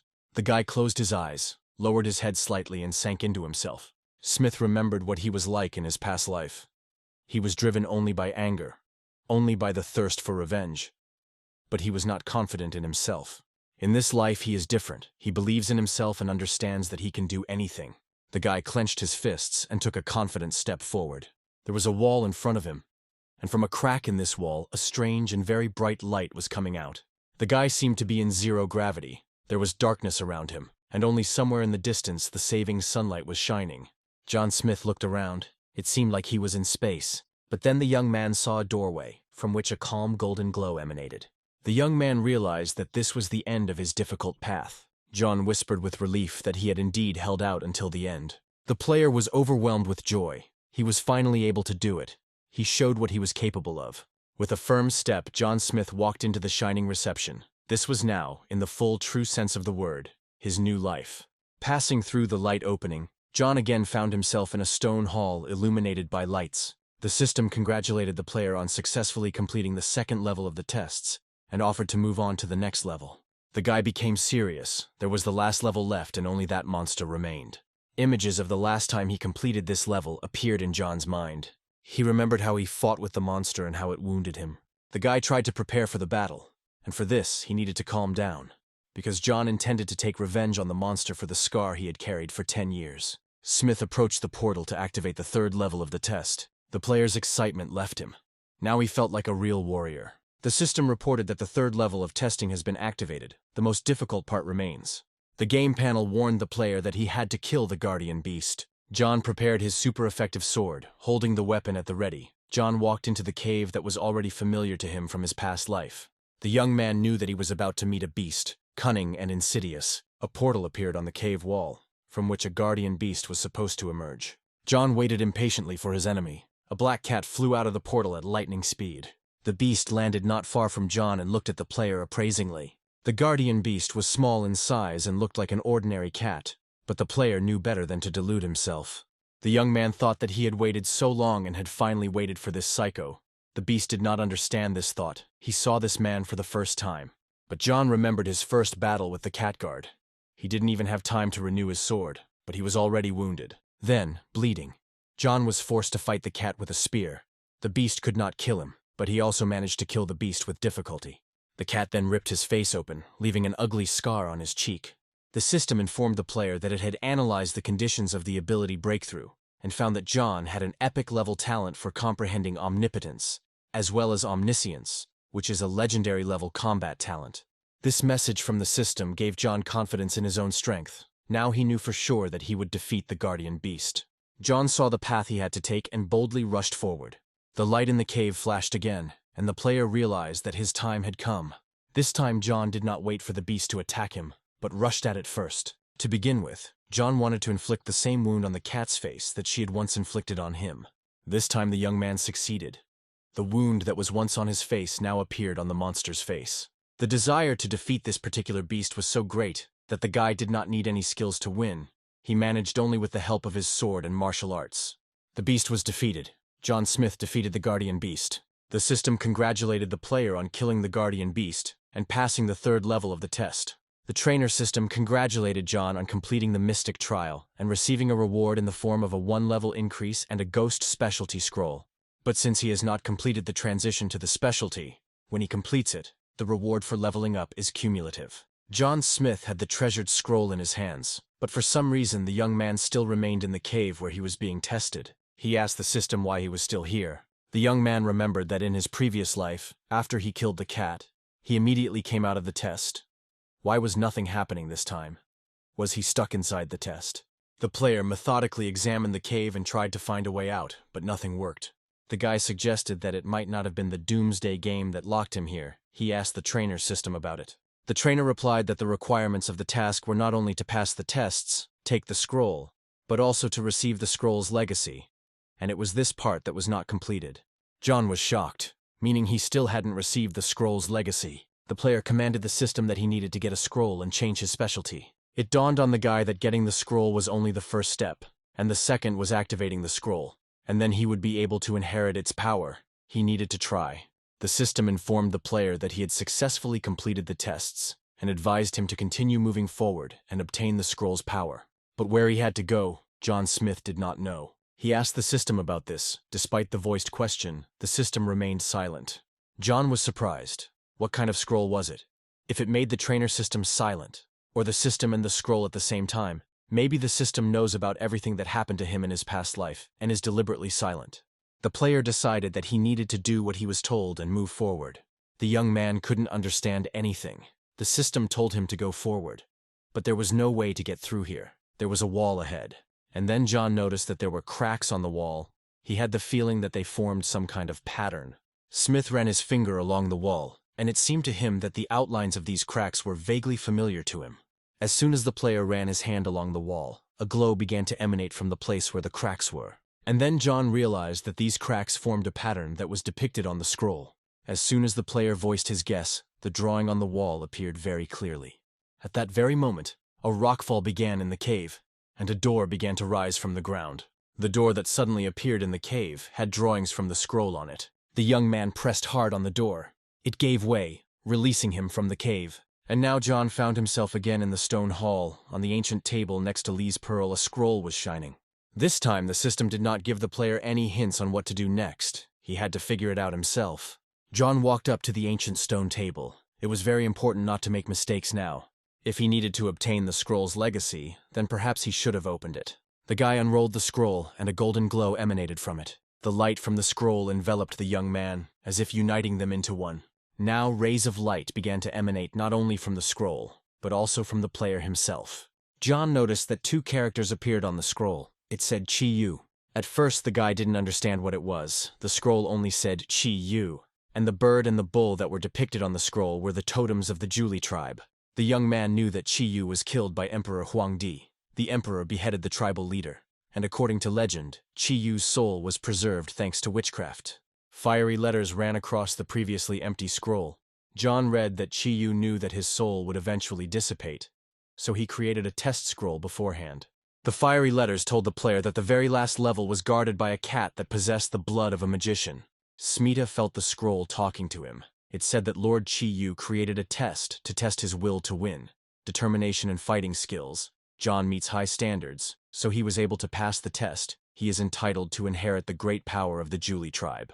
The boy had to place his hands on the drawing. John realized that this was the power of the scroll. The boy placed his hands on the drawing that was depicted on the scroll. The system informed the player that he is receiving a power unknown to the system. The system is analyzing the unknown power. When the young man placed his hands on the drawing, a cocoon of light seemed to form around him. Tongues of fiery energy pierced him and swirled around him. A strange transformation took place. A new message has appeared. The system has determined that this force comes from the Blue Star. The system is combining the unknown force with the Blue Star culture and the Doomsday game. The game reported that the combination was complete. Digitalization was also complete, and the young man was moving to another specialty. Finally, the tongues of energy flame disappeared, and John Smith became himself again. Unable to stand on his feet any longer, the young man sat down on the floor. At this time, the system congratulated him.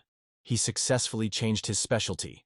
According to the Blue Star culture, the Doomsday game gave this specialty the name Commander-in-Chief. Now it is necessary to digitalize this specialty. John was shocked. He was originally going to get the Ghost specialty, but ended up passing Chiu's test. Isn't that lucky? The familiar blue screen of the system lit up. It reported that the player had changed his specialty. He had become the Commander-in-Chief. John joked that it was an interesting specialty. After reading the description of his new specialty, Smith didn't know what to say. He certainly didn't expect this. John Smith was still sitting on the floor of the hall, digesting the information he had received, when suddenly Lee's pearl appeared on his hand. The guy couldn't understand why this glowing ball suddenly stuck to the back of his hand. In response to the player's thoughts, the system reported that this ball was the treasure of the Julie tribe. Commander-in-Chief Chiu treasured this thing most of all. Through Chiu's trial after inheriting the power of the scroll, the ball is attached to the player and then exists in his mind. The ball has several functions.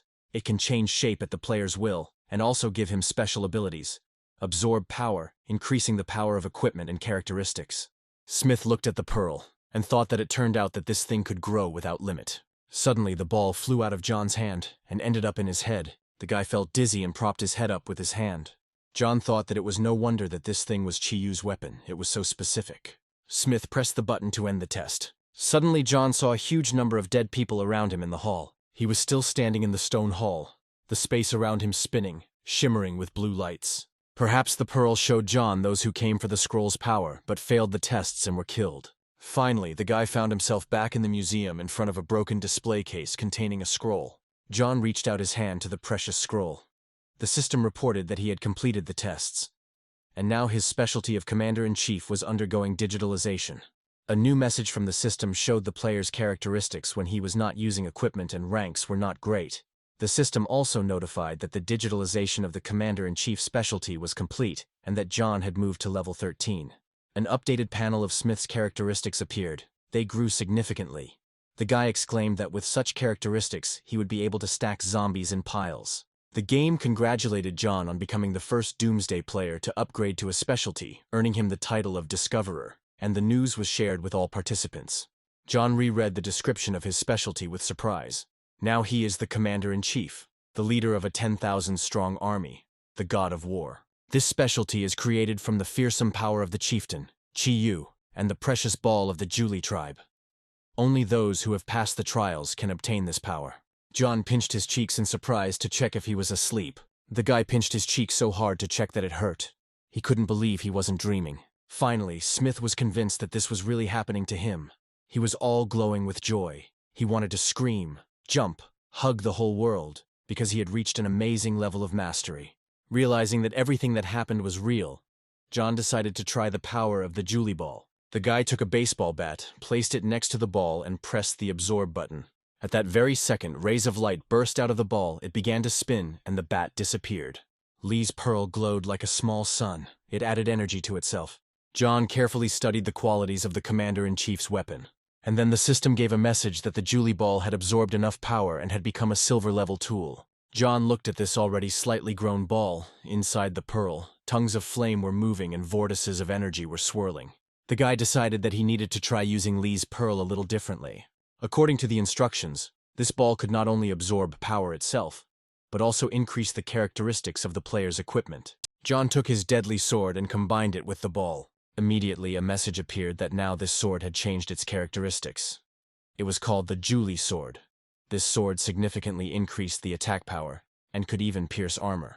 The upgraded sword could not only deal more damage, but also cause terrible pain. But the system noticed that the player could not gain skills through specialization. These skills could only change with the ball. John was absolutely delighted. Having strengthened his sword, he decided that he should do the same with the bow and arrows. The player summoned his bow and arrows from the warehouse. Now the bow and arrows were combined with the ball. The weapon changed before John's astonished eyes. Now it was already the Julie bow, a silver-level equipment. Its speed had increased, and it had the ability to collect energy and transform it into arrows. In addition, this bow now has two types of arrows, flame arrows and ice arrows. Using the ball's ability to transform into any object, Smith turned it into a dagger. Then, at the player's command, the ball transformed into a shield. Obeying the will of the young man, the ball turned into a formidable sword. John commanded the ball to transform into Julie's bow, but this time the trick didn't work. Instead of a bow and arrows, a golden puddle spread across the floor. John grabbed his head. The transformation of the Julie ball takes a lot of energy. That's why he felt dizzy. The system warned John that his energy was depleted, and if he continued to change the state of the instrument, he would feel dizzy. John took the magic ball in his hand and decided that he needed to rest. While the newly minted Commander-in-Chief was heading off to rest, the world announcement was heard everywhere that player Ding had become the first Doomsday player to reach level 10 and advance to a specialty. The game reported that this player's speed was simply amazing. He was the only one in the world to achieve such a result. The title of Discoverer and a huge reward. Other players should work harder. Not everyone liked this news, and some found it irritating. Some raised eyebrows and were surprised that this Dean had distinguished himself again. The young player thought he really needed to try harder. To restore his strength, John drank the elixir. Smith sat down on the floor and thought how great it was that he had an energy restoration elixir. This dizziness was just terrible to maintain his energy level. John put on the necklace of meditation and took out the magic staff. The system congratulated the player that he was now known throughout the world as the Discoverer, and an impressive reward was added to this title. The guy decided to look at the description of the title of Discoverer. After reading the description, the player realized that this rank was of no use, but he himself was first in line. He had just switched to a specialty and also beaten a bronze-level boss. Yawning, the tired youth told the system to show him his silver-level equipment that he had received as a reward. While the gear was being loaded, John took out his backpack.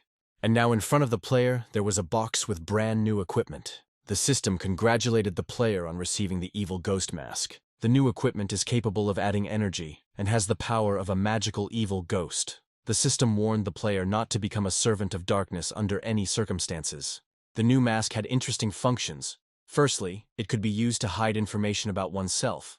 Secondly, it had a demonic look. That is, players looking at the mask fell into a state of horror. Now John was wearing a mask of concealment. He decided to change it to a mask of an evil ghost. His suit allowed him to activate the metamorphosis effect, but John decided not to do so. The young man put on a mask. Smith still had to pick up the trainer he received when he moved up to the next level. John walked through the corridors of the library. He decided to return to the club members and see how Stupid was doing. The system sent a new message to the player. The equipment restrictions were now lifted, and John could equip 2 rings instead of 1 at a time. This message made Smith happy. It meant that now he could wear 2 rings at the same time and use them. He would have 1 more piece of equipment than others. Closing the message, John thought that he would wait until he got a new good ring and then wear it. The system reminded the young man that he had 12 free points for his characteristics, and he wondered how he could use them. The guy called up a panel with his personal characteristics and gradually added points on various indicators. Now John's strength and body quality had grown greatly. But his speed and energy were not inferior to them either. The young man decided that he would finish with this for now.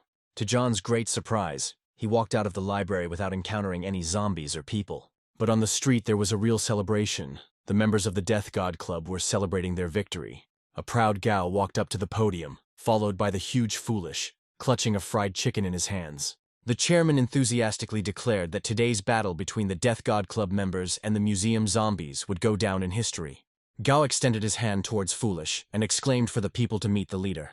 The fool was immensely happy. No one had ever praised him like that before. Gao extended his hand to Foolish, but he decided that the man wanted to take the chicken from him. The fool turned away sharply and growled menacingly. Gao chuckled that the leader couldn't live without chicken legs. At this time, John appeared and Gao greeted him enthusiastically. The chairman exclaimed that the young man had finally returned. They had been looking for him for half a day, and those suckers thought that something had happened to him. John asked Gao how the situation was. The chairman replied that everything was fine. They had destroyed 1,500 zombies and also gained quite a few people as allies and received many new material resources. Foolish alone killed over 100 zombies today. That's a great job. Gao invited John to follow him. The chairman took the young man and Foolish to the warehouse, showing how many resources they had obtained today. Gao told Smith that they had a lot of new guys, and it was all thanks to him. If John had some free time, could he say a few words to the guys? The chairman whispered to John that the more people they had, the more power they had, and now they would be able to achieve greater results. Smith thought that if there were more people, then more equipment could be found, and the Julie Ball could upgrade to the diamond level. The young man reasoned that the more people in the club, the more sources, and he had more than enough resource cards. Perhaps John could exchange the cards for coins from new people, or even for equipment and tools. These items were exactly what were needed to increase the level of the Julie Ball. John Smith approached Gao to discuss a deal. The club chairman was taken aback for a few seconds, but then he patted John on the shoulder in a friendly manner.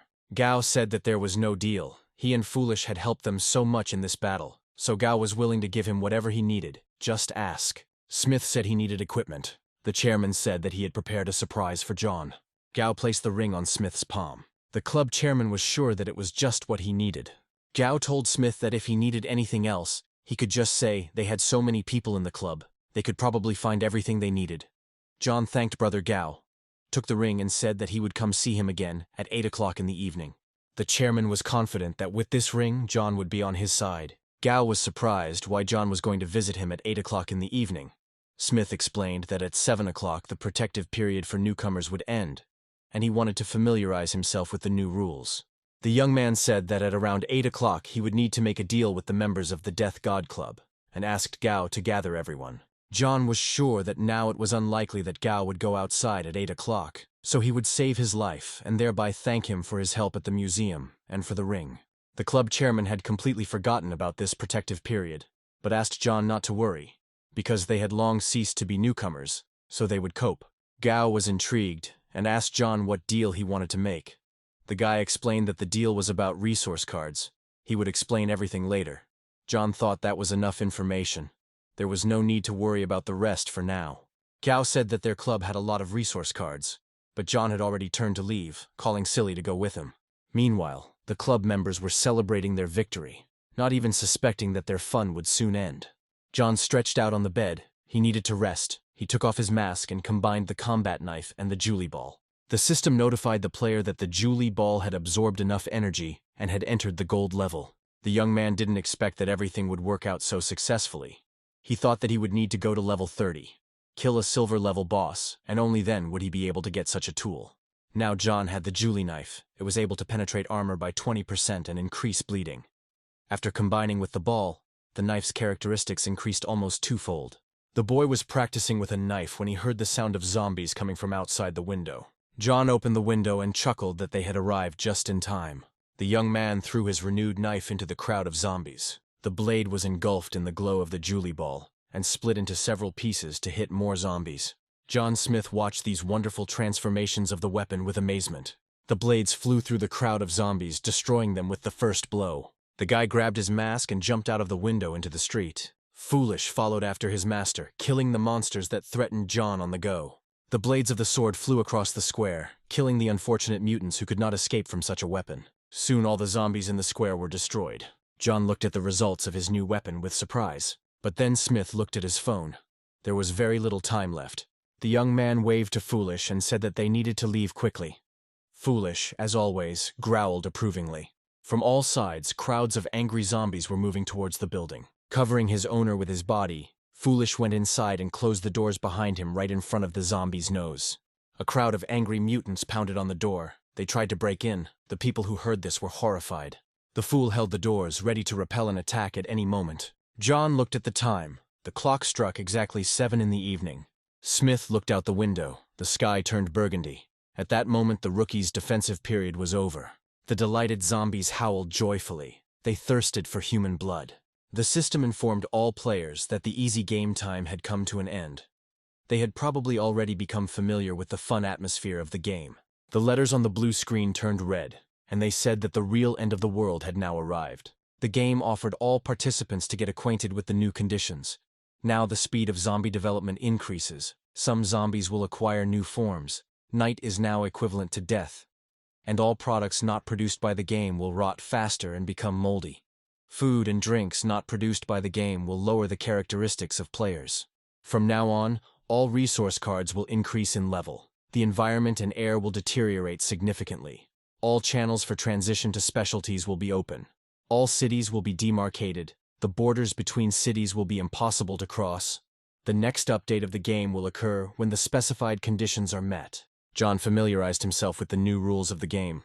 The guy frowned. It was harsh, just like in his past life. The system repeated once again that the real day of judgment had arrived. The system also addressed the players and asked them to try to survive. At this time, zombies were transforming on the street.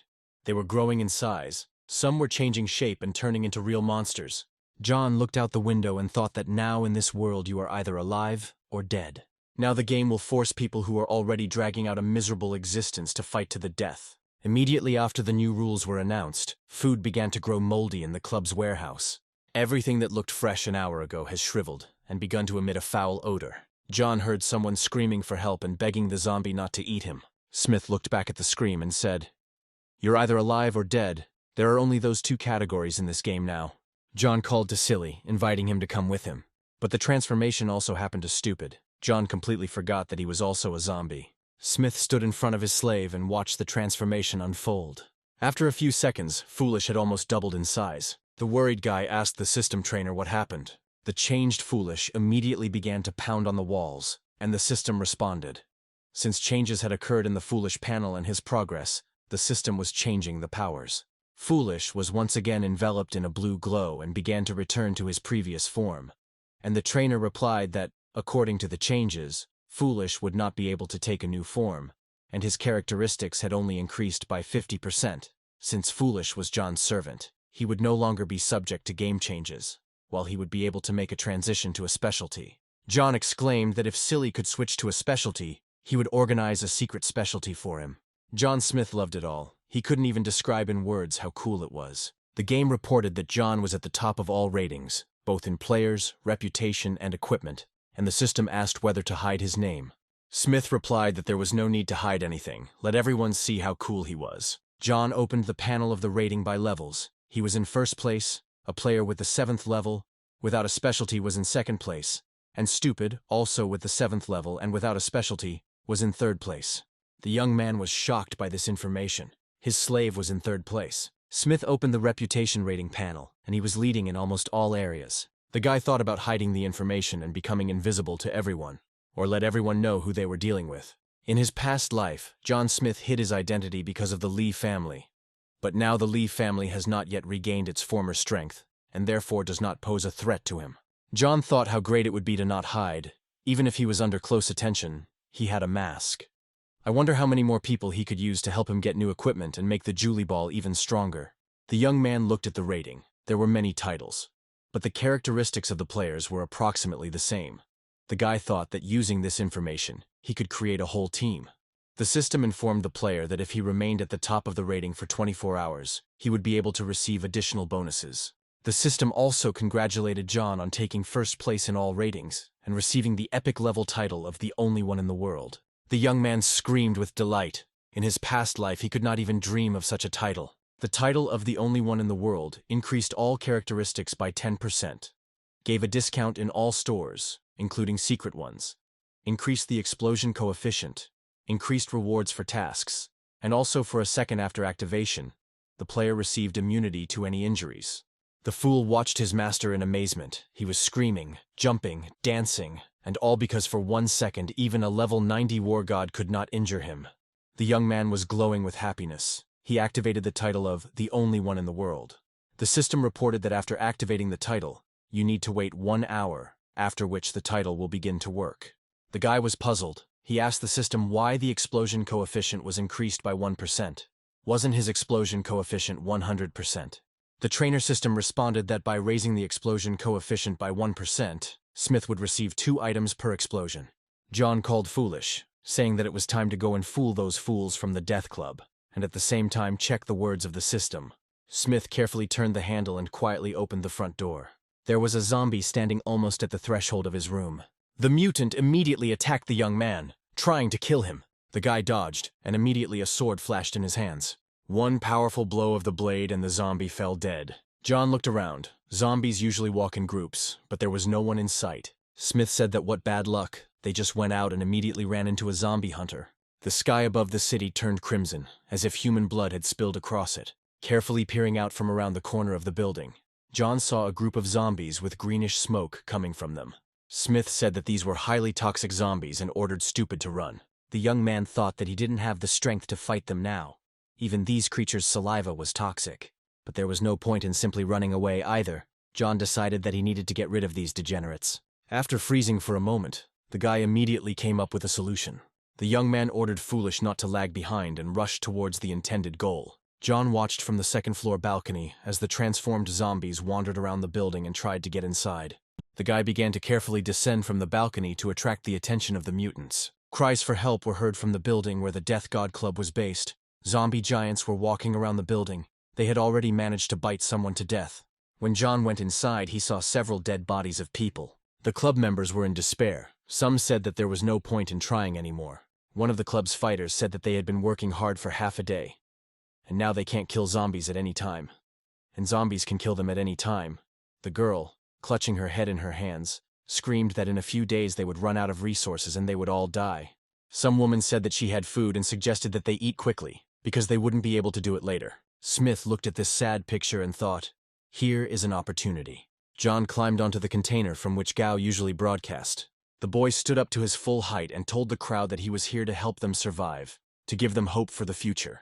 John Smith said that for coins, equipment, or tools, they could buy food from him for the whole day. The club members responded very emotionally to the call, each shouting that he was ready to buy so that John would pay attention to him. The young man summed up the deal. As a result of the sales, he received 10,000 coins. People were happy that they could eat, and their mood immediately improved. As he left, the young man turned to the rest and told them to try to be quiet. If they made noise, they would attract zombies, and then they should not be offended if he ordered Stupid to crush them with a hammer. Until recently, such warlike members of the club were trembling with fear. They were afraid of the mysterious guy almost as much as they were afraid of zombies. John Smith and Silly Boy entered the hall where Gao Dong usually resided. The club chairman peered timidly around the corner. John, wearing a mask, approached the chairman and, smiling, asked if Brother Gao didn't recognize him. The frightened chairman said he did not recognize him, but should call him brother. Gao begged Smith to take him with him, promising that he would do whatever he was ordered. John leaned towards the chairman's ear and whispered an order. Gao Dong said that he understood everything and would do everything. Smith patted the ambitious chairman on the shoulder and told him to go. The head of the club rushed off as fast as he could. John hoped that Gao Dong was a smart guy. If the deal failed, it would be his fault. In any case, it would not affect John in any way. John Smith and Silly Boy approached their room. The young man turned the handle and entered his home. The guy took off his mask and looked out the window, and a day had passed since the end of the protective period for newcomers. Tomorrow they will go hunting for new zombies. They need to earn more coins and equipment. The day will show how Gao Dong will cope, whether he will come to exchange equipment for cards.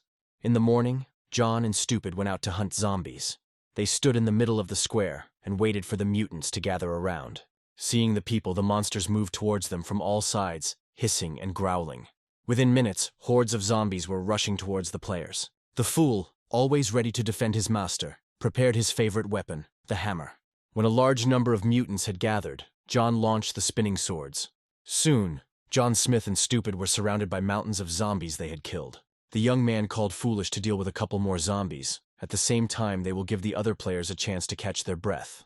Entering the library building, John was surprised to hear people's voices. It seems that some of the club members broke away from Gao and thought they would sit near the store. The unknown said that there was a store here, and they would charge an entrance fee, get rich and have no worries.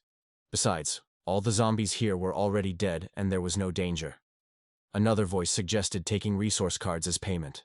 The unknown people were at a loss as to who could have killed all the local zombies. It must have been some very powerful group. John opened the door, and he and Silly went into the hall where people were talking. The aggressive bearded man, clenching his fists, told John that there were already people here. But the girl whispered to the bearded man to stop because Silly was standing behind John. Someone from the crowd said that Stupid was in second place in the ranking by levels.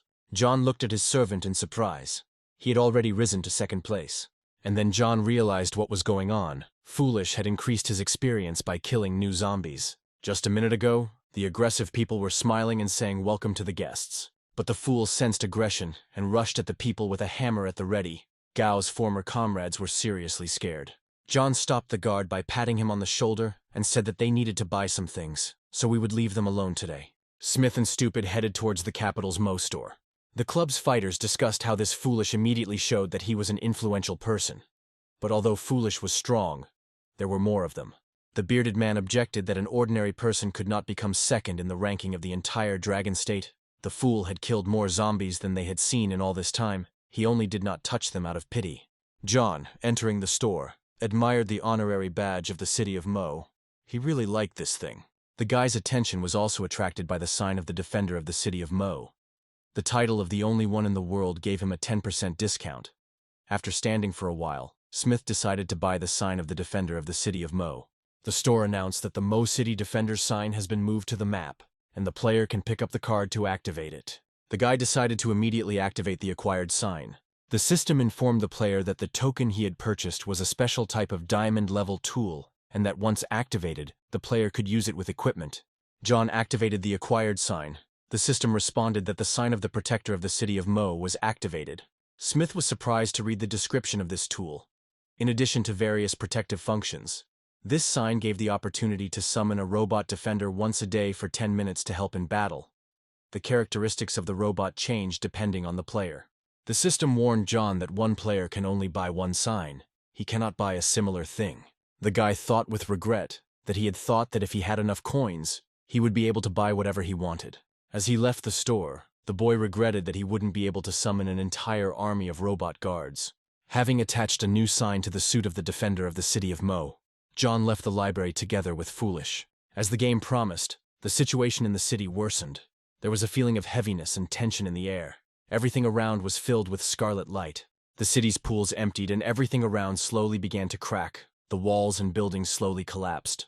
Strange signs appeared against the backdrop of a web of cracks on some buildings. A portal for transitioning to a specialty has appeared in one of the city's districts. A group of teenagers carefully made their way through the city. One of them, armed with a sword, climbed up on a hill and informed the others that it seemed that all the zombies in this place had already been killed, and it was safe. The guy pointed to the portal. He said that this was a platform for transitioning to the specialty that was mentioned in yesterday's announcement. I wonder what it is for. The slender young man suggested splitting up to find something useful, and his companion supported him, saying that they might come across a weapon. The blonde girl touched the ball and asked what this crystal was for. It looked so special. Her friend yelled at her not to touch the ball, but it was already too late. Blue and black flashes were swirling around the naive girl. She was sucked into the portal. The ball was activated. A blue whirlwind picked up the girl and carried her away in an unknown direction. The same whirlwind caught up her friends, and the whole group went to undergo the tests. A minute later, no one was visible on the site near the ball. Caught up in a blue whirlwind, the young people were all transported together to some place unknown to them. One of the guys was very loudly indignant, scolding the girl who constantly touches everything that catches her eye.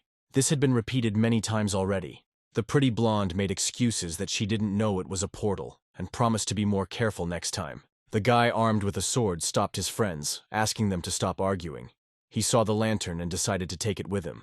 The young man with the lantern suggested looking for a way out, but at that moment a huge, scary shadow appeared on the wall. The young man screamed that a monster had appeared behind him. A huge zombie attacked a young man with a lantern. With a strong blow, he flattened the guy, and the lantern flew to the side. The system showed the guys that in front of them was a bronze-level boss of the 18th category. But the characteristics, talents, and skills were hidden by the system. Fresh blood from the guy he had just killed was dripping from the boss's huge fist. The shaking young people looked at the monster in horror. They were all practically unarmed and defenseless against it. The monster moved his burning eyes from one person to another, wondering who to start with. People screamed in horror. After a few seconds, it was all over. The zombie boss turned his back on his victims. It was visible that horns were growing from his back. With each victim, they became larger. Behind the monster lay the bloody bodies of people who had accidentally ended up on the testing site. The monster stood near the portal and waited for who would come next and try their luck at fighting him. The monster smiled, revealing its long teeth. It seemed like the portal had been activated again. The zombie boss stood near the portal and waited for a new victim. No one came, and the angry monster let out a terrible roar. The earth shook from the terrible sounds and clouds of dust rose up. Flames danced across the cracked slabs of the square. Flames, smoke, and swirling dust mixed together, and it seemed as if the earth was turning into hell. Flames have already appeared on the city streets. A little more, and the fire will spread to neighboring buildings. But the fire stopped as suddenly as it began. A guy in boots and sportswear watched the fate of the guys who disappeared into the portal. Now in the place where they were before the ball was activated, a pool of blood appeared. The guy's companion said that it was a very tough ending.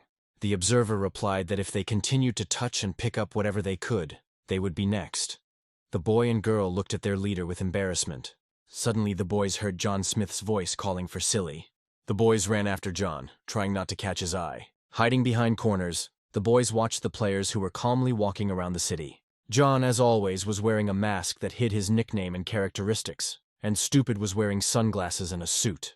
The young man said that 2 more idiots had arrived, and turning to his friends, he said that if they had not seen how those people had just died, they could watch these 2 again. The girl asked fearfully if maybe Foolish could kill that zombie. The leader noted that everything was possible. The guy said that the guys who had just been killed were about their level, and they couldn't do anything to this zombie. Even though Stupid was strong, it wasn't a fact that he could handle it. The second guy suggested waiting until everything was over and then picking up the equipment. The boys heard John tell Silly to leave. Smith noted that there were 3 more naive players there who weren't worth wasting time on. John remembered that the boss who guarded the job change platform in Mo City was a mad type, and was under the protection of the Doomsday game. John Smith approached the portal. Next to the ball, a pool of blood from recently killed people spread. Smith squatted down. He thought that in fact he might not activate the task. And there weren't 30 players here. John stood and wondered what he should do. 3 players watched from the safe zone to see what this daredevil would do. The game informed John that he had received the task of activating the Capital Mo's specialty change platform, and after touching the spiritual crystal of the magician's specialty, Smith extended his hand towards the crystal. The system reported that John had 2 players on his team, so the reward would be increased. The game warned the guy that the boss guard would soon wake up, and the player needed to get ready. The trainer system has detected that John has begun to perform the task of activating the platform for changing specialties in the capital of Mo. The trainer is optimizing the task. After optimizing the task, the player received a secret scroll of a high-level specialty for completing it. The platform had to be activated within 12 hours. John, turning to Foolish, said that he would take the mage's scroll for himself and give him the warrior's scroll. Before the players could finish speaking, a terrible giant zombie boss appeared in front of them. The zombie boss had flames coming out of his eyes, he had sharp teeth, and it was obvious that he was already hungry. He really wanted to kill some people. The system informed the players that in front of them was a Titan zombie, a bronze-level boss. He was very strong with excellent body qualities. He could create a dizzying effect, and when this zombie's fist hit the ground, it would create an earthquake. After reading the specs, John decided to laugh at the zombie. He told him that this is very cool, bro. This is the power of a real Titan. In fact, the zombie had significantly less combat experience than John, and it could not be discounted that Smith had the Julie Ball and other effects. Smith was confident that he was quite capable of killing the zombie Titan. The trainer system informed John that he had been given the task of killing the zombie Titan. In order to complete this task, the young man armed himself with the Julie Bow. The trainer system informed the player that he had 24 hours to complete the task of killing the zombie Titan. As a reward, he could receive a regular trainer and silver-level equipment. John pulled the bowstring and fired an arrow at the zombie Titan. The boss didn't expect resistance. He was already preparing to dine with the players. The terrible mutant did not know that Julie's weapon was aimed at him. When the zombie saw the huge ice arrow flying at him, he became scared. The mutant covered himself with his huge hands, and therefore the arrow could not hit the heart. John commanded Silly to use the hammer. Jumping as high as he could, Foolish hit the zombie Titan with his hammer. Accustomed to people running away just from the sight of him, the mutant was confused. The monster managed to put his hand out to prevent the hammer from hitting him on the head. The monster took some damage. One of its huge hands was covered in ice. John launched an ice arrow there. The enraged monster threw Foolish away from itself. John praised his assistant for his accuracy and courage. While the zombie Titan was distracted by Stupid, John fired several ice arrows at him, resulting in the Titan being frozen in ice. To throw off the icy shackles and throw his enemies off balance, the Titan let out a terrible roar. John felt dizzy. It was a reaction to the Titan's attack. Smith dropped to one knee, his vision blurry after the sonic attack. While the player, kneeling, was recovering from the zombie's sonic attack, his gaze fell on the bow. And then John had a brilliant idea on how to defeat the zombie Titan. While the owner was coming to his senses, Foolish was actively attacking the monster. When John came to, he called his assistant back. The angry zombie Titan pulled out the ice arrows that had frozen him. The Titan continued to attack John with its deafening roar. The zombie guard, armed with a hammer, dealt blow after blow, trying to kill the nimble players. But as a result, the mutant only raised clouds of dust, and his enemies were unharmed. Taking advantage of the moment when the zombie got tired and stopped, John fired several arrows at him, both ice and fire. A sheaf of destructive arrows flew at the huge, terrible monster. The arrows pierced the Titan's body one after another, the ice arrows causing numbness and the fiery ones causing heat. One of the fire arrows hit the Titan in the head. It did not penetrate his skull, but his hair was half burned off. The confused monster scratched his newly formed bald spot in confusion. Clutching his burnt head, the Titan ran away, and John fired a fiery arrow after the giant. The monster burst into tears of resentment, ran away and sat down to the side for some reason, collecting the fragments. John assumed that before turning into a zombie, this zombie was a builder, and now he had taken up his old ways. Smith noted that it was better not to turn his back on his enemy, and fired another fire arrow at the zombie. Julie's bow arrow once again struck the enemy, causing damage. It turned out that the zombie Titan had assembled a huge stone ball from the fragments and decided to throw it at his opponents. John decided that the fight had gone on too long, and it was time to stop it. Smith commanded Fool to activate Blind Rage. At the same moment, Fool grew in size, becoming almost the size of a zombie Titan, and growled menacingly. John Smith, pointing at the zombie guard, told Stupid that while he was unconscious, this guy ate 5 of his chicken legs. Fool's Blind Rage was activated, and Fool's words sent him into a rage. The former security guard attacked the zombie Titan despite the fact that he was holding a huge rock in his hands. The fool smashed the huge boulder collected by the zombie titan into small pieces with a powerful blow. The fool and the zombie titan were locked in combat, while John, armed with a bow, waited for the right moment to shoot. In the heat of the fight, the zombie titan completely forgot about the young man who was standing to the side and turned his back to him. Smith immediately took advantage of the moment and sent a fire arrow at his enemy. The arrow hit the titan right in the anus, filling it with fire. Titan was engulfed in an internal fire and tears ran from his eyes in surprise. John was triumphant. The blow was both successful and humiliating for the enemy. The enraged titan threw back the fool who had distracted him, and given the man the opportunity to humiliate him like that. The titan was all on fire. Shaking, he examined his wound. Pulling the arrow out of his anus, the titan growled at John that he had dishonored his honor as well. But Smith noted that he had not done so on purpose. The zombie titan rushed towards the player, so small and impudent. Baring his teeth and growling viciously, the titan was eager to kill John Smith, who had humiliated him so. His faithful fool rushed to the aid of his master. He jumped on the titan's shoulders and grabbed him by the head. The fool squeezed the titan's throat with his strong hands, and together they fell to the ground. The enraged zombie titan roared and broke free from the fool's clutches. The two zombies clashed again, but now the advantage was clearly on Titan's side.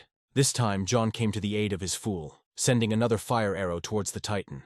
The arrow again pierced the titan's anus, which was already wounded, and caused a torrent of tears from the monster.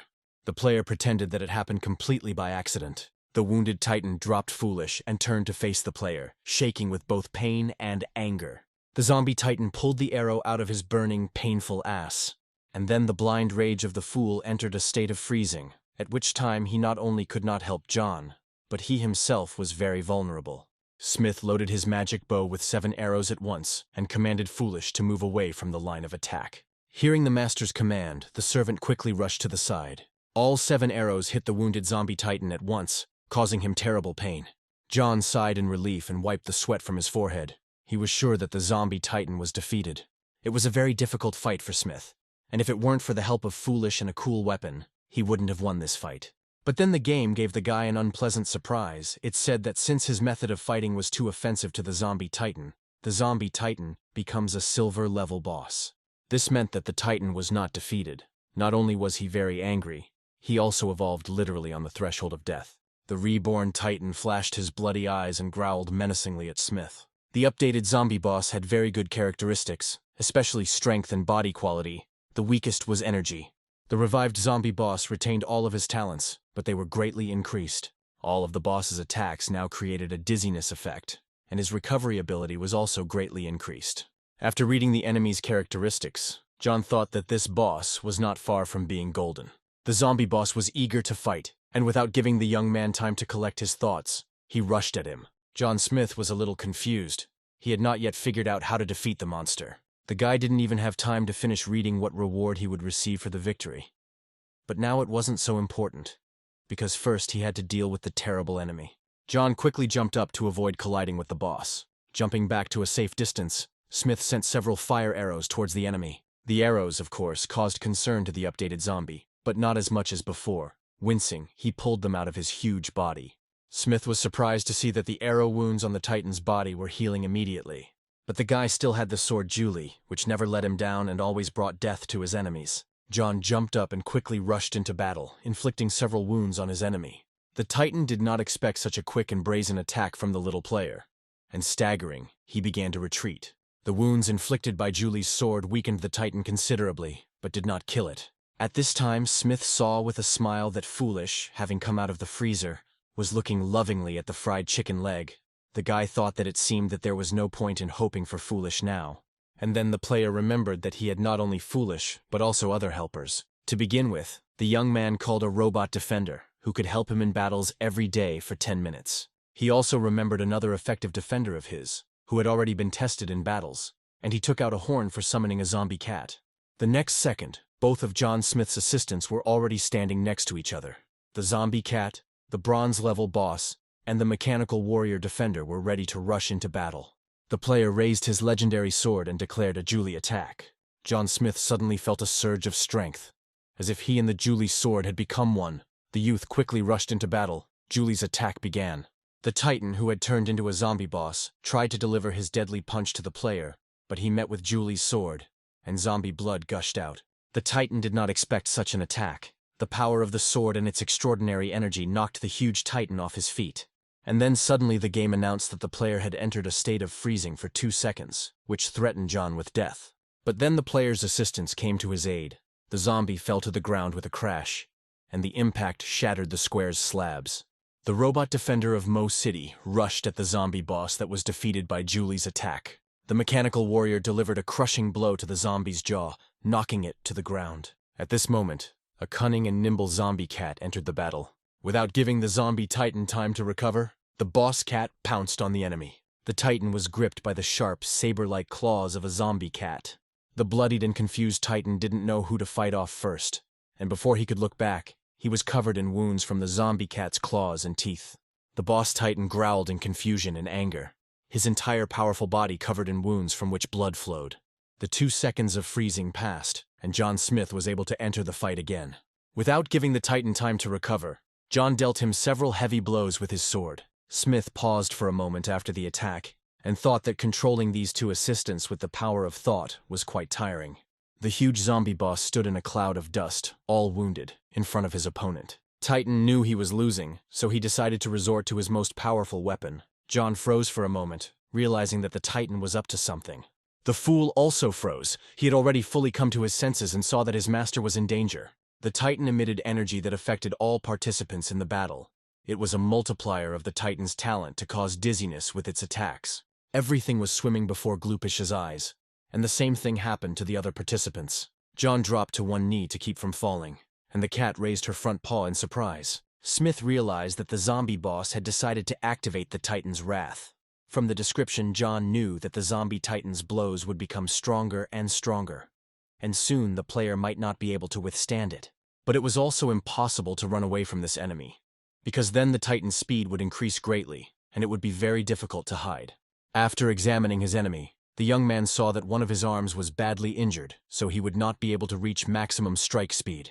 The player quickly realized that his only salvation was a swift attack and victory on the very edge. The Titan tried to hit the young man with his terrible fist, but missed. Smith did a somersault in the air and attacked the enemy with all the strength he had. John understood that staying in one place even for a short time was mortally dangerous for him. After all, the Titan understood that his only chance to save himself was to kill this annoying young man as quickly as possible and deal with his assistants.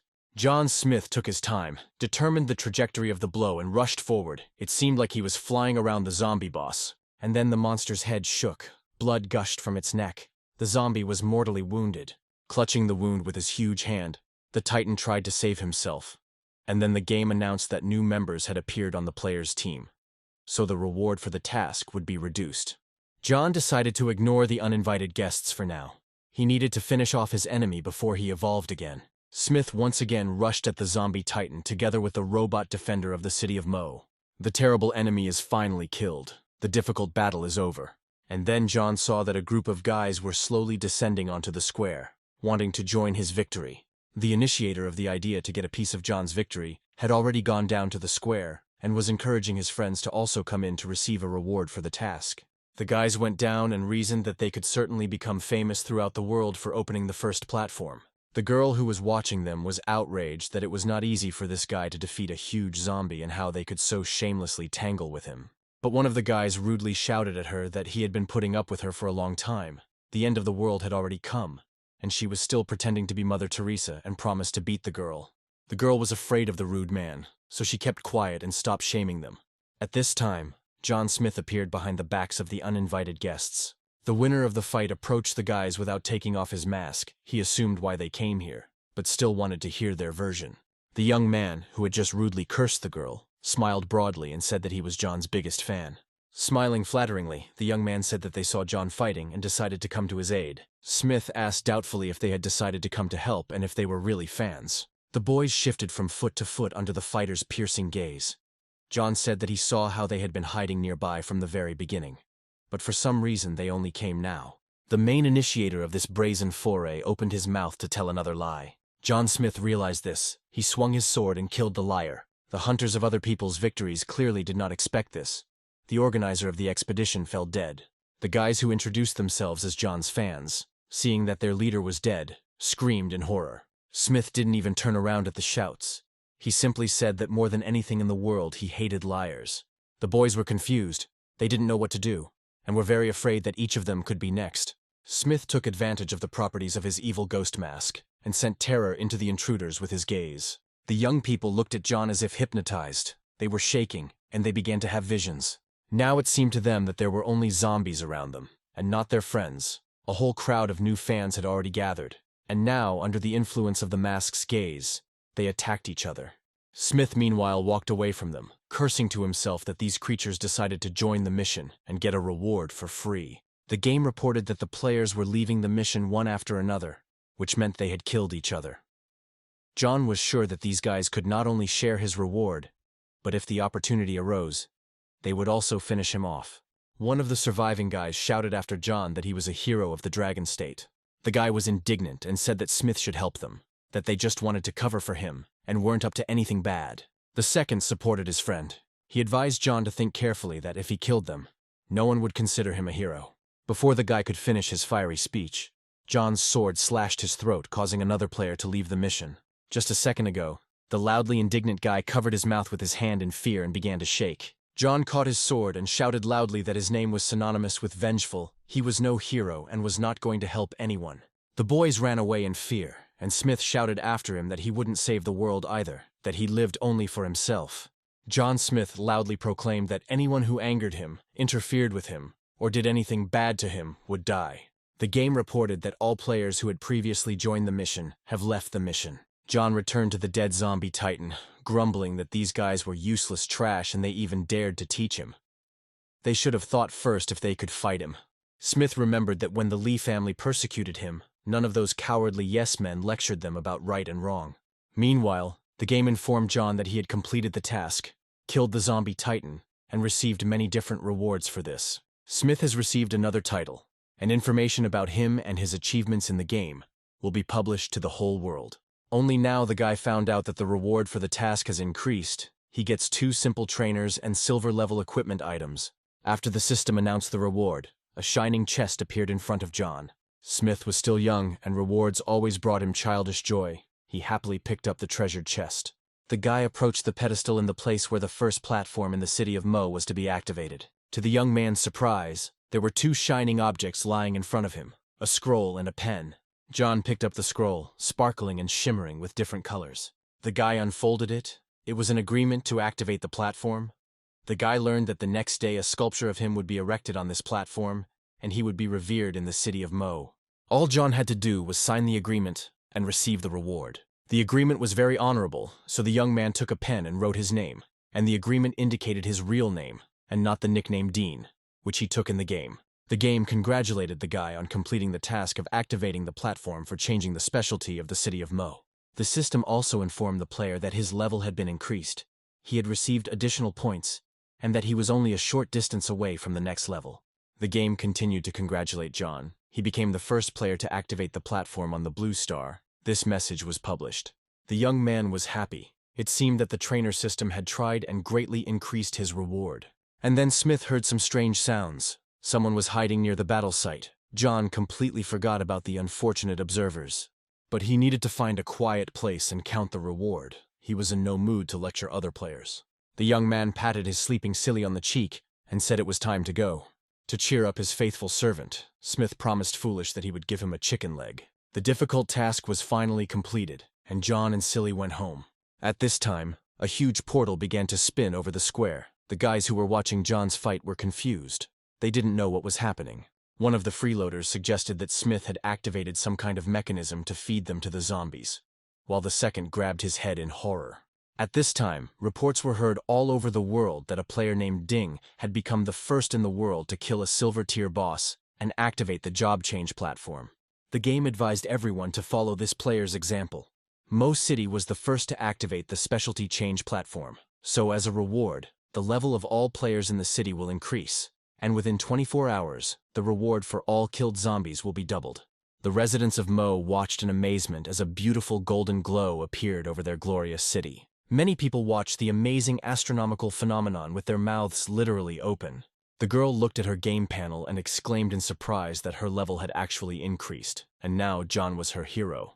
Players, delighted that the reward for killing zombies would be doubled, rushed to kill the monsters. Smith's victory over the huge zombie surprised many, because many players had died before him while trying to activate the platform. One of the zombie hunters exclaimed in delight that he knew little brother Dean would become famous again because he was just the bomb. The head of the Lee family called another meeting. He was sure that this famous player was from his country.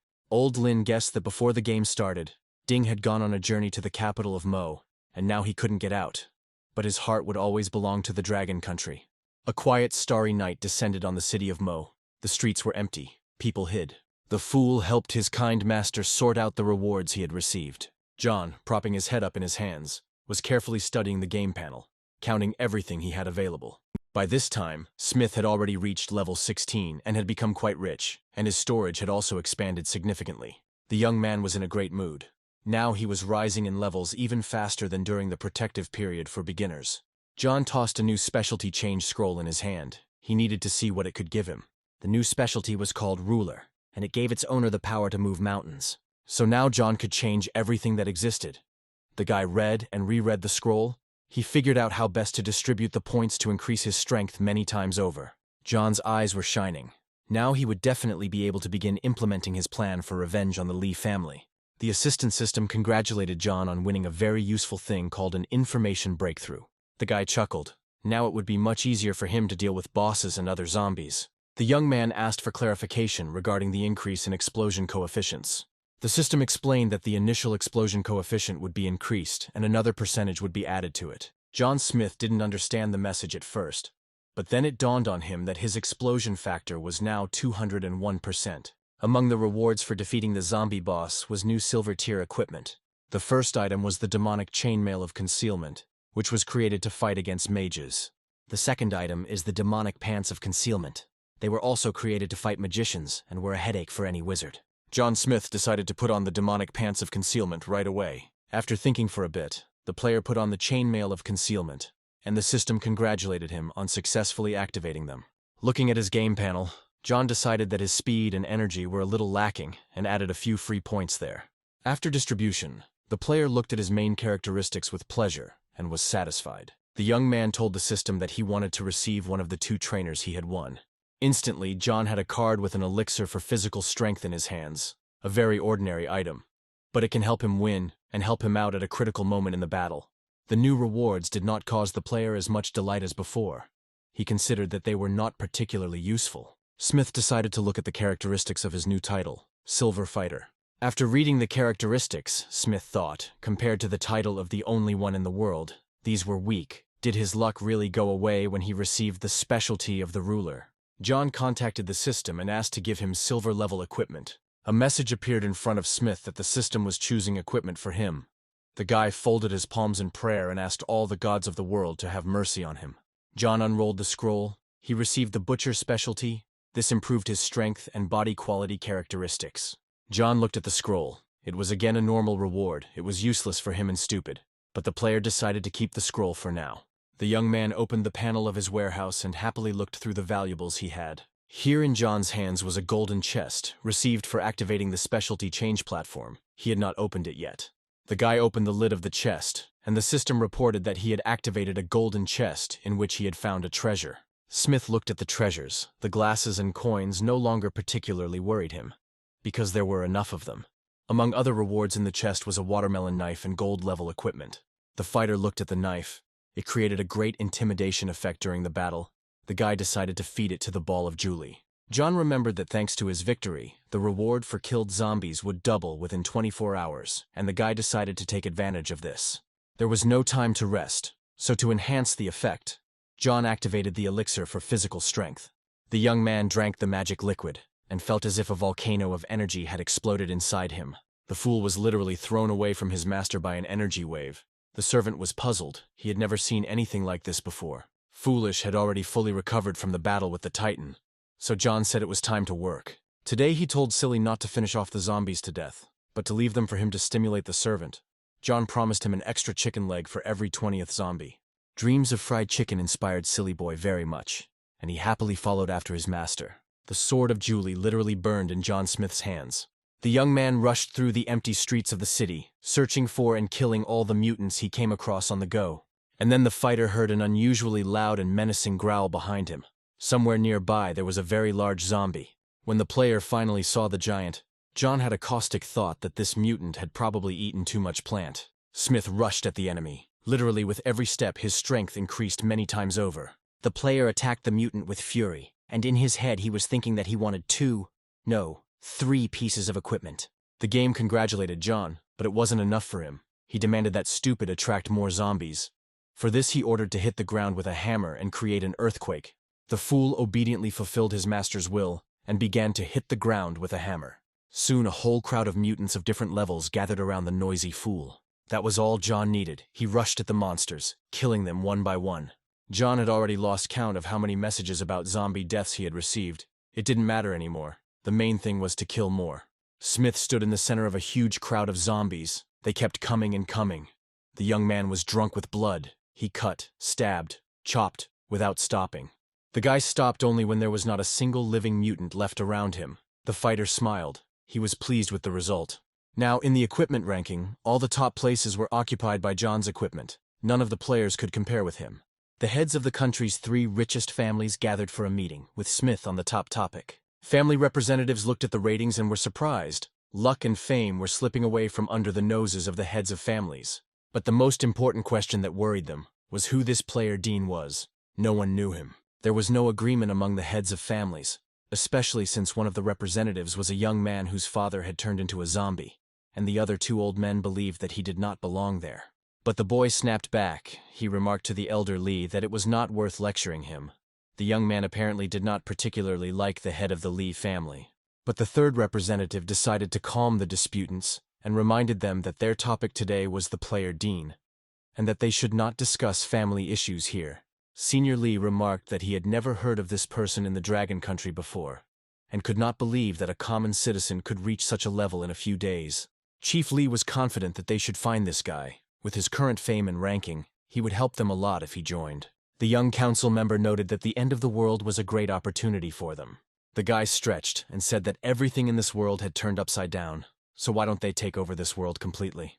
The head of the Yun family thoughtfully said that if Ding couldn't be of use to them, then they would just take away his equipment. And then, the young representative of the An family eloquently ran his hand across his own throat, indicating that he was ready to kill this player. Only the elder Lee did not participate in this discussion. He remained silent and looked thoughtfully at young An. At this time, an active hunt for zombies was underway on the streets of the city of Mo. Residents, inspired by the double reward, were catching mutants in every nook and cranny. The townspeople counted their income and thought that they needed to kill a few more zombies. Even the girls were splashed with zombie blood and happily participated in the battles. The sky above the city turned dark crimson, as if it too had drunk blood. John Smith, in the hotel room where he lived, fed the ball of Julie with the equipment he had obtained, which made the ball stronger. Smith went to the window, and among the city's fighters he saw General Zhang. The young man thought that Zhang, who had previously been behind him on the list, was now working hard to catch up with the leader. John remembered that in his past life, by this time the general was at level 8, but he had not received the reward and would develop more slowly. The guy yawned. Judging by the situation at the moment, his rebirth had a very strong impact on this world. John Smith was confident that even if everything went the other way, it was worth trying, and he would be able to withstand anything. In order for the discussions not to remain just discussions, it was necessary to work and raise the level of the sword. Smith took a comfortable position, concentrated, and began to raise the level of his victorious sword. After the magical manipulations with the ball and the globe, the entire hotel room was shining with reflections of energy. To his horror, John suddenly felt that the room smelled terrible. The guy turned his head from side to side and asked stupid if it was him that was stinking. But the former security guard himself was standing in the corner, holding his nose. The servant growled, shaking his head negatively. John began to sniff his own clothes in surprise. The young man was in shock. The foul stench was coming not from anyone, but from him. John grabbed some clean underwear and ran into the shower. He had completely neglected himself and only washed once a month. The fool scratched the back of his head in confusion. He, too, could use some freshening up. The guy happily soaped himself up and stood under the stream of cleansing hot shower. He felt much better. But then the bathroom door opened, and Foolish walked in. Undressing, he, too, clearly intended to wash himself. John, laughing, threw a tuft of foam at Foolish and told him to go to bed. The clean and refreshed guy happily plopped down on the wide bed of the hotel room. As he fell asleep, Smith thought that in his past life, everyone had gotten used to this way of life and had forgotten what a shower was. In the dead of night, when the full moon rose over the hotel where John lived, people were already asleep. But something was happening in the building. John was stretched out on a large double bed, and nearby, wrapped in a blanket, Silly was dozing. Very strange sounds were heard from the toilet of the hotel room. They were quiet, and no one heard them. Right in the toilet, the space began to spin and a portal opened. A red glowing eye appeared in the sewer hole. Some kind of monster was preparing to jump into the room. A huge mutant rat with terrible saber-like claws crawled out of the toilet. John Smith was a very light sleeper, and when the rat entered the room, he sat up in bed. To his surprise, the guy saw a huge monster with red glowing eyes not far from the bed. The young man barely had time to jump out of bed before the rat already pounced on him. John was surprised that all zombie rats were that big. The player swung his sword and the attacking mutant was cut into 2 pieces. The zombie rat died instantly. A bloodstain spread across the bed where John had been sleeping peacefully a few seconds ago. And now a hacked monster lay there. At this time, mutant rats were crawling out of every crack in the city and rushing through the streets, attacking people. Huge rats moved through the sewers. They pushed aside the lids, climbed out onto the streets, and attacked everyone who got in their way.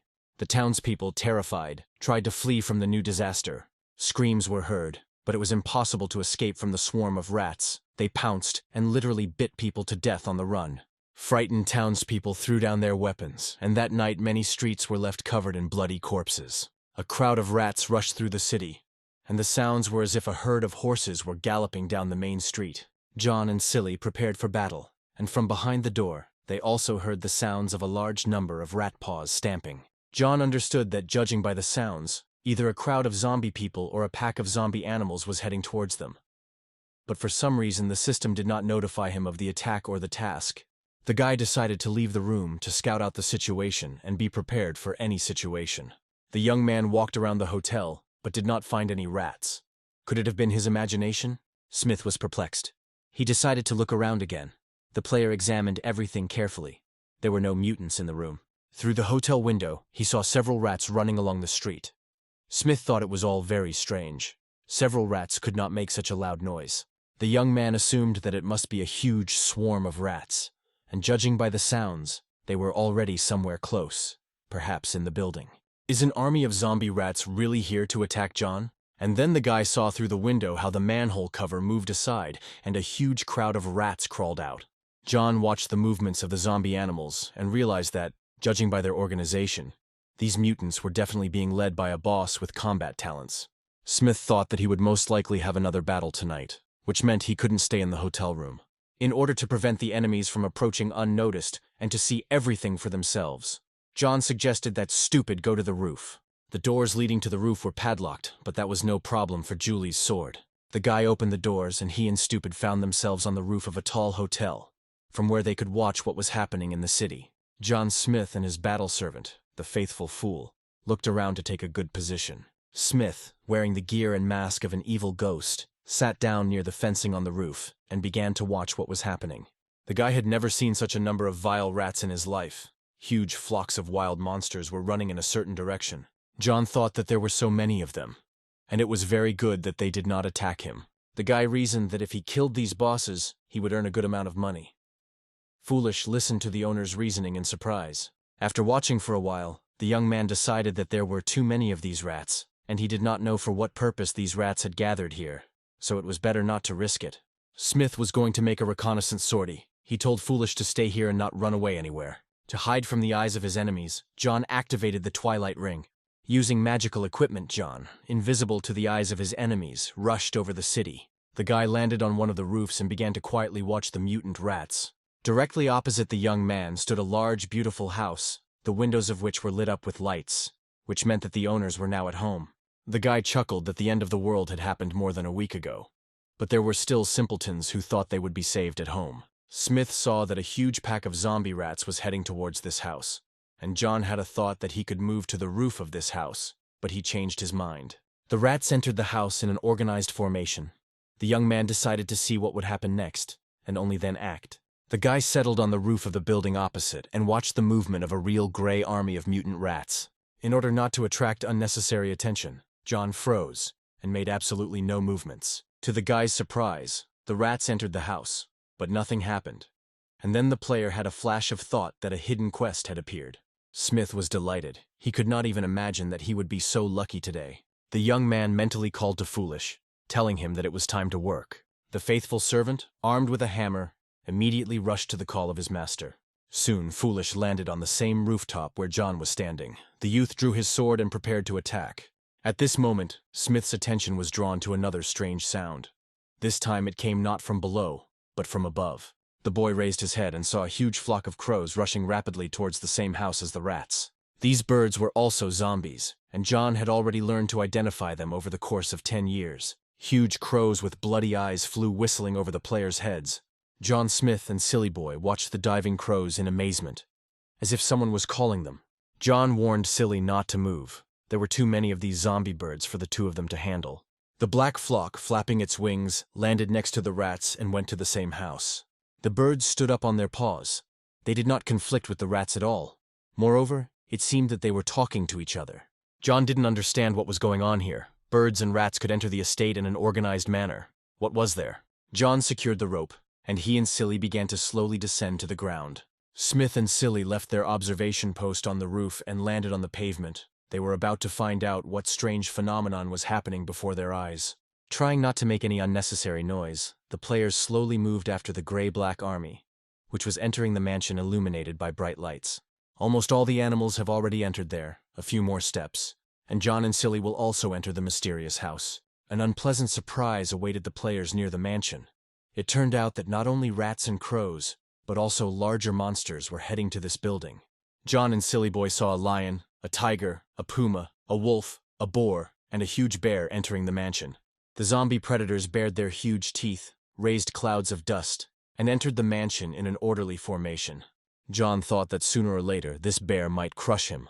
Smith and Silly carefully looked into the house. In one of the rooms, a huge golden portal was spinning, and all the animals were heading straight towards it. The arriving mutants obediently walked to the portal, jumped in, and disappeared there forever. It seemed like there would be no end to the flow of animals. A zombie fox appeared, followed obediently by a zombie ram, geese, ducks, and hawks. The sun had already appeared over the city. The last mutant animals were running through the city streets, heading towards the strange portal. The entire time the zombie animals were jumping into the portal, the players sat in the house without moving. Finally, John breathed a sigh of relief. It seemed like it was all over. Smith went outside to make sure all the mutants were gone. He looked around, looked into the bushes. There was no one. The guy was happy despite his courage. Such a number of zombie animals scared him.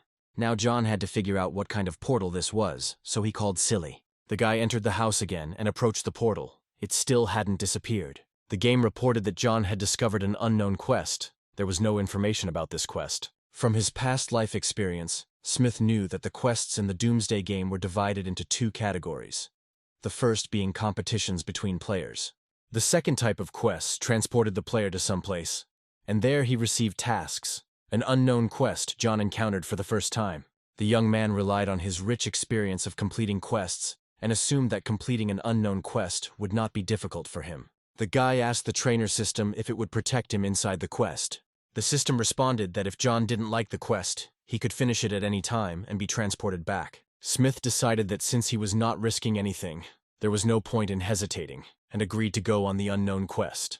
The system informed that John would soon be transported to the location of the quest. The young man decided not to risk Foolish and leave him here, because John has a trainer, but Foolish does not. Smith commanded the servant to stay there and wait for him, and Silly obediently sat down against the wall of the room.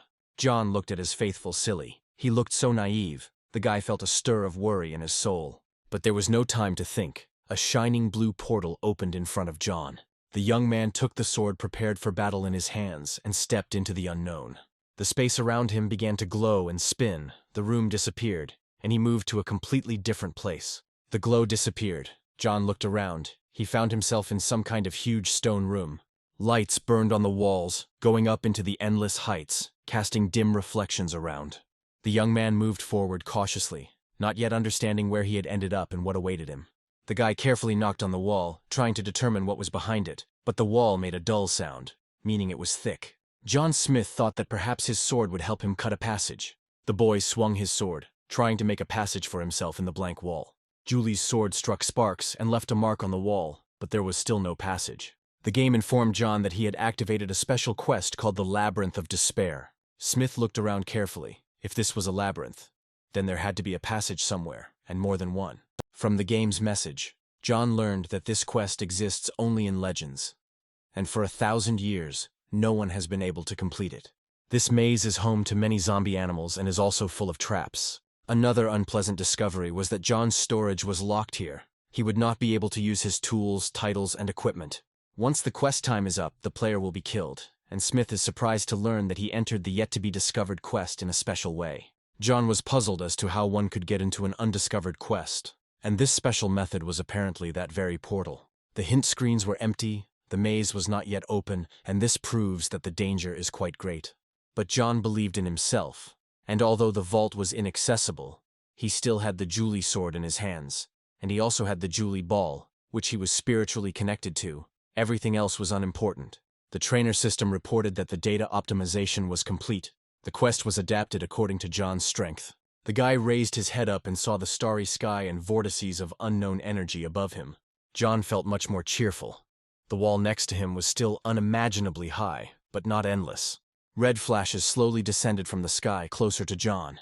The space around became much lighter. The guy smiled. Now being on the quest became much more pleasant, and the difficulty also decreased. As if in response to John's statements, a message appeared that since he had entered the quest early, the difficulty had been increased by 50% as a punishment. The guy was outraged that this game could not be trusted at all. The trainer system, in order to support its player, reported that the penalty had been cancelled, and he would be able to exit the quest at any time. John read the updated task. He had to get out of the labyrinth by any means, which took away a lot of hope. So, the young man accepted the strange task of completing a quest that does not yet exist. Holding his sword at the ready, he moved forward. After taking a few steps, the player ran into a wall and he accidentally touched the wall with his sword. At that very moment, a fiery arrow flew out of the hidden window towards John. The player saw that this was not a simple arrow, it was spinning, its trajectory taking up the entire space where he was. John's only salvation was his wonderful sword. The guy took aim and put Julie's sword under the arrow's point. Smith's blade withstood the fire arrow's impact, although the youth was knocked back several meters by the impact. Finally, the arrow's power ran out, and it fell with a ringing sound onto the stone floor. The young man staggered to a stop, he thought. It's no wonder this quest was closed, but this is only the beginning. But Smith had completed a lot of quests in his past life, and could predict what surprise the game would give him. The guy was on guard. He knew that a more difficult task would appear any minute.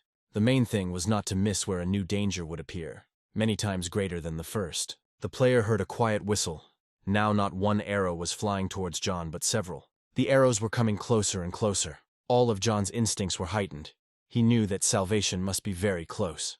And so it was. To the right of Smith there was an inconspicuous niche, into which the guy dived with the speed of a weasel, dodging a hail of arrows. Speed and instant reaction saved the player from certain death. Smith took a deep breath. He was a little scared, and he was still thinking about taking a couple of arrows for defense. To check if the attack was over, the young man waved his sword from around the corner, but no more arrows flew. Then the guy looked out himself. It seemed that this test was over. Keeping his sword at the ready, John moved on. There were no clues to be found in this quest, which meant that the player would have to rely only on feelings and memory. John felt a strange inner excitement. The player approached the fork. After thinking a bit, Smith decided to go right. The young man already knew that attacks could be expected not only from all sides, but also from above and below, so he constantly turned his head. Suddenly, something crunched under John's feet. Right in front of Smith lay a human skeleton. The bones were completely bare, meaning this man had died a very long time ago. Just in case, the guy examined the bones. Suddenly they contained some kind of clue. But there were no clues as to why this skeleton was lying here at all. It just scared people. Deeply impressed, Smith moved on, perhaps having just passed a fellow player. Walking through the corridors of the labyrinth, the young man saw a door with the number 1. The player knocked on the wooden door with his fist. In response, a menacing growl was heard. Clearly, a zombie animal was waiting in the player's room. Smith opened the door slightly, and a mutant rat lay on the stone floor, its eyes gleaming angrily. John opened the door, and at that very second a rat rushed at him, but the guy was already familiar with such animals. One swing of the sword and the terrible mutant rat is killed. The game congratulated the young man for killing the zombie rat and receiving a reward. The maze walk made John hungry. so he took out a card and wished for beef fried rice. A second later, a bowl with a hot, aromatic dish and chopsticks appeared next to John Smith. The player was so hungry that he started eating right there, next to the dead zombie rat. In a matter of minutes, the player swallowed the hot lunch, cleaning the entire bowl. And although John didn't really like this dish, it satisfied his hunger perfectly. Smith snorted that it was disgusting, but it was good that there were at least napkins to wipe his mouth. Continuing his walk through the labyrinth, John thought how good it was that he had gone through the training of the commander-in-chief's specialty. Otherwise, he definitely would not have survived. At the next fork, Smith decided, as before, to go right. The labyrinth was well lit, but the young man sometimes had the impression that the walls were moving. This time, John's choice led him to a dead end. He made a mark on the wall with his sword and turned back. Walking through the corridors of the labyrinth, the young man tried to pay attention to all the details, although the walls were the same everywhere. The player wandered around the junctions, leaving marks here and there with his sword so that they could be used as a guide. The game seemed to be testing his endurance. The next choice again led him to a dead end. Another crossroad, another choice, and another dead end, John cursed. After several intersections, Smith came to another door with the number 2 written on it. John entered the room. There were 2 zombie rats, which he killed without difficulty. A few more intersections, and another door with the sign 001. Behind this door, John met a zombie boss. Smith was surprised that after 10 doors he only met one boss. The fight was short. Combat experience and Julie's sword helped the young man kill the monster very quickly. The trainer system informed John that thanks to this victory, Julie's ball had evolved from gold to diamond level. John sat down on the floor. He needed to think. All the intersections here were similar. The guy dipped his finger in the zombie's blood and drew a diagram. Out of 3 paths, 2 paths lead to death. Among these 2, one is filled with traps and the other is empty. If you reach the end, you will definitely come across a door behind which there will be zombie animals, for which you can get resources or weapons. Experience walking through the maze suggested that the number of animals behind the door was equal to the room number, and the 11th room was numbered 001, and the boss was behind it. Then, logically, there should be 2 bosses behind door 002. Perhaps there will be more bosses, which is why this labyrinth deprives players of hope. Leaving the room with the dead boss, John realized that the animals will only get stronger and you never know what kind of trap awaits you. You need to be careful. Smith opened the door numbered 002, and in the room, 2 bronze-level boss zombie cats were waiting for him, just as he thought. John was familiar with such bosses, so he boldly rushed into battle. And this time, Julie's sword did not fail its owner. After a few seconds, the fight was over. The game congratulated John on his victory and informed him that he had reached level 18. For defeating 2 bosses, the player received the Fruit of Speed as a gift. Since the player's storage was locked, he immediately ate the fruit he had won and activated the trap card he had received. The game reported that the trap was activated, and a chasm appeared right in front of John. To avoid fighting 3 zombie bosses, the player lured them into a trap. According to the player's calculations, he had been in the labyrinth for the 3rd day already. Another day passed in the mysterious labyrinth. Thanks to victories, John was able to increase the level of the Julie ball. Now John's victorious sword became a diamond-level piece of equipment, increasing the effect of bleeding and destruction. As the level increased, the sword began to inflict greater pain on the enemy, and could also inflict repeated blows.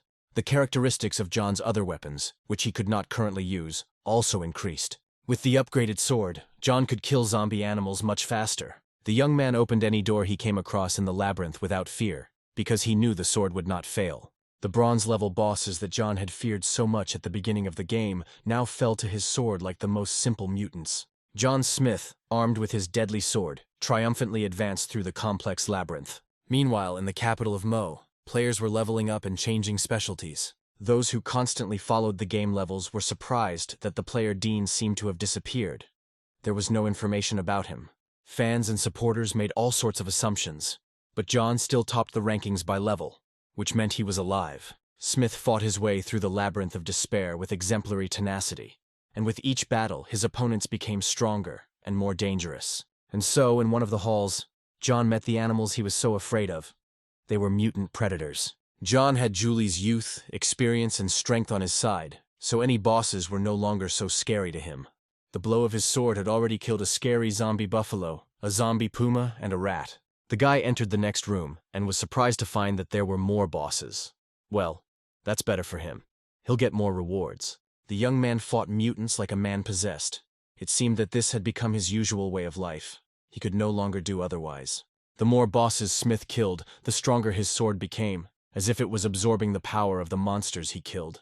Some of the players' victories were accompanied by explosions of energy, as the zombie animals reacted to the power of Julie's sword. The game congratulated John on his victory over and over again, and informed him of the reward he had received. After killing another fat rat zombie boss, Smith saw a chest next to the corpse. John approached the gift. It turned out to be a bronze-level chest. The player, without disassembling it, sent it to the storage. In the corridors of the quest, John encountered a saber-toothed cheetah, which he easily killed. But most often the young man encountered rats, huge, disgusting, greedy rats. Step by step, John moved through the labyrinth and hoped that he would soon find the exit. The young man had already lost count of how many doors he had opened and how many mutants and zombie bosses had fallen to his sword. There on the floor of the hall lies the bloody body of a giant rat. It was a formidable opponent with huge teeth, claws, and a strong tail. It was not easy to deal with the mutant bull. First, John had to cut off its sharp horns. The young man didn't even notice how he rose to the 20th level, and he had already stopped counting how many points he received. After another victory, the game announced that John had the opportunity to take a super trainer. Smith wanted to receive this award. It turned out that he received a super trainer called the Eye of Understanding. Now, thanks to the Eye of Understanding, John could understand what no one else could understand. John Smith didn't immediately understand the essence of his new super trainer. To figure it out, the young man asked the game for more detailed information. The system explained that the guy can learn literally everything about any player, and when he meets a zombie, he learns its weaknesses. Now, thanks to the super trainer, the other players became like an open book for John. But the second point was not very clear to him. It was unclear to what extent he would be able to see the weakness of the zombies he encountered. The young man realized that he would only be able to deal with this when he met a new zombie. The guy took out his favorite Julie ball and fed it new pieces of equipment. As the power of the ball grew, John's power also grew, and he became so strong that fights became boring for him.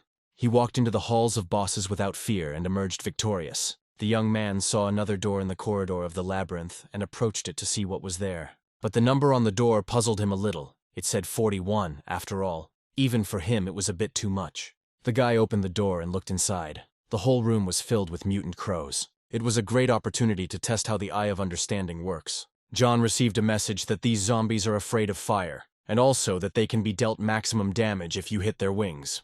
Armed with this useful knowledge, John Smith went into battle against a flock of large zombie crows. The monsters rushed at the player with screams, but he knew that he had to hit the wings. The guy delivered precise blows, cutting off the wings of the monsters, and now half of the flock lay at his feet. A few more lightning-fast swings of the sword, and the entire flock of flying monsters was killed. Smith had achieved a brilliant victory. In order not to forget the corridors he had already walked through, John unfolded a piece of paper and made a few lines with a pen. The player put the piece of paper in his pocket and said that there were only 14 doors left. It was almost the end. The young man left the room, leaving a pile of dead zombie crows on the floor. The flock was defeated. John walked carefully through the labyrinth. He was wary of traps and therefore looked closely and listened to all the sounds. Today, after defeating the crows, his path was suspiciously quiet. The young man walked and walked, but it turned out that there seemed to be no doors in this tunnel. Smith came up against a huge gray stone and made a small cut on the stone block with his sword. Armed with a diagram on a piece of paper, John continued his journey through the labyrinth of despair. Judging by the diagram, almost the entire labyrinth has already been completed. The young man thought that he had chosen the road well. He had long had a premonition that he would come out very soon, but he had to be careful. A bright light appeared ahead, and the guy realized that he probably needed to go there. Smith quickened his pace, as if someone was pushing him forward. The player quickly but carefully approached the huge gate. John stopped. In front of him were giant double doors with a golden serpent with glowing eyes painted on them. John was a little scared to open these huge gates. You never know what kind of test the game might have in store for the end. But it was impossible to stand in front of the closed gates forever. So the guy clutched his sword and took a step forward. Smith's heart pounded in his chest. He took a few breaths and touched the gate. To the guy's surprise, the gate gave in and began to open slowly. Looking into the large hall, John saw a strange pedestal, above which an energy ball was rotating and crackling. The guy looked at the mysterious phenomenon in confusion and did not understand what it was. The game came to the aid of the young man. It informed him that he had found a way out of the labyrinth of despair and completed the quest. Since the quest reward was created for the blue star, the game needs to optimize it. The system congratulated the player on receiving 2 simple trainers for winning the quest, but John decided not to take them yet. In addition to trainers, the player received several other interesting prizes, the essence of which John has not yet understood. Here in Smith's hand, a small key sparkled. It was the key to destroying borders. Now the guy could calmly walk from city to city. The player was turning the key over in his hands. It didn't seem complicated. But it was better to use this thing with caution. A light sparkled on John Smith's palm. It was the trigram Li. It means fire. Apparently this thing is connected with fire. A can source appeared on the guy's other palm. The player assumed that it was probably connected to water. Since the quest was completed, John was able to use all of his weapons and storage again. The young man stood in the middle of the hall, confused. The reward for this quest was somehow strange. Perhaps other things were hidden in this room, and it was worth looking carefully so as not to miss anything. The guy moved towards the area glowing with blue lights. Right in front of the young man, another scroll appeared that he had not seen before. Smith unrolled the scroll and began to read, his mouth involuntarily falling open in surprise. It turns out that this labyrinth was created by one of the first emperors of the Dragon Country, and whoever passes through it will receive the power of the trigrams. The young man was shocked. So that means he will receive the power of trigrams that Emperor Fuxi himself possessed. It must be enormous. John never ceased to be amazed. He was so lucky. Now he was capable of anything. After reading the scroll, the young man saw a golden sphere containing a beautiful pendant. John reached out to take the greenish gold pendant, for surely that was also a prize. As soon as the pendant was in the player's hand, the space around him began to sparkle and spin.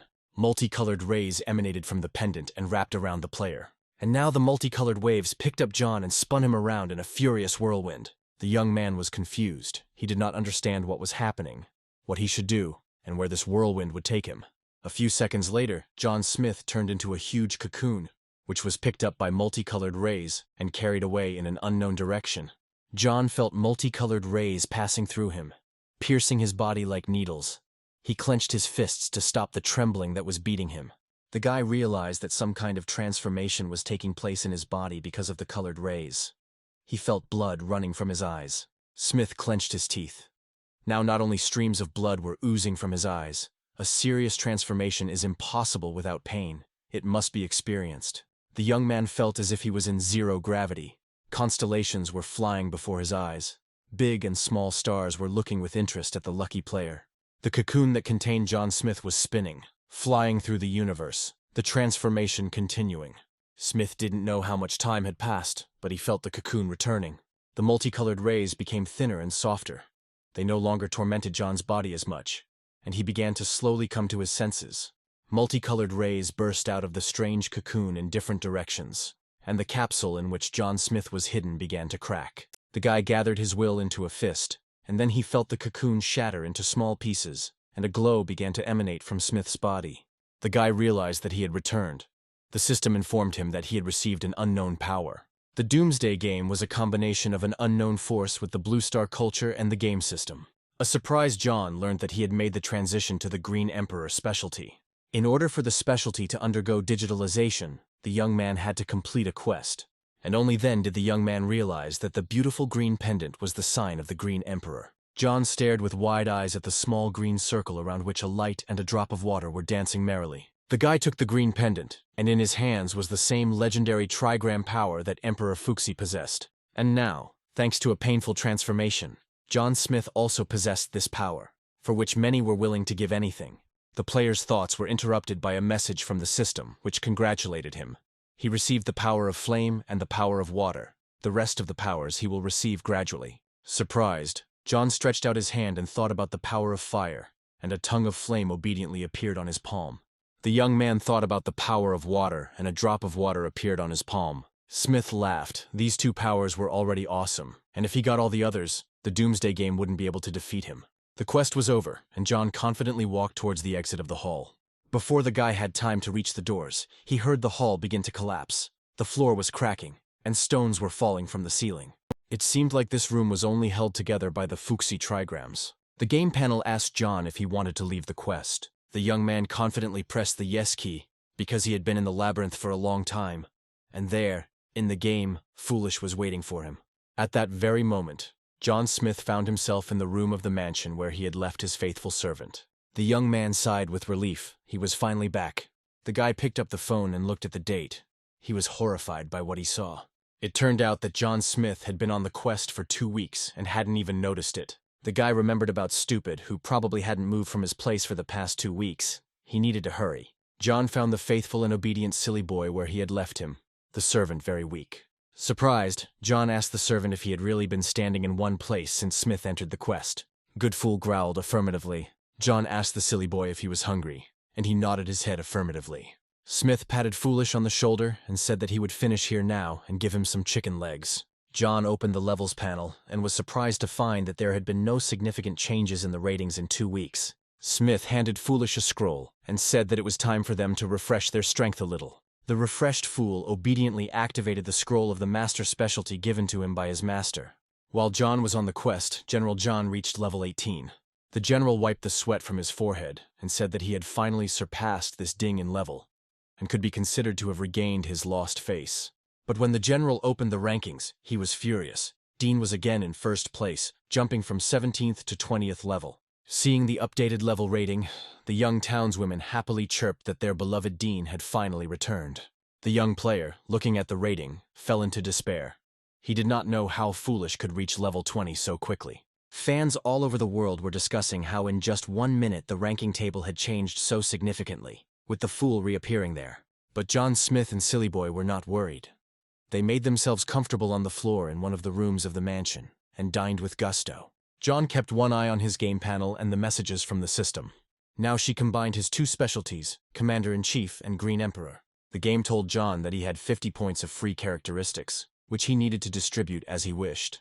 The player immediately took advantage of the offer, and after distribution, his stats exceeded many bosses. By this time, the game had already finished digitalizing John's new specialty, the Green Emperor.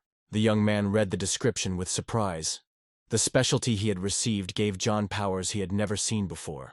The guy couldn't find the words to describe how cool the opportunities he had received in his new life were. Smith could control one of the powers using a Bagua pendant.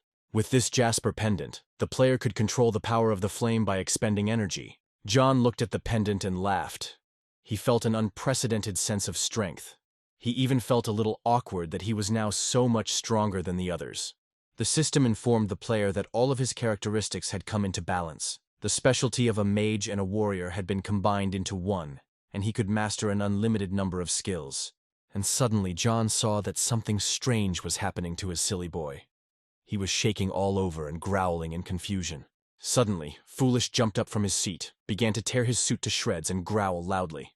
To figure out what was going on, John opened the Fool's game panel and reread the characteristics of his new specialty. It turned out that if the owner has enough strength, he can break various barriers and destroy weapons. Smith realized that in order for Foolish to master the specialty he had received, he needed to be trained, and he commanded his servant to try the power of transforming everything that exists.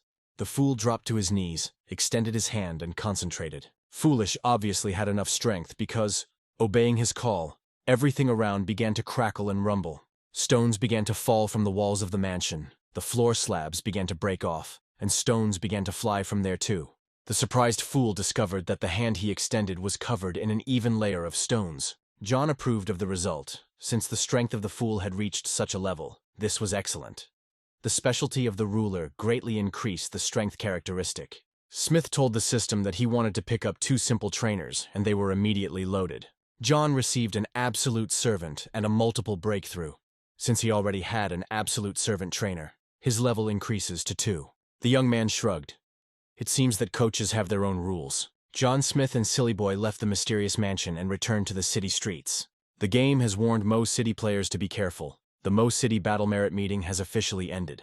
The system announced 3 winners. The first place was taken by the player Moyu, the second place was taken by a schoolboy, and the third place was taken by a little-known player. John was surprised that the meeting was already over.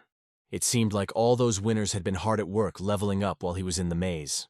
The Battle Merit meeting determined that each city must have a third of its players reach level 10 before a certain time. Smith told Stupid that he had leveled up and offered to kill a few more zombies with the hammer.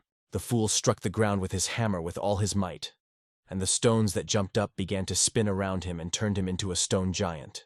John and Silly were walking calmly across the square, and a crowd of zombies was rushing towards them. The mutants bared their teeth in anger and stretched out their clawed hands. They thirsted for human blood.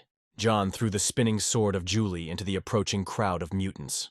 The blade, gleaming coldly, flew towards the enemies. Many zombies didn't even have time to understand what was happening. The sword, flying at great speed, mowed them down like dry grass. And right behind the sword, the fool, covered in stone armor, rushed with a hammer at the ready. The former guard jumped high into the air and, swinging his hammer, fell upon the confused zombies from above.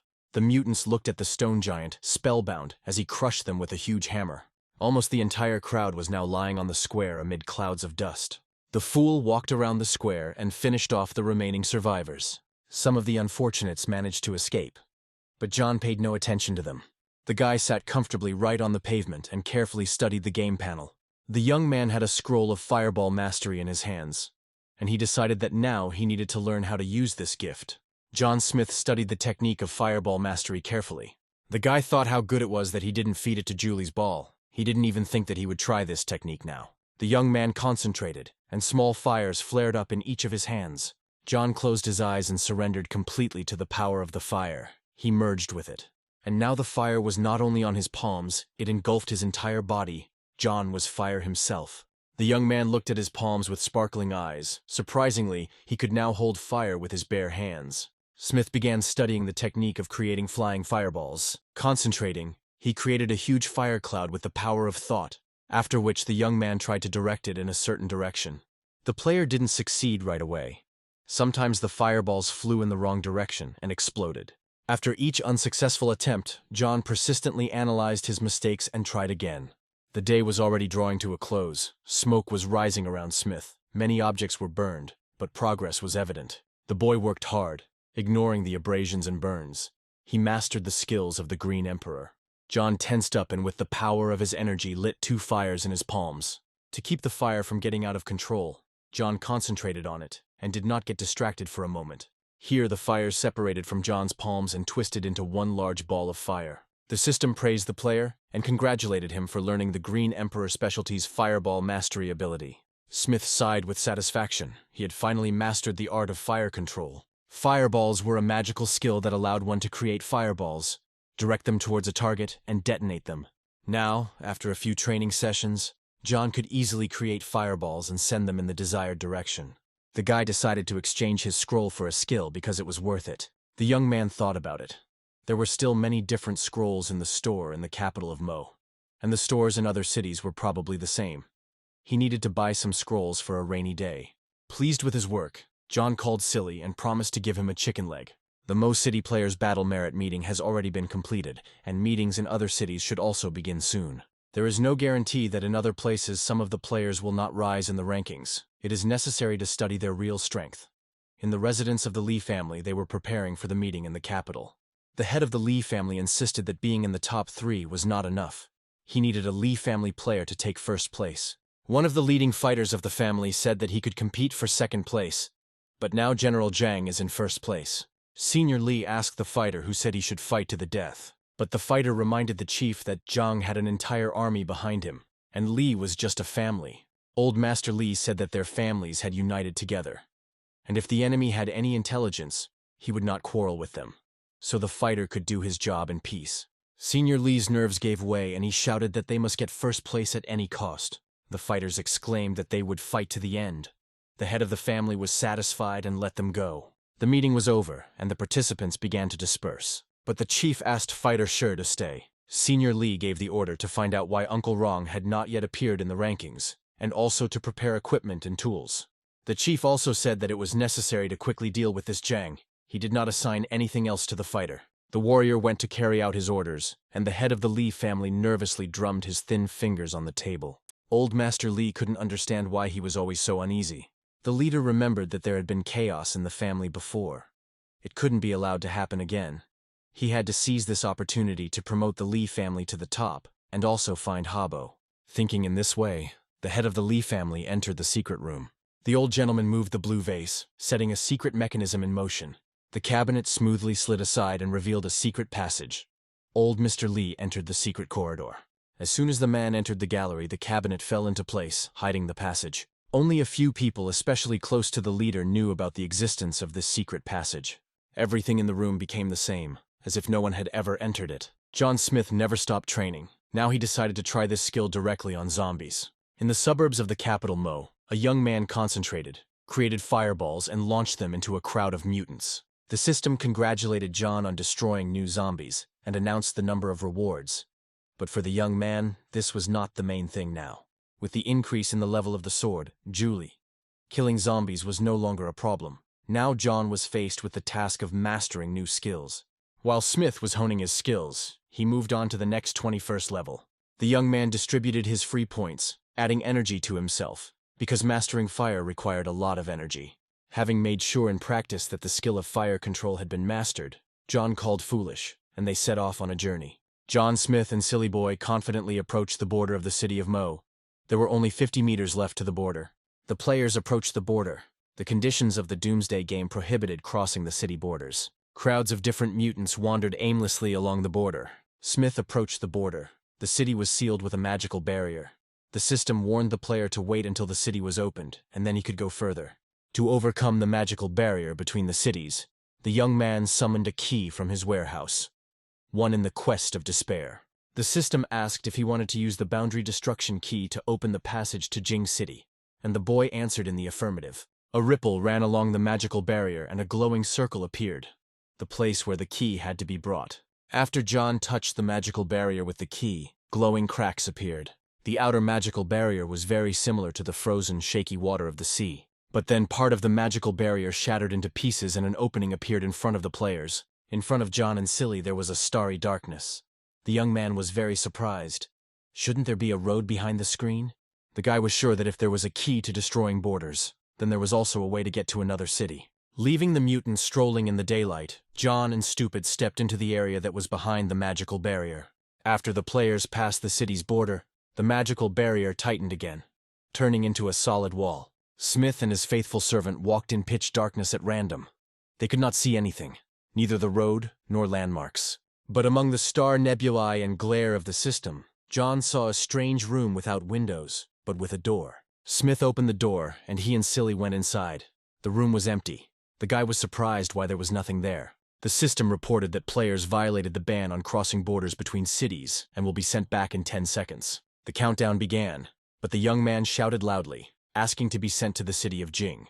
The boy understood that after the Mo City military merit meeting ended, the next one was about to start in Jing City, and if he could get there in time, he would avoid many problems.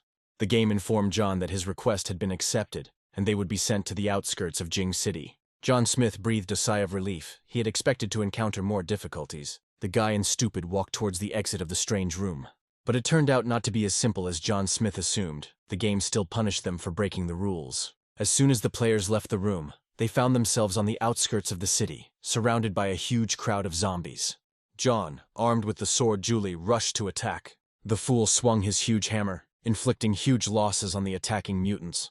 The travelers fought back to back, clearing their way from the outskirts of the city to the center, zombie blood flowing like a river. John and Silly Boy won this fight by killing a lot of zombies. They sat on a pile of dead mutants and caught their breath. They needed the elixir to restore their strength and prepare for a possible next attack. John wiped the sweat from his forehead as the system announced that he had entered level 22. The travelers were resting after a heavy battle when John Smith heard another crowd of zombies approaching them from behind. This time, the boy decided not to show excessive heroism and commanded Foolish to run with him. The travelers ran as fast as they could through the streets of the capital city. Following them, hissing and growling, rushed a huge crowd of zombies, much larger than the one they had already killed. John knew they needed a little time out to catch their breath and get their bearings. The young man quickly threw back the hatch cover and jumped into the basement. The faithful fool followed his master. The servant carefully closed the hatch cover. A huge number of legs ran along this cover, stepping on it. The fool bravely held the lid, ready to repel the mutant's attack at any moment. John stood next to his faithful and courageous servant. He too was ready for battle. Finally, the crowd ran past and Foolish fell to the floor, exhausted, with a huge bump on his head. John looked at his faithful fool with concern. The young man told him to rest a little. Then they would go on. Smith settled down next to Stupid. He realized that if they were sent to a pack of zombies, they definitely wanted to scare them. It seems that things won't be easy for them in Jing City. The young man opened the panel with his characteristics. After looking at them, he believed in himself more. While Silly was resting, John looked over his new acquisitions after the battle. The automatic collection trainer collected everything for him. The player was interested in the bracelet with wolf fangs and the bloody ring. Also, as a result of the fight, he received a glove with claws.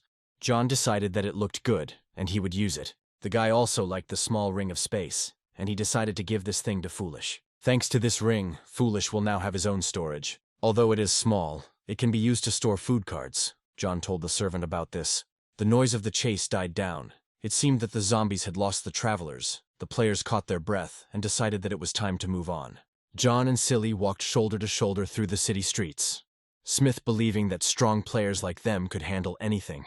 And then John heard a voice behind him. Some guy called out to Foolish. An unfamiliar young man timidly approached the players. He asked again if it was Foolish, John confirmed. The young man smiled. They were probably also going to the Jing sports complex to participate in the military merit meeting. Smith smiled and nodded. He unexpectedly got something that you can't find with fire during the day without any effort. The stranger was clearly pleased. He didn't think he would be able to meet the two of them here. John suggested going together. The unknown townsman doubted. He asked if it was possible, because Foolish was silent. John explained that Foolish could not speak. If he did not react, then he agreed. Smith said they were asleep and didn't hear the message from the system, and were just trying to find someone who knew about the meeting. The unknown player waved his hands mysteriously. He clearly knew something and was bursting to tell. The boy was afraid of being overheard, so he carefully turned his head from side to side before telling John the information. Finally, he leaned towards Smith's ear and said that there were rumors that this meeting would determine the structure of Jing City. John asked who said that. It turned out that the guy's friend works as a security guard in one of the three families. They met him yesterday, and he advised them to come to the meeting. Smith thought, so the rating can give the right to vote. Really, the state, the three families and the other organizations have achieved peace. The young man remembered that in his previous life, Jing City was the first to stabilize the situation. While in other cities players were fighting to the death, in the city of Jing they were already thinking about how best to organize a zombie hunt. And this rating as a way of determining power was formed thanks to the unification of three families and other groups. The time has almost come. It seems that the situation in Jing City is the same as in the previous life. Since this is so, it is not without reason. John replied that a simple security guard could not know secret information. There must be some kind of catch here. Looking at the stranger's confused face, John decided to thank him, because the young man shared useful information with him. Smith pulled out a resource card and offered to buy it from the stranger for 90 coins. The young man literally beamed. He could not believe his happiness. The young man quickly took out the coins, saying that the store now only had cards for 100 coins. The stranger, embarrassed, said that he had 270 coins, and could he have 3 cards? John agreed. The players made a fair exchange. The young man gave John the coins, and he gave him 3 resource cards. And then Smith discovered that they were not alone. Other townspeople were watching their exchange. All those gathered folded their hands in supplication and looked at John Smith with hope. The girl, her eyes wide open, timidly approached John and asked if she could buy a card, or better yet, several. Smith stammered that the guy had answered his question, so he gave him a discount. The townspeople sighed heavily. They also really wanted to buy discount cards. Smith didn't know what to do. He had never had such a huge number of buyers wanting to buy cards. John said that if the guy who helped him agreed, he was ready to give the cards to everyone gathered for 95 coins. The eyes of all those gathered turned to the friendly stranger, who sheepishly told John that he agreed to his conditions. Smith called the cards from the storage room and placed them in a large basket. The young man said that he would sell cards for 95 coins apiece within an hour, and the number of cards was unlimited. The happy townspeople lined up to see John, and the stranger looked on and thought what a kind guy he had met. And Smith thought that in Mo City, he did not receive a badge of honor due to a lack of coins. But now in Jing City, he would definitely receive one.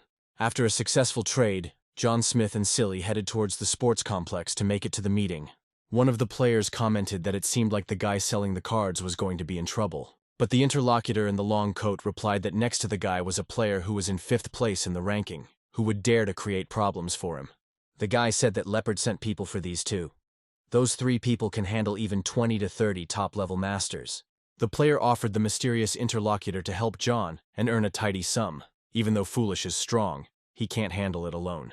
Suddenly a dagger flashed in the hand of the mysterious interlocutor in the cloak. He jumped up to the talkative player and, saying that he was disappointed, quickly stabbed him with a knife. The killer wiped his bloody knife and asked how many fools had joined the Leopard this time. The mysterious interlocutor seemed to be a scout. His face was almost completely covered by a large hood. He had been following the travelers since their arrival, wondering who this man was who had forced Foolish to follow him. John and Silly Boy were walking slowly towards the city center, when suddenly John heard footsteps behind him. It turned out that a young man they already knew was running after them and asked him to wait. The guy, having caught his breath a little, asked Smith if he was really going to go downtown at night. John looked questioningly at the guy, who said that although the zombies on this road had already been dealt with, there were still a lot of them in other places. The young man tugged at John's clothes and said that he knew a place in the suburbs where they could relax, and invited them to go with him. While the young man was calling the travelers to shelter, John heard that they were surrounded by several people. The player looked around cautiously and loudly said for everyone to come out and not hide. Smith stretched, loosening his joints, and once again loudly suggested that everyone come out. He would deal with them quickly. Players with gangster faces began to appear from all sides, and Smith demonstratively counted them. At the head stood the bearded leopard. John figured that he was surrounded by 32 players with a specialty. He could make good money. The leopard stepped forward and told John that this was his territory, and that he couldn't do business without permission, even if he had a strong player like Foolish next to him. John pretended not to hear the bandit, and the latter decided that the young man was scared and offered to give him half of today's takings, then they would let him go. The leopard, grinning insolently, offered the young man to give him half of the cards he had left. They would divide them, and pretend that nothing had happened. The bandits standing behind Leopard began to roar approvingly, suggesting that the boy agree, because Foolish couldn't handle them alone. But John already had a blade flashing in his hands, and he asked sarcastically if there really was nothing. Smith said that they had already wasted too much of his time, so he would introduce them to the dagger of decay. The fool standing nearby was engulfed in a fire of anger. Being a human, he hated bandits. The former security guard was eager to fight. He wanted to kill all these impudent people who were robbing their own people. John allowed the servant to beat up the bandits, and Foolish, swinging his hammer, rushed into battle. The brazen criminals did not expect resistance, and the heavy hammer that flew at their heads met almost no resistance. The leopard clenched his fists in anger. He thought that these aliens had become completely insolent. The bearded man commanded the fighters to attack the players, but not to kill them, but to maim them.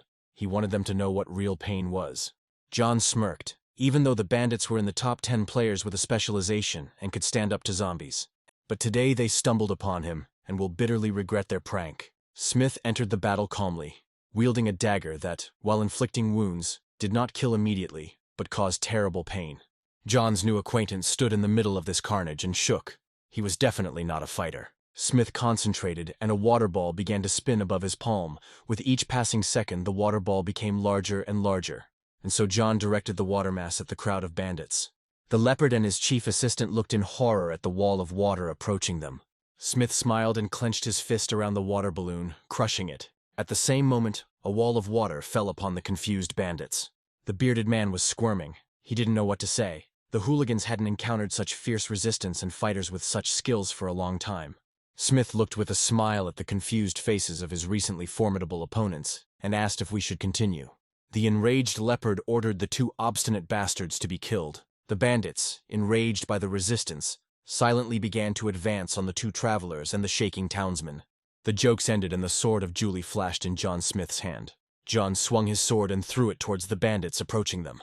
The legendary sword flashed like lightning, and blood flowed from the wounds it inflicted, and the bandits fell without even understanding what had happened. The sword returned to its owner's hand. John glared angrily at the leopard and his assistant. The leaders of the gang that terrorized the city looked in confusion at the enemy they had never seen before. The nerves of the leopard's assistant gave way. He shouted that John was too strong. How was it possible that he killed everyone with 1 blow? The bespectacled man ran away, trying to save his life, but Julie's sword flew after the criminal, easily cutting him down. The dumbfounded leopard watched the death of his assistant. The sword returned to John again. He was ready to continue the fight he had not started. The frightened and enraged leopard understood that his gang was finished, and most likely he would be next. A smile lit up John's face. He saw the fear on the faces of his enemies, which meant he had to continue. The surviving members of the gang threw themselves at Smith's feet, begging for mercy. They appealed to mercy, saying that they needed to take care of their children and parents. A cunning thought flashed through John's mind. He smiled and said that he would spare them without any problem. Hope lit up the eyes of the criminals, and John said that everyone knew that Habo never lied, and if he deceived anyone, his entire family would die immediately. John told the bandits that they would have to pay for him to leave them alive. The frightened hooligans immediately emptied their storage facilities, pouring everything they had at John's feet. Meanwhile, the leopard decided to quietly slip away, but John asked that, apparently, the leader of the gang wants to die. The shaking bandit fell to his knees before Smith, ready to give everything he had. John quickly moved what the frightened criminals had dumped at his feet into his storage. Smith told Leopard to get out everything he had on him, but the leopard was too cunning and greedy to give the loot to some random player. Smith commanded Foolish to kill them all. The dying bandit shouted after John that his entire family would die in agony. The streets of Jing City were littered with the bloody bodies of bandits who had terrorized the city for a long time. From all sides, townspeople began to approach the dead, whom these people had kept in fear for many years, robbed, tortured, and killed. Some people had their fathers killed by bandits. Others had their cards taken away and their children starved to death. Some were beaten, some were killed, and not a single city dweller regretted their deaths. All this time, a mysterious man in a hooded cloak watched what was happening from the roof of a nearby house. The man said that it seemed like there would soon be significant changes in the structure of Jing City. The scout took a pistol out of his pocket. He needed to notify his hosts of the appearance of a strong player. Stepping a little to the side, the scout fired a rocket into the sky from a small rocket launcher. John heard the shot and saw the flare. He knew that this was the kind of signal weapon the Lee family used. The boy realized that he seemed to have disturbed someone who shouldn't have been disturbed yet. The Jing City players' meeting was held in a safe area, but it wasn't that easy to get in. The area was very well protected from zombies, but one could only enter it after passing a check and identification. At the checkpoint, a polite guard asked all players to present their game panel and carried out personal identification. The townspeople, who had nothing to hide, of course, gladly entered the safe area. John watched this from afar and thought, this is what a capital means. They built a safe area in a month. To get inside, they had to show their ID. Then they would be exposed. But until Smith knew the real strength of the Lee family, it was better not to expose themselves. In an area that was built in a hurry, there were bound to be some flaws. John knew this and was looking for a loophole. After an hour of searching, Smith and Foolish found the door to the service entrance to the safe zone. No one guarded this door in the hope that no one knew about it. The young man was sure that this door was their key to the safe zone. Armed with a needle, John very quickly opened the simple lock, and the door swung open in front of them. The young man put on the mask of an evil ghost. He gave the same to Foolish. Now they were incognito, trying not to attract any attention to themselves. John and Silly quietly entered the safe zone. Just in case, the travelers slammed the door behind them so that whoever knew about it would not suspect anything was wrong. John told Silly to carefully find the map of the city of Zing. Soon John Smith's servant returned, holding a map of the city. The military merit meeting will be held in the sports complex, which means that the travelers had to go there. Covered with masks, the players slowly headed towards their target. The main topic of discussion among the townspeople, of course, was who would top the rankings of the city of Jing. Most were sure that it would certainly be Zhang, the pride of their city, who had already been awarded the title of general. As John approached the sports complex, he heard someone say that General Zhang had not been feeling well lately. This information explained a lot to Smith, which is why in his past life, during the military merit meeting, he was only given third place. But the general's fans were confident in him. They said that these were all rumors, spread by those who collect bets. Many townspeople placed their bets on General Zhang. They were confident in their idol. John approached a group of fans and politely asked where they could place a bet and who was accepting them. One of the guys told Smith that he could place his bet in that red building right in front of the sports complex. It was a gambling house, opened by 3 families. But perhaps not only them. Smith thanked the guys and waved goodbye. John and Silly quickly moved towards the gambling house. There was very little time left before the meeting. The large, beautiful building of the gambling house sparkled with glass and concrete. People were coming in and out of it. The townspeople were placing bets. John smiled. There were still 3 hours before the meeting started, and he would have time to make his bet. There was a long line at the cash desks that accepted bets on top players, and John and Silly stood at the end. The huge fool attracted everyone's attention. The fans' eyes were fixed on him, the townspeople whispered, pointing at Glopish. Everyone was sure that he was some famous player. Finally, the traveler's turn came, and the polite operator asked who he would like to bet on. Smith asked what the odds were for General Zhang to win. The cameraman looked at the recordings and said that the odds on Zhang taking first place were 1-2. John understood that the more people believed in Zhang's victory, the greater the winnings he could receive. To the cameraman's surprise, Smith revealed that he thought Zhang would only finish third. The guy said he was betting on General Zhang to come in third. The operator couldn't believe it. He asked again if he had understood the young man correctly, that he was betting on General Zhang taking third place. John confirmed that it was correct. 20,000 coins on General Zhang taking third place today. One of the fans estimated that if Zhang really did take third place, the guy would win about 60,000 coins. But most of the people in the room thought that Zhang was so cool that this guy would definitely lose all his money. Next in line was Foolish, who also bet 20,000 coins on Zhang taking third place. The operator was very confused. He stuttered and asked again if they were sure about their bet, because it was 40,000 coins. But John cut the operator off, saying that he had enough of the whining and needed to start taking bets. The young man reminded that a meeting on military merits would soon begin. The operator needed to hurry. Foolish leaned threateningly towards the operator. With trembling hands, the operator handed out the players their betting tickets. At this time, the sports complex had already begun to fill up with people. There were participants and fans. John and Silly Boy hurried to join the participants. The system warned the players that they had come to the Jing City military merit meeting place. The entrance fee was 10 coins. The entrances for spectators and participants were different. After some thought, John decided that he and Silly would use the members' entrance. The system determined that both John and Foolish met the requirement of being at least level 10 and could take part in the battle merit meeting. Smith and Silly went to the stands. John wondered where they could sit best so as not to be an eyesore, but at the same time to see everything. John Smith knew many of those present at this meeting from his past life, but no one recognized him under the mask. Here, the public's and young townswomen's favorite, the formidable General Zhang, was warming up before the fights. The system notified everyone that the time in Jing City was 14 hours 0 minutes. The Jing City military merit meeting was officially opened. The game introduced those gathered to the rules of the military merit meeting. The competition is divided into 2 stages, the initial and final. At the initial stage, 32 players will be determined who will advance to the final stage. There are 32 arenas on the site. A participant can either attack or defend. The duration of the fight is 5 minutes, after which the attacker loses. The loser is eliminated from the competition. The defender must hold out for an hour, after which the arena is blocked, and the player moves on to the final. If there is no participant on the platform who meets the requirements, then the last player on the platform moves on to the final. During the competition, the player controls his own condition. If he wants to admit defeat, he must press the button and leave the competition.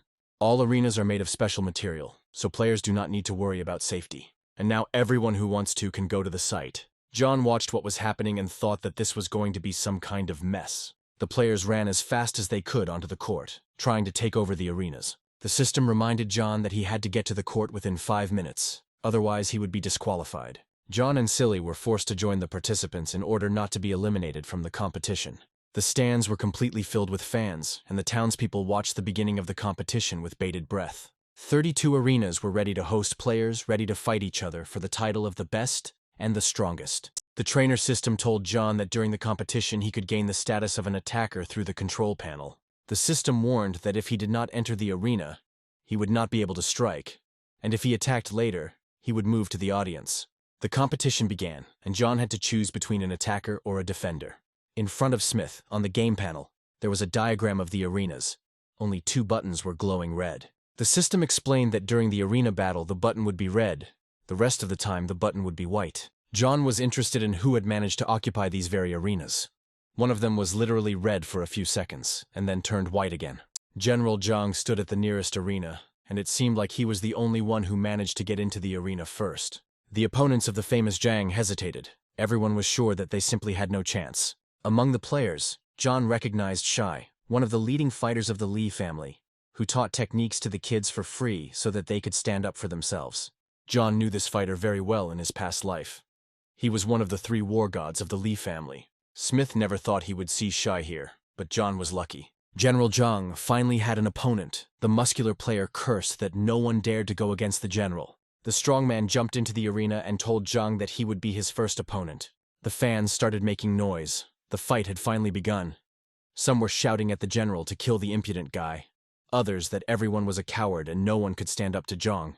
Only a few seconds passed, and the general managed to wound his impudent opponent. The boy lowered his sword and said that it was an honor for him to take a blow from General Zhang.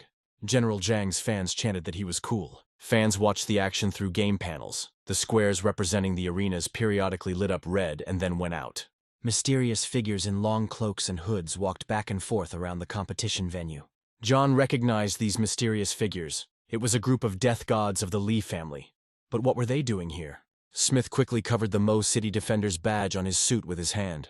John's attention was drawn to the 18th arena, where two fighters stood opposite each other.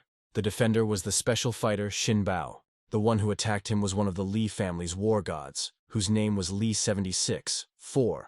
And in the group of war gods, this guy was ranked 76th.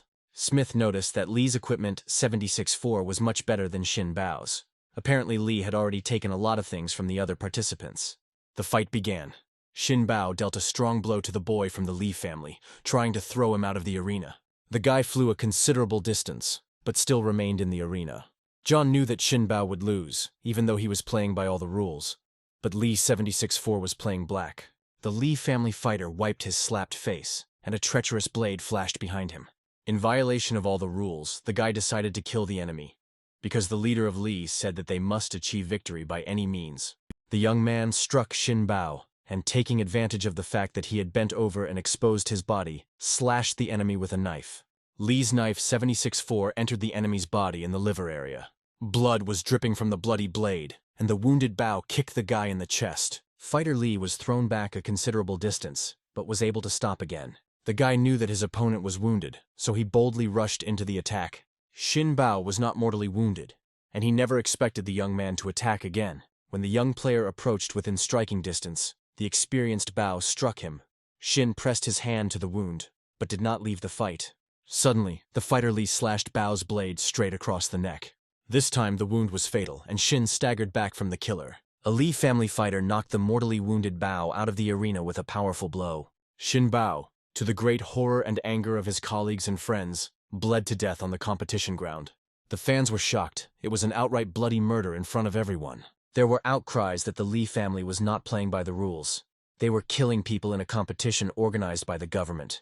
Banana peels, cores, rotten tomatoes, and other junk were thrown at the Lee family fighters. The commander-in-chief, surrounded by his adjutants and deputies, closely followed the progress of the competition. The commander-in-chief asked what the Lee family was doing.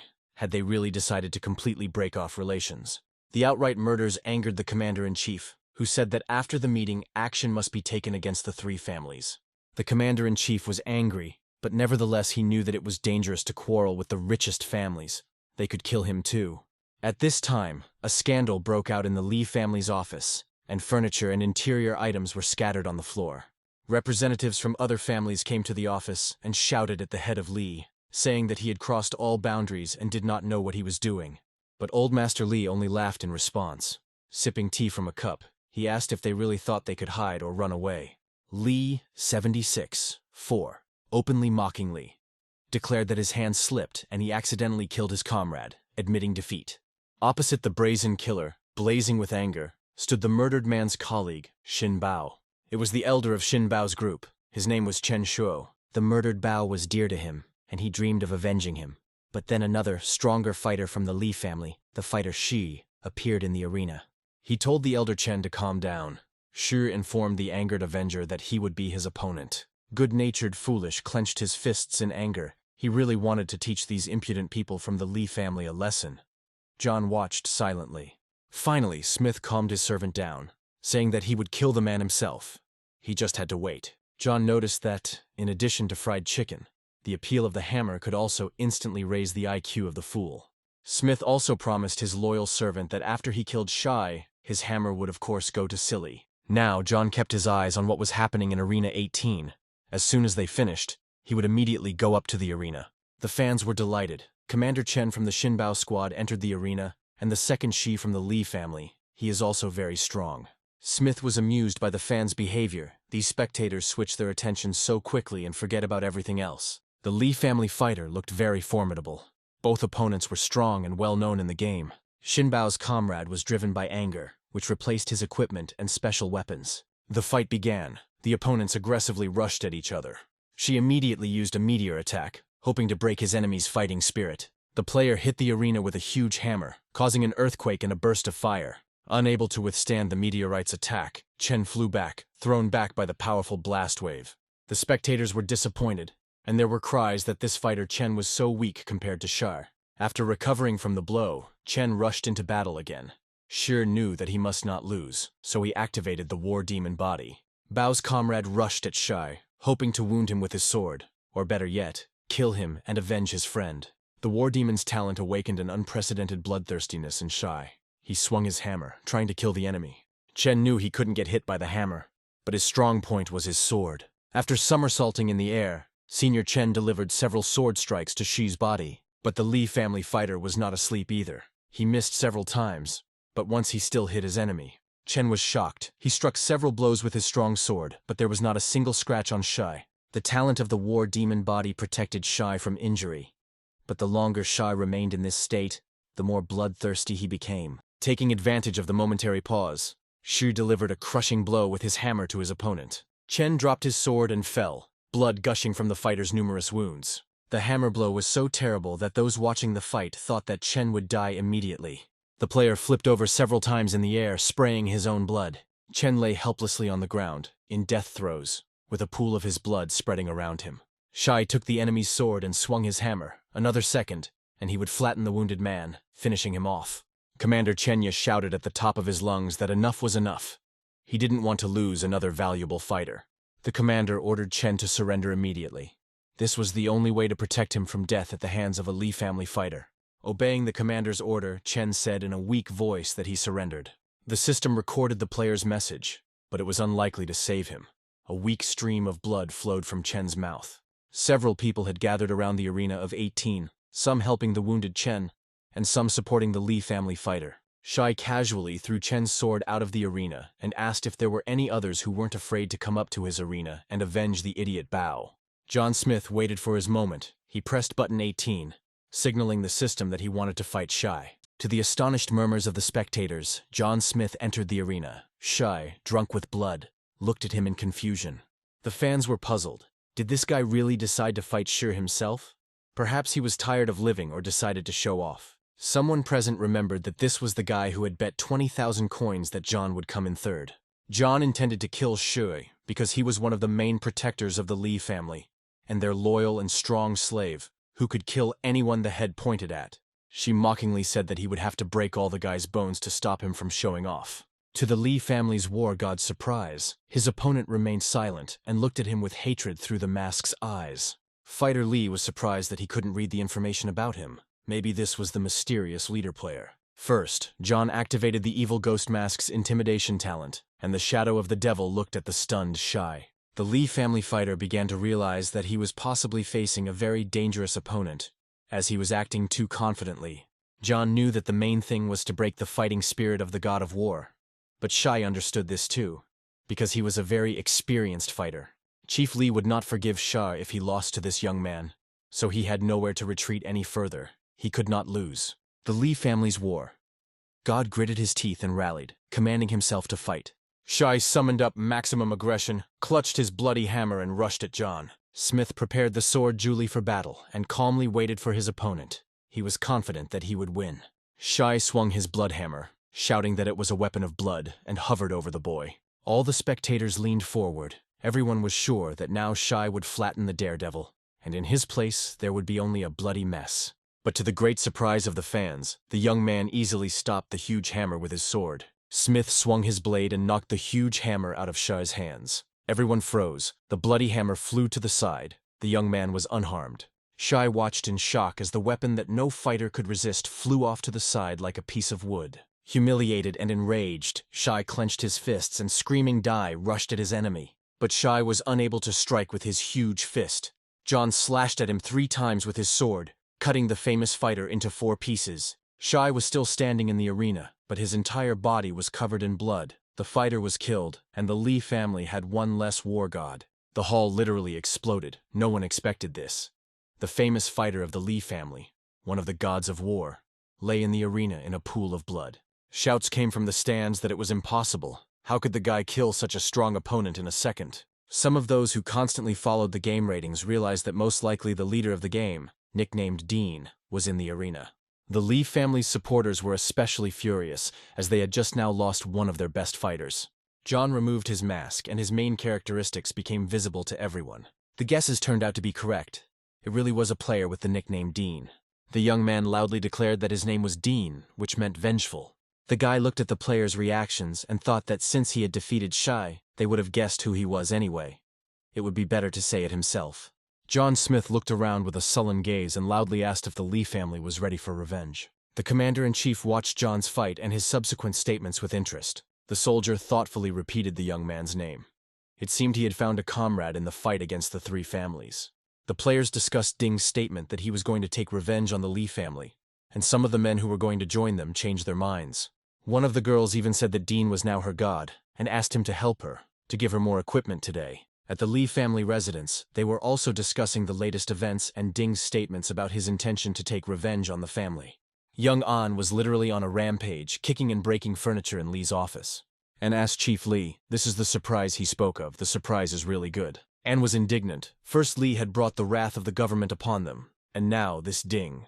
And yet they had discussed options on how to win him over to their side. The head of the Yun family added that indeed, now the head of the Lee family had forced Ding to become their common enemy. Senior Lee tried to calm everyone down, convincing them not to worry. Dean was alone now and would not cause any problems. The main thing now was to resist the government. Old Master Lee didn't know why Ding decided to take revenge on the Lee family. Perhaps Habo had made enemies of himself. Lee said he had already organized a group of people outside the sports ground to create chaos, and that once the first stage of the meeting was over, they would begin to take action. The head of the An family tiredly picked up the chair he had abandoned, put it back in place, and sat down in it. Young An sighed and said that he would trust Lee once more. Let him deal with Ding himself, the family, and would not interfere. Yun didn't want any trouble either. He put his family's future on the line by trusting Lee, so Mr. Lee had to figure it out on his own. Meanwhile, John, as the winner, remained in his arena, taking up the hammer that remained from his defeated opponent. The trophy Smith received improved his strength and body stats, and John decided that this equipment would suit Foolish perfectly. John also received a bracelet with demonic powers. It could constantly charge and replenish the player's energy. To avoid standing in the arena until the end of the first round, John called a chair from the warehouse. Smith sat in the arena surrounded by fans and envious people who were constantly discussing the latest events. And then John Smith's attention was drawn to another fight, where the fighter was a strong warrior of the Lee family, nicknamed Lee. This fighter was the second-ranked god in the Lee family's death group. He was trained since childhood. He is a beast trainer, and can call upon them to help in battle. Lee was a very strong fighter, and John thought that the Lee family had decided to pit strong warriors against weaker members. Sitting in the arena and watching the fights, John Smith tried to figure out what the Lee family was up to. At this time, Lee activated the portal to call the beast for help. He fought against one of the soldiers. The uniformed fighter who was Lee's opponent was quite skilled with a sword, but Lee was the god of death, which meant he had the skills of not only a fighter, but also a magician. The Lee family fighter successfully repelled his opponent's attacks. But for the time being, he did not fully demonstrate his skill. Lee tried to throw his opponent out of the arena, but he successfully resisted, repelling the attacks. Finally, Lee got tired of this game, and pushed his opponent straight into the mouth of the wolf he had summoned. A huge wolf grabbed the soldier's shoulder, and blood gushed from the lacerated wound. But the officer was not so easily intimidated. He threw the beast back, slashing at it with a broad sword. In response, Lee used another of his well-practiced magical techniques against the military man. The Lee family's death god summoned a black fog, which blinded the officer and rendered him completely helpless. The soldier saw nothing around him and waved his sword at random, trying to hit the treacherous Lee. The Lee family's death god approached his opponent from behind and treacherously slit his throat. The bleeding officer fell dead on the arena. Lee kicked the dead body out of the arena and said with disdain, "It's a pity that he only managed to kill one." Looking at the dead enemy, Lee added that this was all because Ding killed Shi. Viewers were shocked by the disdain Lee's fighters showed for the government and its army, which protected them from the zombies.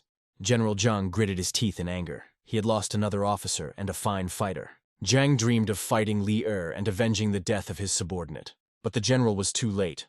The Lee family's war god had another opponent. In the arena opposite Lee, stood the masked fool. The crowd rejoiced. There was a daredevil who decided to challenge the Lee family fighter. Lee chuckled and said that Ding had sent his bodyguard to kill him. The Lee family warrior was confident in his strength and declared that he would kill Foolish first, and summoned another bear ward. Next to the fighter, Lee stood two animals. Stupid was under the control of John. The owner promised him 2 chicken legs for this victory. The Lee family's trained bear easily tossed Silly into the air as if he were a rag doll. The Li family warrior was almost celebrating his victory, telling Ding that his bodyguard was weak. But this was part of John Smith's plans. He wanted to relax the god of death of the Li family. Unexpectedly for everyone, Foolish turned over in the air and landed safely in the arena between two animals. Now the wolf entered the battle. Baring his huge teeth, he rushed at Foolish. But Foolish was not so easy to intimidate. He remembered that if he won, 2 fried chicken legs awaited him. The former bodyguard jumped back to get into a better position. The fool leaned on the arena and, using a clever wrestling move, hooked his foot onto the huge wolf and sent him flying. To the surprise of the delighted spectators, the Li family's magical animal flew into the air and landed outside the arena.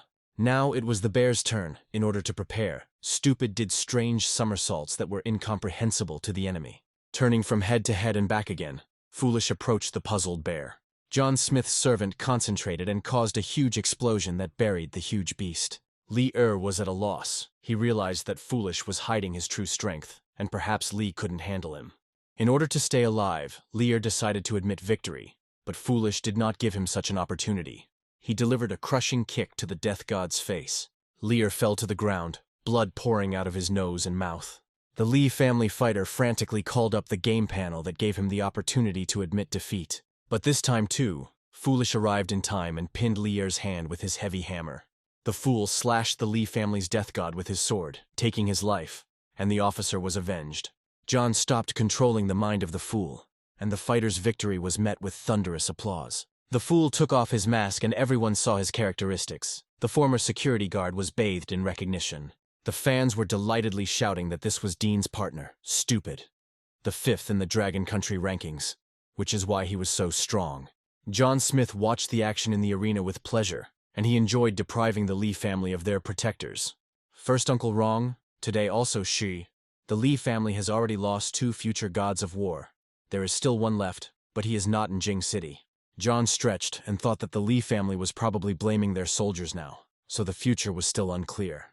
Meanwhile, the meeting continued, with players fighting for the right to advance to the finals. The strongest fighters have already made peace with each other. Now it's up to the rest. There were no more murders. Some players inflicted wounds on each other, but they were not fatal. Even some of the girls tried to measure their strength against each other, but it looked more like a comedy than a fight. The system announced that the first stage of the Jing City military merit meeting had been completed. Based on the results of the competition, 32 winners were identified, with the winners ranking General Zhang, Ding, and Foolish. All winners must complete the preparation and save information about the first stage of the competition. John opened the panel. Among the winners were 14 military men, 10 representatives of the An and Yun families, and 6 representatives of unknown groups. Smith remembered what results the Li family had achieved in the martial skills meeting in their past life, and what their influence had been. At that moment, his faithful Foolish approached John and asked where his new hammer was. Smith remembered that he had promised Silly the hammer of Shai, and was happy to give his faithful servant the new equipment. Despite the fact that the bloody hammer caused cruelty, Foolish was so kind that he could not become a villain under the influence of the hammer. The fool lovingly hugged his new hammer. The big guy was surprisingly attached to such a weapon. The game reminded all players to go to the save room. John headed towards the door with the others. The players went through the mysterious room one by one, and John followed their example. Entering the room, Smith saw a large blue crystal that sparkled with energy. Following the instructions, John placed his right hand on the crystal to store the information. The system informed the player that the battle information had been saved and would be used as a base during the finale. The trainer system discovered that John had successfully completed the final stage and gave him a new task to become the first in Jing City. John was very surprised by this task. He had no desire to become first, but the coach's system thought otherwise. The trainer system made John laugh by telling him that the difficulty of this task was very low, so the reward would be small. As John walked out of the registration room, he was greatly surprised to see General Zhang waiting for him. The general greeted and introduced himself to John, but Smith said he didn't have to introduce himself. The young man said that he knew much more about him than he could imagine, and if he needed anything, he should speak directly. The general had 2 things to do with the player. After the start of the Doomsday game, their state really needs strong players like him. The general also told the young man that if he agreed to work for them, they were ready to pay him a reward. But the guy interrupted him, saying that there was no point in wasting time on empty talk. It would be better for everyone. The general told John that the commander-in-chief saw how talented he was and wanted to meet him. This changed the matter. It turned out that the commander-in-chief himself wanted to meet with the young man. Leaning toward John, the general said in a low voice that they would like to cooperate with John in the fight against the three families. The offer was tempting, and John went with General Zhang. They walked through the corridors of the sports complex, the general looking for a quiet place to talk with John. Finally, the young man told the general that it was possible to cooperate in the fight against the three families, but in what way? Zhang replied that the management had long wanted to deal with the three families, but after the end of the world, their power had increased, and they controlled many influential people. The general feared that if families were displaced, it would lead to instability in the ruling circles, the state and society. John understood this. The general said that many members of the government had turned into zombies. The situation was very unstable. The government is building a safe zone in Jing City, but everything the Li family did today has made the government and the army very angry. The general hoped that John, with his reputation, would attract the players to the government side. And if the Li family decides to go against the government with weapons, then John will help them, and the government, in turn, will help him take revenge. John shook his head thoughtfully and said that the government was too slow. General Zhang was disappointed. The young man saw the general's sincere intentions and said that he would give the government a quarter of the time it would take them to deal with the Li family. In addition, John asked to know what reward he would have if their losses were reduced to a minimum. The general was stunned. John said he would wait for word from the general, and as he left, Smith remarked that he only gave one chance to those he trusted. General Zhang was puzzled, and John called silly and went about his business. Smith went out into the street. Townspeople ran past him, raising clouds of dust. Something happened. One of the players shouted on the move that the southeastern corner of the wall in the safe zone had collapsed. People were needed for defense. A crowd of zombies was coming. Players were told that if they killed one zombie with each hit, they could get an extra 50% in coins. Someone shouted to John that everyone who could should go to the defense. This was a great opportunity to earn coins. To find out what was going on, Smith caught one of the runners, stood him in front of him, and asked what happened. The guy tried to snap back, telling him to go and find out everything himself. But John shook the guy up and advised him to tell everything quickly and honestly. The guy pleaded. He said that although he was a fan of Dean, it was a secret matter. At this time, General Zhang appeared nearby and demanded to speak. He was also interested in listening. The guy stood up straight and reported that after the meeting, the management informed them that they needed to stop the head of the Li family. There were many people crowded in the sports ground. The soldiers could not break through the crowd, and Chief Li left. As they were about to catch up with him, they were informed that the section of the wall that the Li family was responsible for building had been destroyed. Immediately after this, a crowd of zombies appeared in the area, so the soldiers must gather people to defend against the zombies. Smith listened and understood that what was happening was entirely in the spirit of the head of Li. John understood why the Li family provoked the military so much during the competitions. John decided to join the conversation, and turning to General Zhang, said that most likely the entire Li family had fled. Now it was necessary to ensure the security of the zone and sort out the situation, and then deal with Li. The general didn't quite understand John's statement, but the boy said that now was not the time to go into details. The young man advised the general to gather people and check on the head of the Li family. Perhaps a big surprise awaits him. But Zhang objected, saying that it was not a good time to go looking for the Li family, and asked John to wait for a message from him. The general gave the order to pursue Chief Li, and his officers rushed forward in unison. Smith had other plans and turned back. Calling foolish over, the boy suggested not to miss the opportunity to earn coins. At this time, on the city streets, they were discussing the new star, the player Dean, saying that his suit gave off an aura of death. One of the spectators said that he thought it would be a regular fight, but then it turned out like this.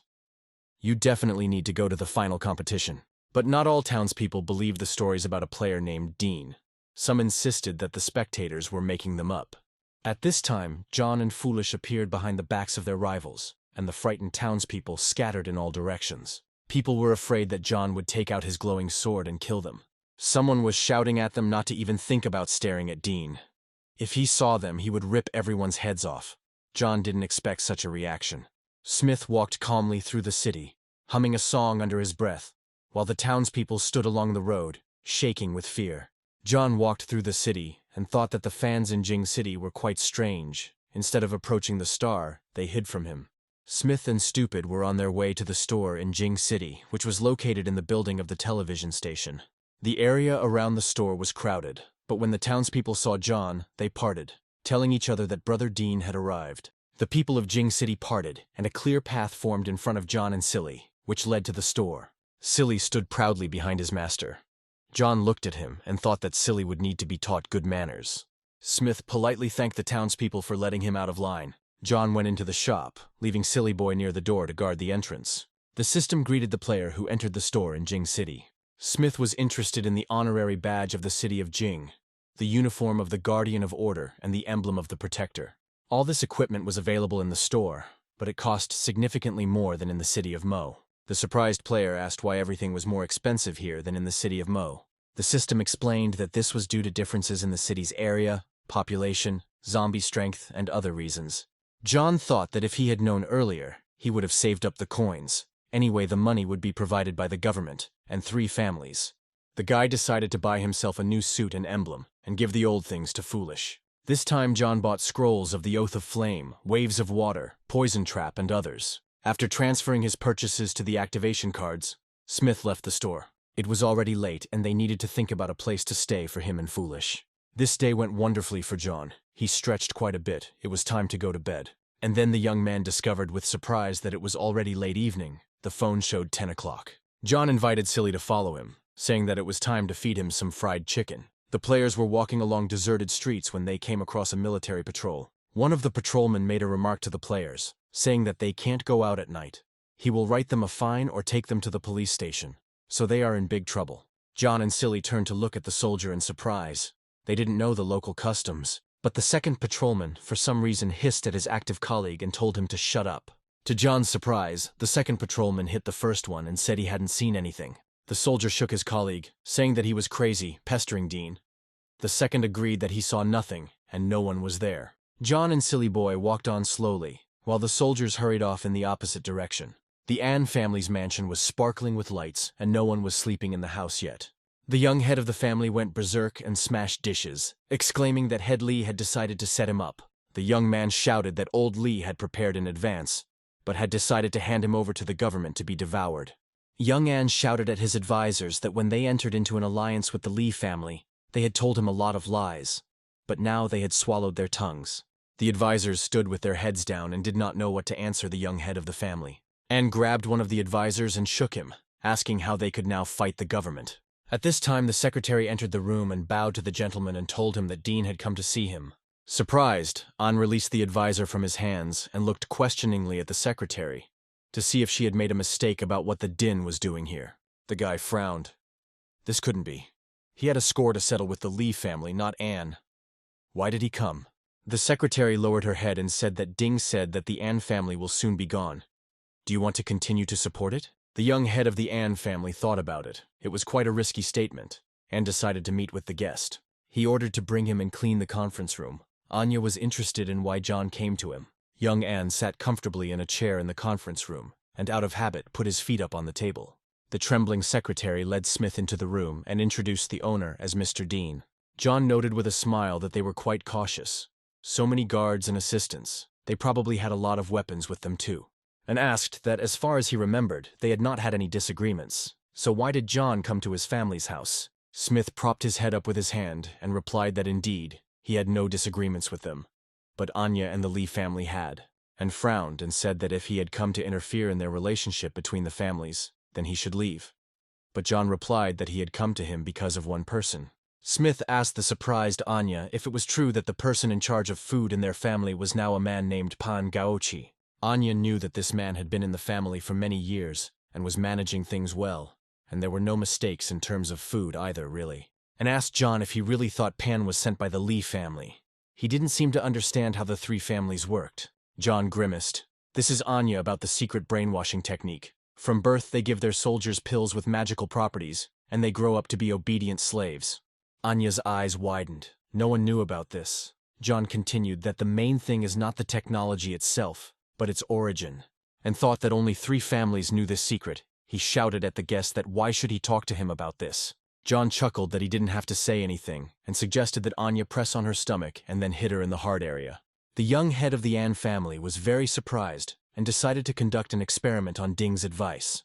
The guy pressed on his stomach, feeling a slight pain, then and very lightly hit himself in the heart area. To young Anya's surprise, at that very second blood began to gush from his mouth, eyes and nose. Anya looked at his blood, which was all over his hand, shook, and said that this was simply impossible. This couldn't be. John said that they bought the equipment from the Lee family.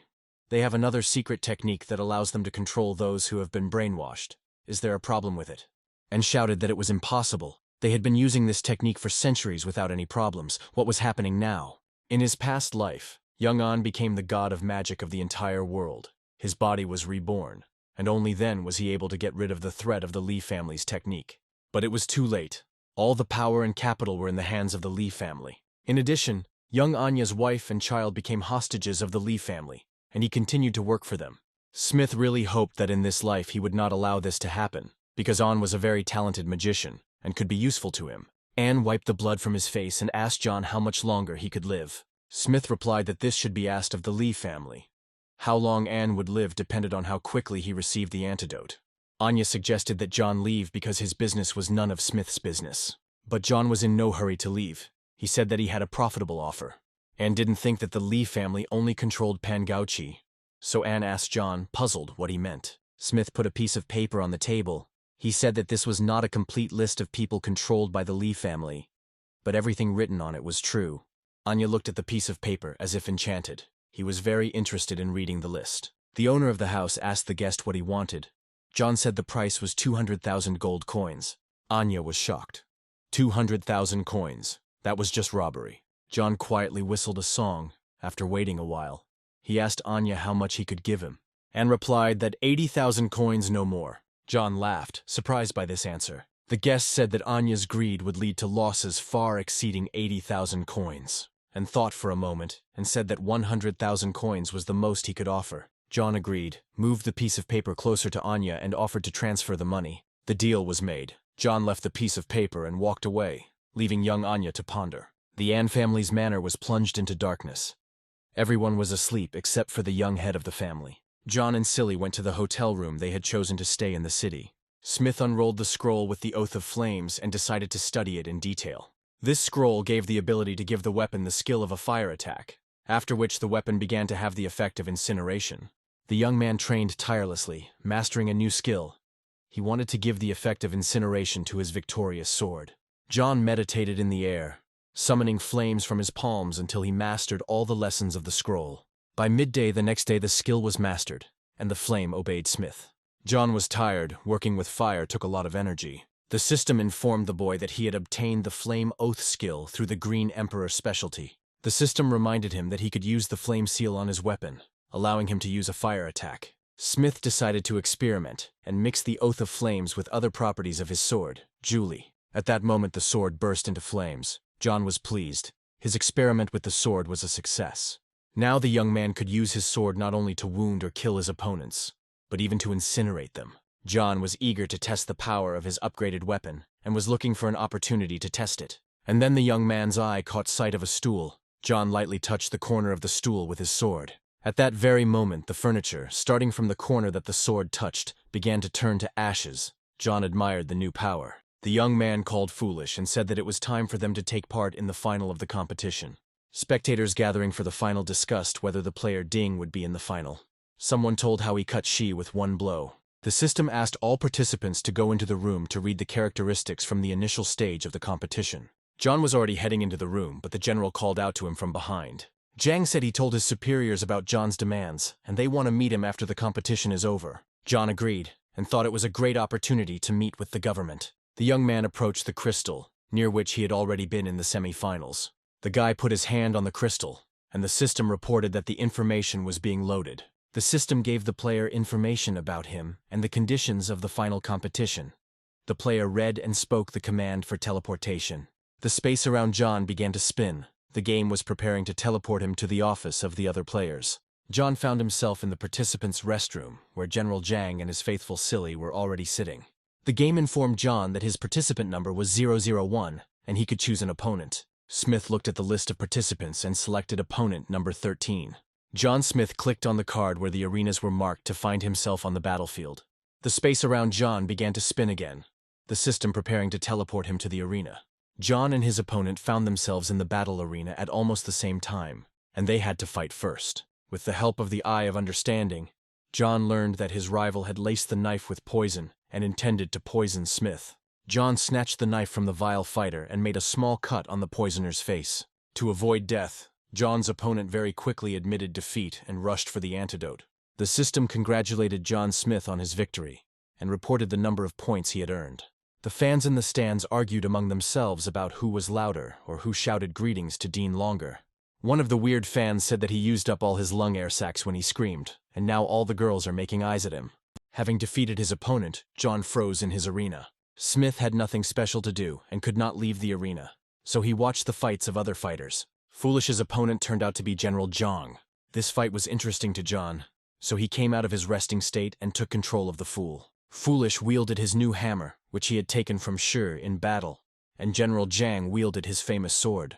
Smith opened General Zhang's panel to see his strengths and weaknesses. Stupid speed and energy are about the same as Zhang's.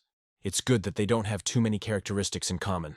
The fighters fought almost on equal terms. John thought that if some medicine had not been used in Li's past life, then she and Li Er would hardly have been able to defeat General Zhang.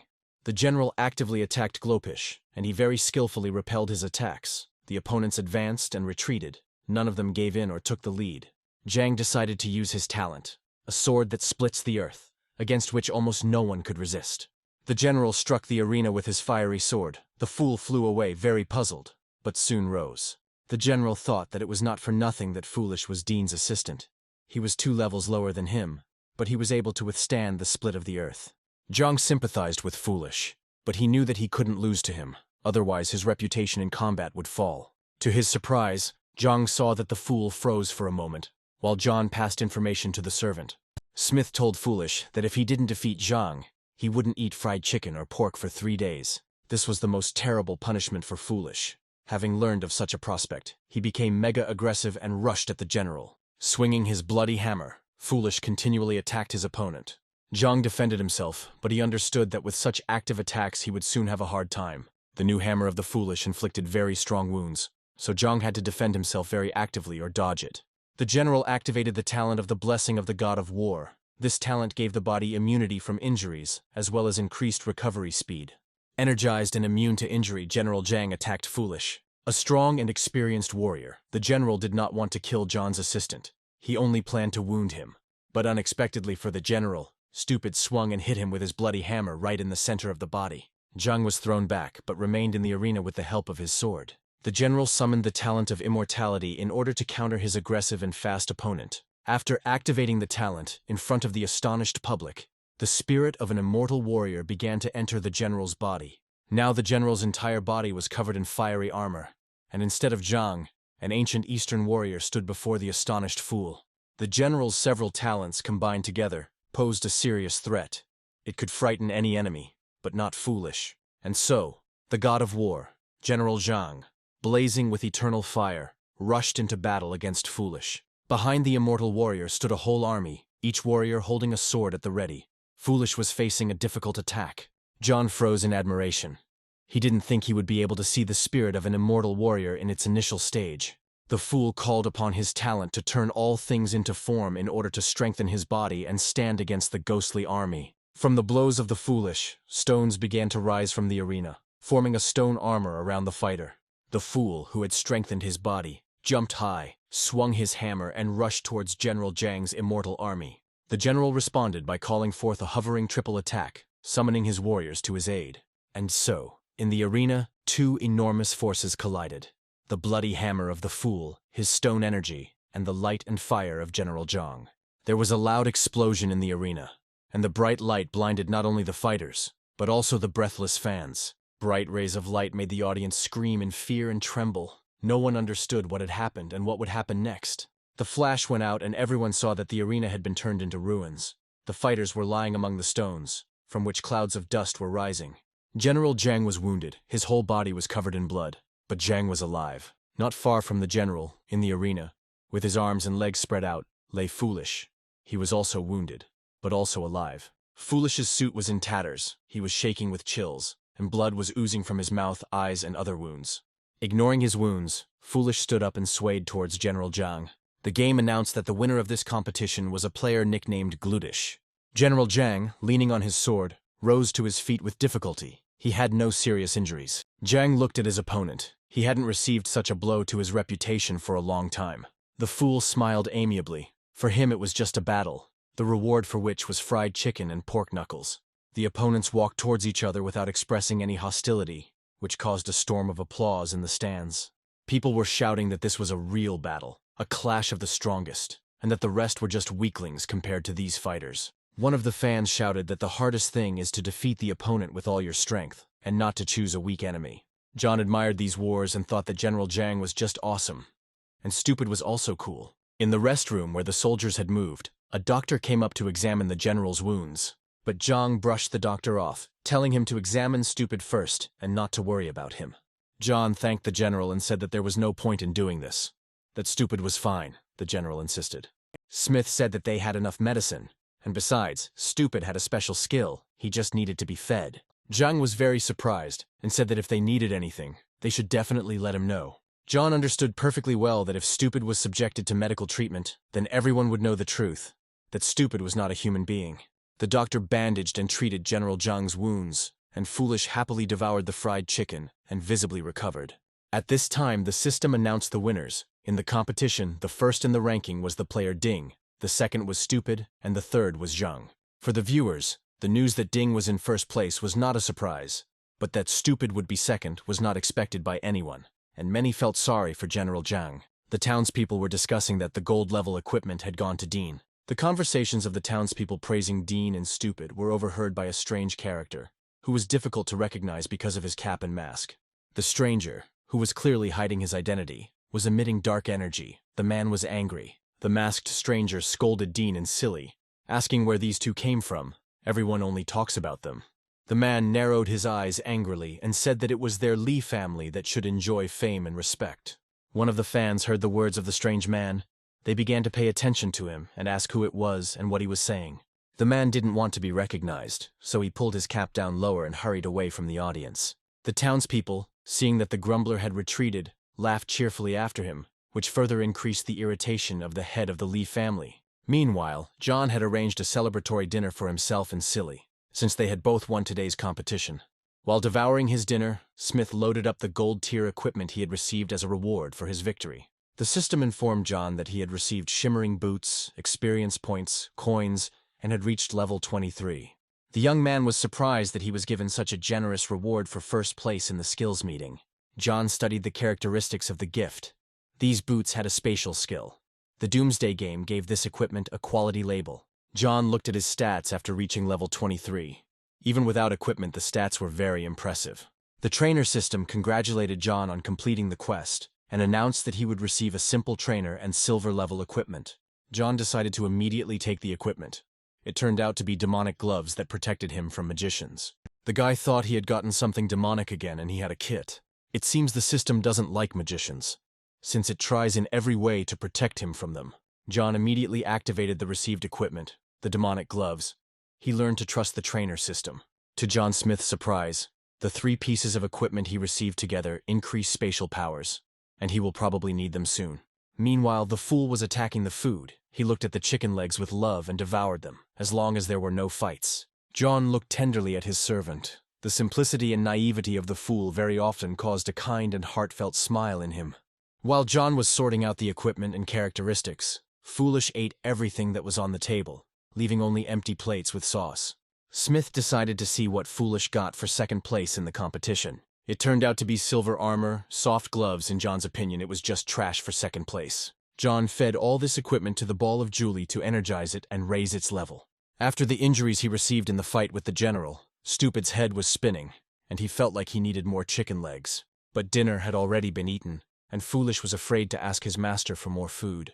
Suddenly, John called Silly and said that he would give him a bigger leg. They bet on Zhang to take third place, and this time they would earn 120,000 coins. John and Silly walked to the gambling house, and the boy thought, again, 3 families rule everything. But now Smith will be able to buy the badge of honor of Jing City with the Lee family's money. As the players left the hotel, they saw many of the townspeople sobbing. They had bet on General Zhang's victory and were now mourning the money they had lost. John saw a soldier running towards them as fast as he could. He called out to John to wait for him. Apparently something had happened. A messenger reported that the heads of the safe zone were in an emergency meeting, and General Zhang sent a soldier for John. After the meeting, the discussion of tactics towards the Lee family will begin. These scumbags took advantage of the fact that everyone was watching the competition. The soldier reported that Lee had sent several hundred suicide bombers with chunks of raw meat and had lured several thousand zombies into the safe zone. All the strong players were in the city, including the army fighters were in the arena. They did not receive any information from outside. No one left the city. John understood that the townspeople were now in a hopeless situation. They had not yet finished building a wall to protect against zombies. The only way to protect the safe area is with a human shield. They will stop the zombies from entering the safe zone, but almost 1,000 people will die. Smith wondered if Lee could have sent people to attract zombies with meat, but they wouldn't have had time to attract thousands of zombies in that amount of time. John asked the soldier to take him to the meeting. Smith was puzzled. Was there someone else behind the Lee family, or was he missing something? Representatives of the government and the military gathered in the meeting room, and they were not united in their attitude towards the Lee family. The commander asked what else was there to discuss. Lee had long since ruined relations with them, and what they had done today was war. The Minister of Defense asked the Commander-in-Chief not to get worked up, since they were discussing a plan, and the Lee family's proposals made sense. The minister continued that the most important thing now was to complete the construction of the safe zone, and if they focused on dealing with Lee, they would suffer huge losses. A government official suggested that the Lee family's deeds be made public in order to destroy their reputation. One of the ministers told the commander that they should focus on the main thing. If they built a safe zone, then they would have a rear. The commander-in-chief turned his back to the jury. He was shaking, and the minister's arguments in defense of Lee were flying at his back. General Zhang slammed his fist on the table and exclaimed, "Do they really think the Lees will calmly watch them build a safe zone?" Zhang shouted that they would all pay for this with their lives and the lives of the soldiers. The general's eyes flashed with anger, and he said that he wondered how much benefit the Lee family had brought them since they were so concerned about it. The Minister of Defense jumped up and, turning to the general, said that they also cared about the state, and there was no point in talking like that. The officials told the general that he spends a lot of time on the battlefield and does not know their financial situation. Their situation is not so rosy. And then an unfamiliar voice said that he agreed with General Zhang. All eyes turned to the door, where John Smith stood, accompanied by the general's messenger. A young man in a law enforcement uniform and mask looked around at those gathered. The rulers did not know who had come. The Minister of Defense was outraged at why an outsider was allowed into such an important meeting and what the security was doing. The Prime Minister told the minister that this was Ding, the winner of the martial skills meeting, and he had a good reputation. But the minister shouted that he should be removed from here immediately. This is a secret meeting. Why are people from the street allowed into it?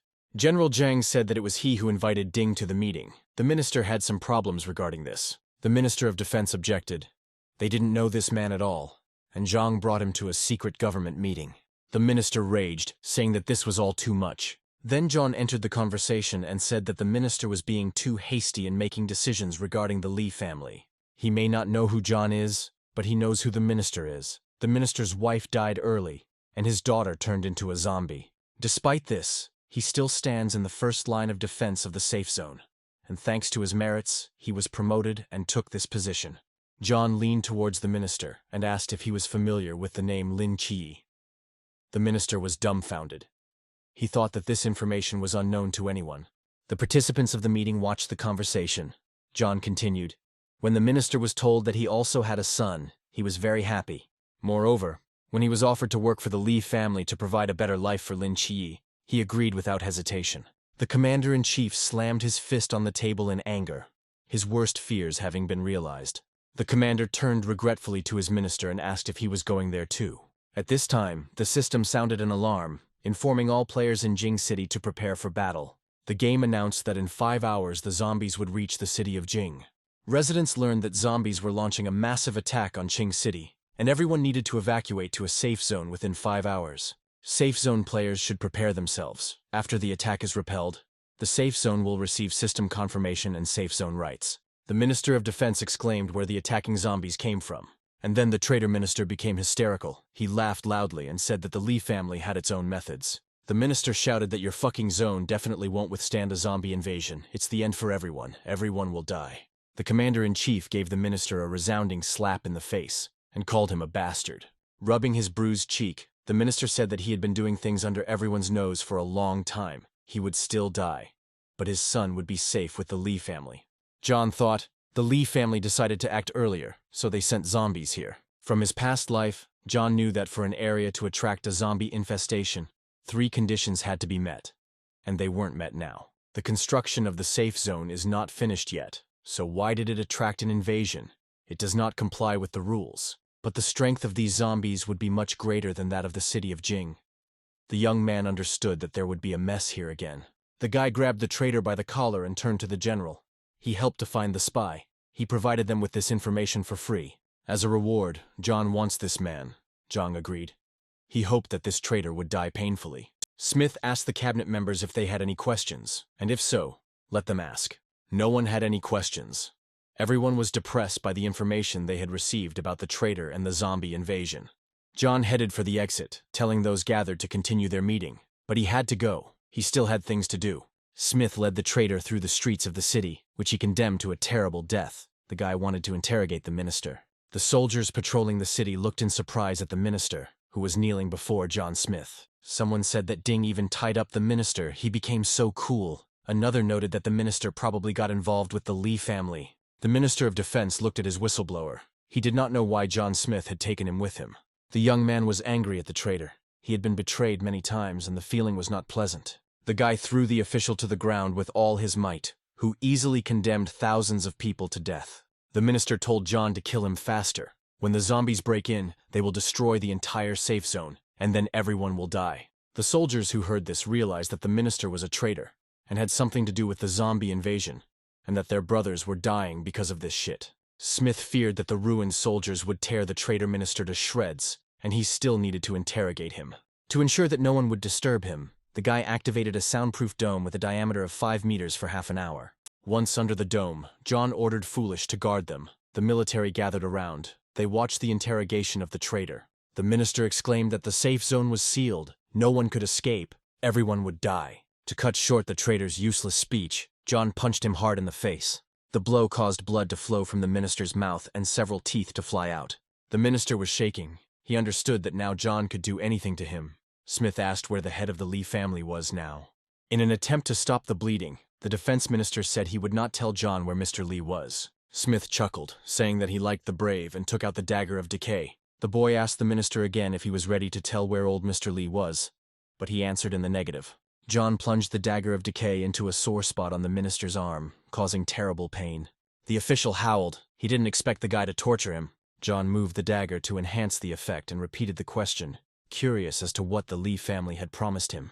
The minister, who was suffering from terrible pain, begged the boy to kill him quickly.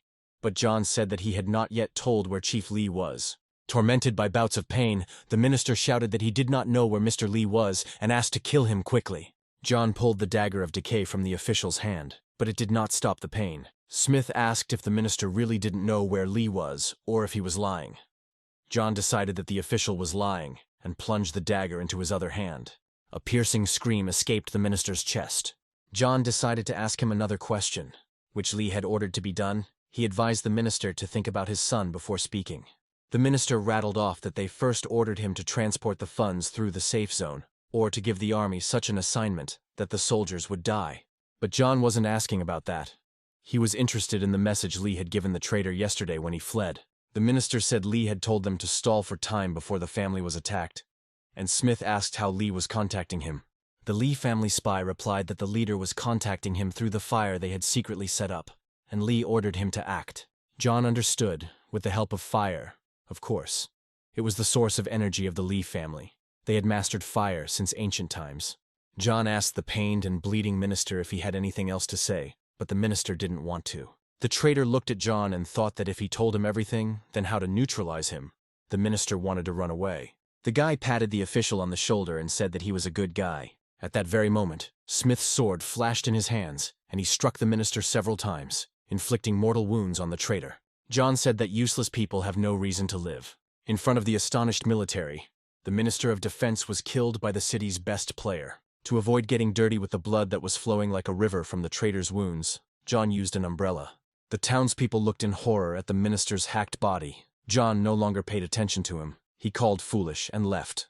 Smith and Foolish were on their way to the three families' gambling house to collect their winnings. The players approached the betting exchange office for the combat skills meeting.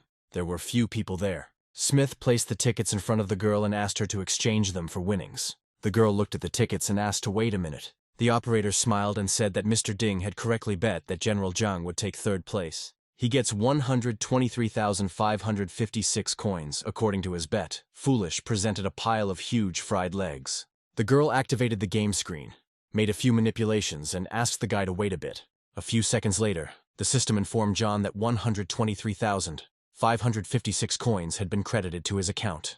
John Smith tossed a leg to the pleased fool and called him on.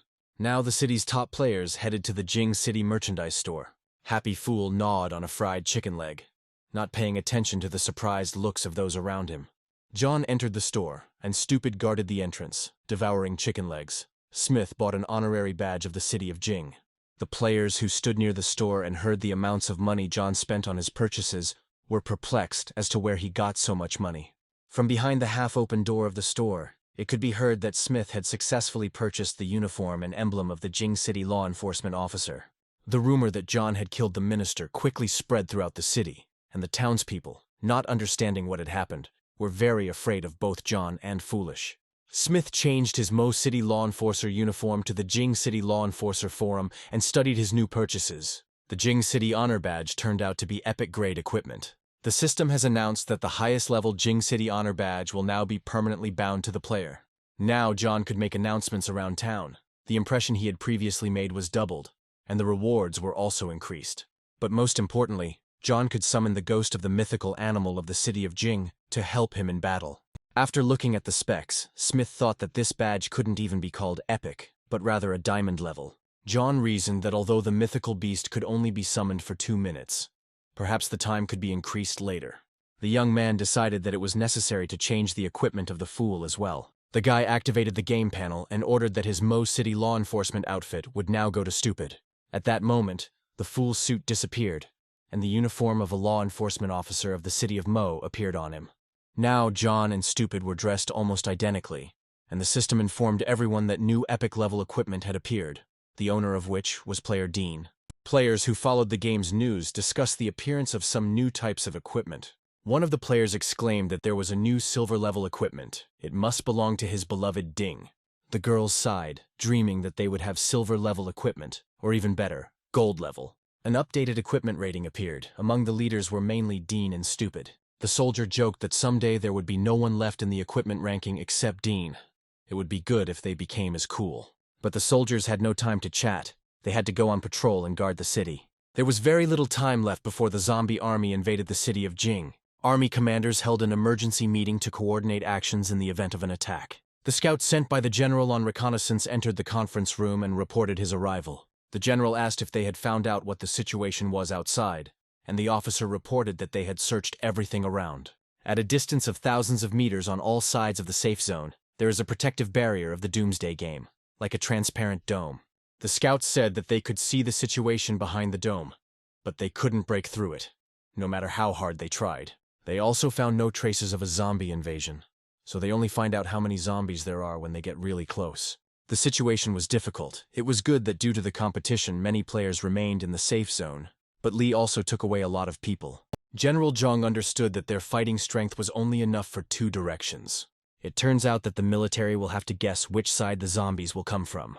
The commander suggested placing defenses in the 2 most likely directions. If zombies appeared from the other 2 sides, then the idea was to transfer troops there. One of the commanders said that it was possible to transfer soldiers, but without defensive structures they would lose a lot of people. The commander said that they did not have time to argue now.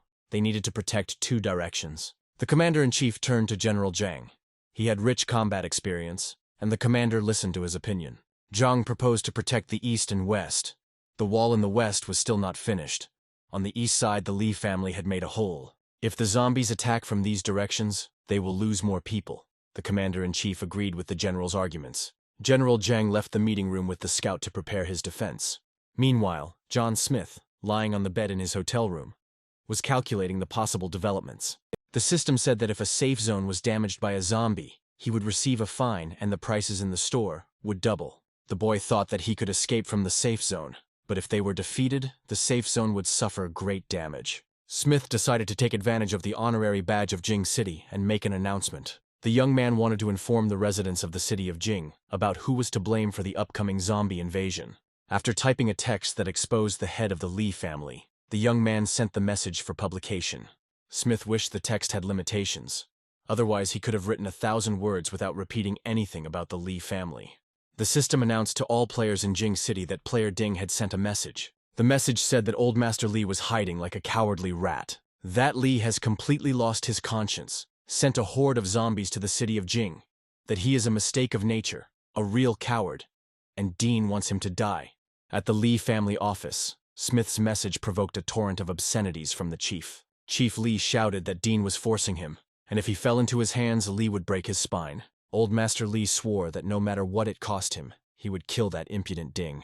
Chief Li's assistant knocked on his door and said that something had happened. The head of the family, gloomier than a storm cloud, asked his assistant what else had happened. The assistant said that because of Dean's message, in which he said that it was the Lis who brought the zombies to the city, many began to hate them and want revenge. At the gathering places run by the family, half of the people decided to leave, and there were also uprisings in some places. The shaking aide said that people at other gathering places might also decide to leave if they learned that the family was in charge. The assistant reported that the family had suffered great losses because of Dean's message. Old Master Li suddenly swayed and fell to the floor. The assistant rushed headlong towards the master and managed to catch him. The elder Li was unconscious. The assistant shouted loudly, calling the people together, and said that the chief had fainted. The time of the zombie invasion was approaching, and soldiers were building defensive structures in the southeastern corner of the city. General Zhang watched the progress of the work and understood that they would not have much time. Zhang asked the adjutant if the army statistics were ready. The adjutant reported that they now have 50,000 combat-ready people, of which approximately 20,000 are army soldiers. The An and Yun families sent another 15,000 people, and the same number were volunteers, mercenaries, and small groups. The general asked all this. The adjutant answered that there were still 100,000 people, but their fighting abilities were poor. They could not be taken into account. Besides, there is no time to get ready. Those responsible for clearing the streets of zombies have not yet returned. There are about 100,000 of them. General Zhang frowned. This wasn't enough. If they were in a safe area, then they wouldn't have to be afraid. The aide told the general not to worry so much. It might not be easy to fight, but they would all stand until the end. The general replied that they had no other choice. The south and west are guarded by 20,000 men, and the east is entrusted to the An and Yun families. If the zombies come from the north, they will transport troops there from the east. Zhang reminded the adjutant that if the An and Yun families did not listen to orders, the right to disband the army remained with the city command. The system reported that a horde of zombies was approaching the city of Jing. The time of the zombie invasion was 5 o'clock. General Zhang read the rules for the occupation of the zombie safe zone that had appeared in the system. According to the rules, a crystal has appeared in the city that needs to be guarded. If zombies touch it, it will be considered as the city being occupied. The general had barely finished reading the rules when he noticed that a strange glow had appeared in the center of the city, which had not been there before. A huge blue crystal shone in the square of Jing City.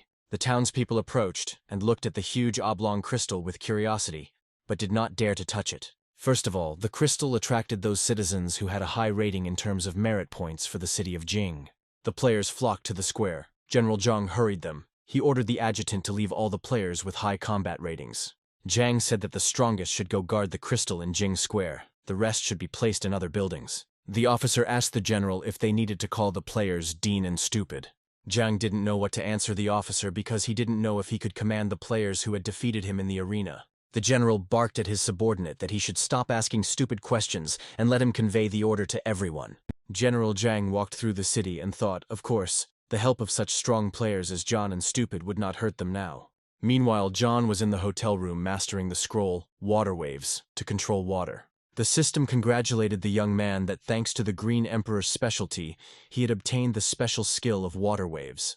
This magical skill allowed John to create a water saucer using energy. It could suck in and wash away enemies. The young man just lacked this skill. It can be used as a weapon to clear the streets of zombies. The trainer system reported that due to the zombie invasion of the safe zone, John received the task fight with all his might. Smith read the assignment. It stated that the forces of the parties were very different.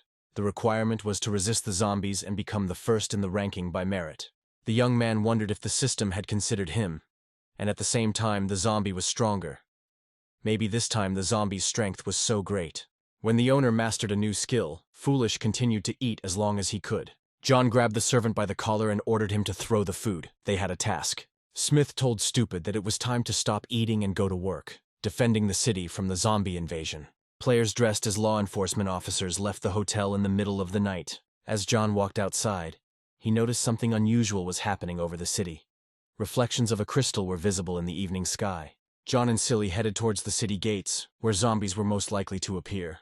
The system placed an alarming warning that a zombie outbreak was about to begin and asked players to try to survive. Smith decided that he and Foolish needed to split up so they could be of more use to the city. The magical dome that stood above the safe zone turned blood red. This meant only one thing. The zombies had come right up to the city gates. From the city wall, one could see that the mutants were approaching in huge numbers. There were so many of them that it was impossible to count them. The zombies were of different levels, but they walked in a certain formation in a certain direction. It only meant that they were under control. The soldiers guarding the city were horrified to see the huge army of zombies approaching them. The mutants were large and small, of different shapes and sizes, some of which had never been seen before in Jing City. As if on command, the mutants broke into a run and rushed towards the city outskirts. General Zhang raised his hand and shouted loudly to his soldiers to prepare for battle. To slow down the zombie attack, General Zhang used magical defense. The general stood on the city wall and activated the earth split. A bright light flashed above the heads of the astonished zombies. At the same second, a powerful explosion occurred in the crowd of zombies, scattering the mutants in different directions. Immediately after the explosion, ice spikes appeared from the ground, piercing, crushing, and killing mutants. Following the ice, green spikes appeared. They caught, crushed, threw, and killed the zombies that approached the city of Jing. The mutants slowed their run, but did not stop. The general ordered the second squad to take up the second line of defense. The soldiers, who had unconditional faith in their commander, rushed to their positions. The city's defenders used not only their fighting skills, but also magical ones, to stop the huge wave of zombies that threatened to overwhelm the city. Multicolored streams of energy flew over the heads of the attackers. They struck the mutants, killed them, but could not stop them. The soldiers fought selflessly against the invaders, but there were too many zombies. So far, people have been victorious, withstanding enormous pressure. But how much longer they can withstand this is unknown. Zhang, standing on the city wall, watched through binoculars what was happening below. The messenger reported to the general that the front-line soldiers were currently repelling the onslaught of zombies. Zhang told the third-line soldiers to disperse for now, rest, and prepare for the next battle. The courier informed the general that the northern region was in a critical situation. About 7,000 zombies had appeared, and reinforcements were needed. The general thought that what he feared most had happened after all, and asked what the situation was in the west. The speaker reported that little time had passed. The situation in the west had not yet been reported. Only the north had sent soldiers with a report. The soldier also reported that Dean had appeared on the wall on the north side, but that Foolish had not been seen. General Zhang was amazed that John had decided to fight the zombie invasion alone. The soldier said that there was no more information coming from the north. The general said that if there was anything else, to report it immediately. The general stood on the city wall and looked at the raging sea of zombies. Zhang wondered if they would survive the night. A huge crowd of zombies approached from the north side. They were already close to the city wall. The soldiers were determined to defend the wall to their last breath. They sent a report to the general and were confident that help would come. But then a soldier appeared and reported to the unit commander that Dean had just left through the city gates. John, using one of his many talents, pushed off from the city wall and jumped over it. The soldiers who rushed to the wall saw a warrior floating in the air, with the Julie sword shimmering in different colors in his hands. On the city wall from which Smith had jumped, the player's magical trace still glittered. The soldiers shouted after John to come back. It was dangerous behind the wall. There were a lot of zombies there. But Smith was already in the mood for battle. He wanted to try out his newly acquired skills, and here was a perfect opportunity. The soldiers looked in horror at the player who rushed alone against the crowd of zombies. The fighters watched with interest what would come out of the fight between the strongest warrior of the city of Jing and a whole crowd of mutants. The sword of Julie in John's hand was blazing with a furious fire, ready to incinerate all the mutants in the world. John activated a fire attack, causing flames to swirl around him. From the outside, it might have looked like the guy was descending from the sky on a fiery staircase. The zombies closest to Smith were engulfed in flames. The mutants were rushing about in the fire, but found no salvation.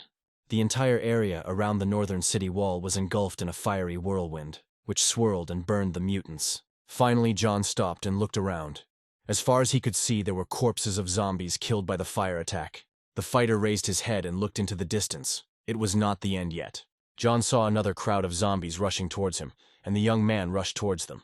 One of the soldiers watching John said that Dean was fighting hard. And what were they waiting for? The inspired soldiers shouted forward. Even if they killed one, the zombies would already be useful. The soldiers grabbed their weapons and ran to help John outside the city gates. The soldiers shot at the zombies that tried to escape the fire created by Smith. The surprised soldiers saw that the zombies were twisting into huge water balls. The stunned soldiers watched as John concentrated, first throwing fire and then water at the zombies. Having killed the nearest zombies, the young man decided to take a break. For this, he pulled out a chair and a cup of tea from the warehouse. The warrior stuck his magic sword Julie into the ground next to him and began drinking tea. At that moment, a huge toxic zombie appeared right in front of John, who clearly intended to attack the young man. The zombie, seeing that the man was not reacting to him in any way, released a cloud of toxic steam towards Smith. At this time, the guy was happily drinking tea, not paying any attention to the zombies. But since the mutant was so persistent, John covered the bowl with a lid and turned his attention to the zombie. The young man turned over in the air, kicked the zombie hard, saying that the tea had such a pure taste without impurities and the right temperature. John was forced to take up his sword again, since the zombies did not let him drink tea. Smith swung his sword and cut a huge zombie with a long snake-like tongue in half. John lamented how impatient the zombies were. He wanted to drink tea, but he had to fight with them. They even sent him special zombies. Behind John, the sound of running feet could be heard. Very large zombies were running, raising clouds of dust. To fix this situation, John used the water wave skill to form a wall of water. The surprised mutants stopped and looked at the stream of water swirling around them. A water vortex formed around the group of zombies. It swirled faster and faster until it captured all the zombies. Having drowned one group of mutants, John activated fireballs to fry another group that had arrived to his aid. Smith combined several fireballs and created a large explosion that buried several dozen more zombies. The soldiers watching Smith were shocked. They had never seen anything like this before. The system congratulated the player on moving to level 24. The Zombie King also watched the fight. He was surprised how a person could be so strong. The zombie leader realized that if this continued, he would have to sacrifice at least a quarter of his zombies. The Zombie King understood that reinforcements would come to the people, and the mutants would lose. The king did not want one person to ruin everything. The king already realized that special zombies could not hurt this strange, strong fighter. The leader of the mutants decided to go a different route and send a bunch of regular zombies to John. Smith resorted to a trick. He used an old straw man to distract attention. John stuck an old straw man in there, and the mutants sent by the king thought it was John Smith in front of them. A huge crowd of zombies pounced on the unfortunate scarecrow, while the guy himself slipped away from them. John realized the king's plan to isolate Smith to allow the zombies to break into the city.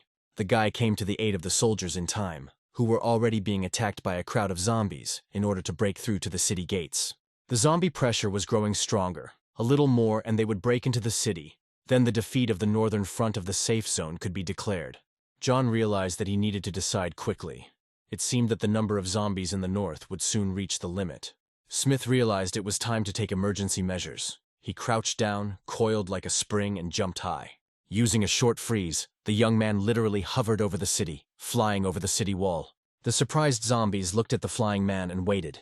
They slowed their advance.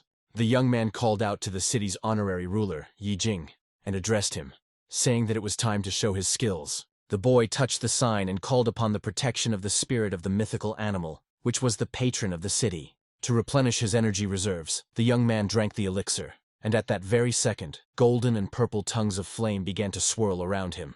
Sparks and electrical discharges flew out of the sign. This meant only one thing. The spirit John had called had responded. The mutants looked at what was happening with fear. The entire space around them became purple and golden. The zombies were shaking with fear. They no longer ran forward to the city wall, but tried to move backwards. A powerful electrical column appeared in the sky, and a huge discharge fell on the northern part of the city. The honorary citizen's badge grew larger, turning into a huge shield that covered John. All the city's residents saw this powerful pillar of light, which sparkled with purple and golden light. No one understood what it was.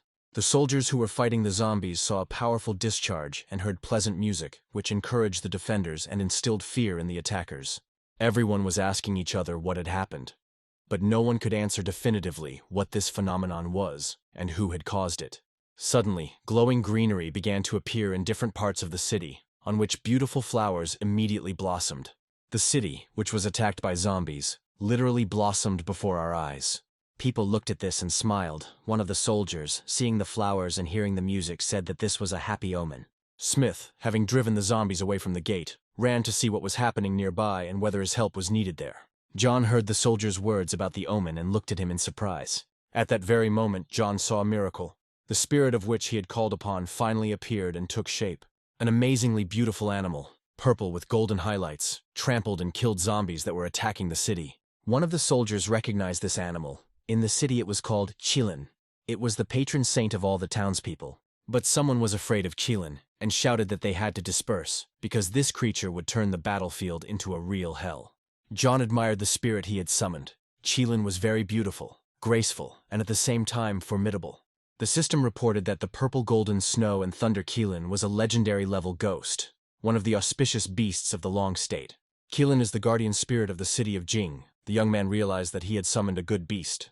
John was at a loss. It seemed to him that Chiu understood and realized everything. Chiu looked at the young man with understanding, and the boy thought that this spirit possessed the nature of a human. It had consciousness. This was definitely not just an illusion, but there was little time to think, and Smith decided that he would study Chiu later. The zombies, meanwhile, scattered in all directions, frightened by the spirit of the city's patron. Chiu caught up with them, trampled them, but most of all killed them with electric discharges. The spirit came up to John and looked at him as if asking for instructions on what to do next. The young man understood.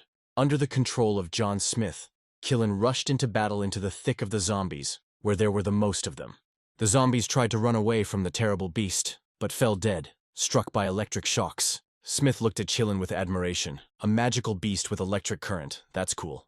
The mythical defender of the city continued his victorious march along the city wall. Even the sight of Chiu terrified the mutants. No one could escape from it. Fire flew out of the noble animal's eyes, striking down any enemy of the city. All the zombies that approached the northern wall of Jing City were paralyzed with fear and died from the sparks of the beast spirit. The zombies were in a panic. They couldn't resist Chiu, and their only chance to survive was to flee. But Chiu was not in the mood to let the mutant monsters that had attacked his city go in peace. Chiu, like the wind, carried the frightened zombies over their heads, killing them by the hundreds. The magical beast could form an energy column that literally incinerated all monsters.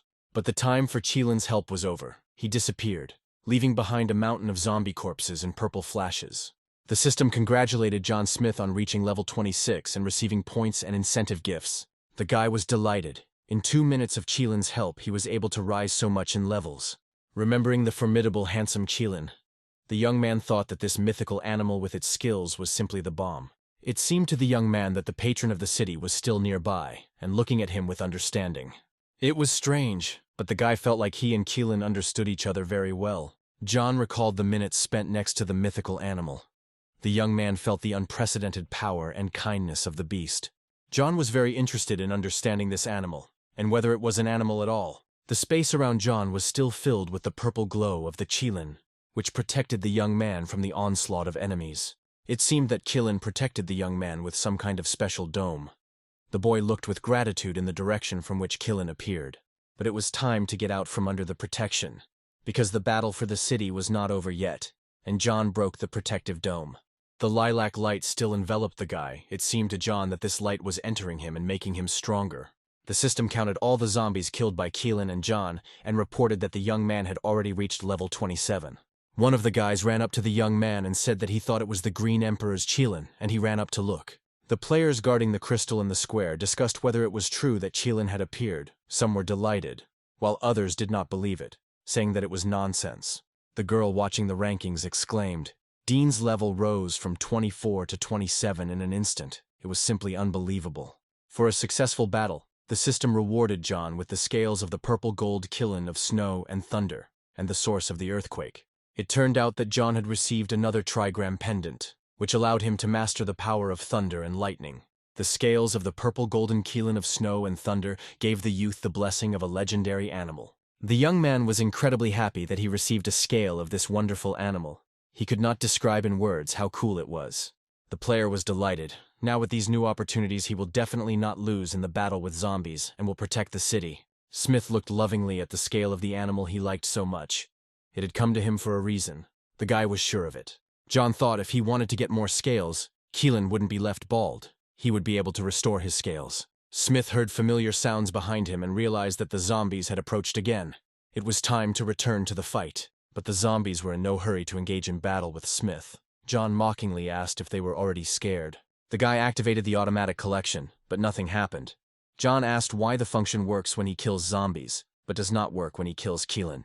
The system responded that under the power of Keelan, the equipment and weapons were destroyed, so they could not be collected. John thought that the destructive power of the beast's spirit was even greater than he thought. John couldn't tear himself away from the Keelan scale. He didn't know where to put it. If in his pocket, it might fall out during the battle. The system asked Smith if he wanted to activate the Thunder and Snow Keelan scale. John commanded the activation. At that very second, the scale turned into a lilac haze and moved to the heart area, filling the guy with a strange feeling. Now a piece of the legendary Keelan was in the very heart of John Smith. John walked thoughtfully through the city, trying to understand what had happened to him. After activating the Keelan scale, the player's stats without equipment immediately increased. The zombies that came from the north were killed, and John, under the admiring gaze of the soldiers, entered the city. The threat in the north of the city had been eliminated. It was time to check other areas. The soldiers looked after him and said they had just fought alongside Dean himself. They would try to become stronger to get closer to him. Several hundred soldiers died near the city gates. It was necessary to clear the area and then go on duty. At this time, a soldier came running and reported that everything was already over on the northern front. The zombies were killed. The messenger passed the message to the adjutant, asking him to pass the information on to the general, and he himself decided to help clear the battlefield. The messenger told the wounded soldiers that Dean's brother had appeared out of nowhere and helped them deal with the mutant invasion. The players guarding the crystal admired Ding. He quickly dealt with the zombies and moved up to level 27, overtaking Zhang by 8 levels. The townspeople were surprised to find that Dean was ranked first in the merit ratings, and some thought that this was a mistake. The zombie king was still determined to capture the city, and the soldiers saw with horror that a flock of flying zombies was approaching them. It seems the king has decided to unleash zombie vampires on Jing City. Vile monsters approached the city from all sides. People, as if spellbound, looked at the sky in horror. At the same time, zombies of different levels and sizes continued to approach the city gates. General Zhang commanded the mage players to attack the flying zombies. Magic charges flew at the monsters. Zombie vampires, struck by the magicians, fell dead on the city streets, but there were a lot of them. The officer reported to the general that the scouts could not break through the obstacles, but the message that zombies were attacking the crystal had been delivered. The soldier convinced the commander that they would definitely cope and clear the city of zombies. The watchman didn't understand what was happening. The zombies seemed to have gone mad. Where did they all come from? The zombies really seemed to appear out of thin air. They rushed towards the square to take possession of the crystal. Then the city would be captured. The townspeople watched in horror as mutants emerged from the asphalt, tearing holes in it. Giant zombies crawled out of the holes, which looked more like lizards, but their faces were human. Heavy fighting was taking place in the city of Jing. Magicians were killing zombie vampires. The military, having taken up a circular defense, were fighting foot zombies. The soldiers were also attacked by zombies that crawled out of the ground. They were huge, the size of 3 cows. General Zhang's subordinates were very strong in spirit and ready to stand to the end, but the zombies still did not end. Before the soldiers could deal with one wave of zombies, another one would appear in their place. The officer shouted for the soldiers to hold the line. Everyone to fight to the death. We cannot allow these mad zombies to break through to the square. The commander reminded that there was a crystal behind the soldiers, and if it was destroyed, the fight of tens of thousands of soldiers on the front lines would be in vain. The soldiers stood shoulder to shoulder in close formation and watched as a huge crowd of mutants rushed towards them. Many of the people understood that this was their last fight, but not one of them wavered or ran away to save their lives. And suddenly the surprised soldiers saw a fireball flying into the crowd of zombies. The fire flared up right among the attacking zombies. Many monsters caught fire, not understanding where this misfortune came from. The giant zombie rushed towards the soldiers, trying to break the formation. The commander ordered an attack. The soldiers had a hard time. The zombie giants took away their shields and threw people around like rag dolls. Despite the huge losses, the soldiers fought to the death, and the zombie advance slowed down. The zombie king threw hordes of monsters at people, and the townspeople's resilience began to irritate the main zombie. The commander reported that he had sent a messenger for reinforcements and that they would be here soon. We needed to hold out for a little while. One of the soldiers saw a trace on the wet surface. He shouted for everyone to be careful. Invisible zombies appeared. The soldiers, covering themselves with shields, rushed to where the tracks appeared. They tried to stop these rare and incredibly dangerous zombies. The system reported that the body of these monsters is completely transparent, and they also move almost silently. The officer ordered that anyone with water should pour water on the ground. This was the only way to detect the invisible man and see his tracks.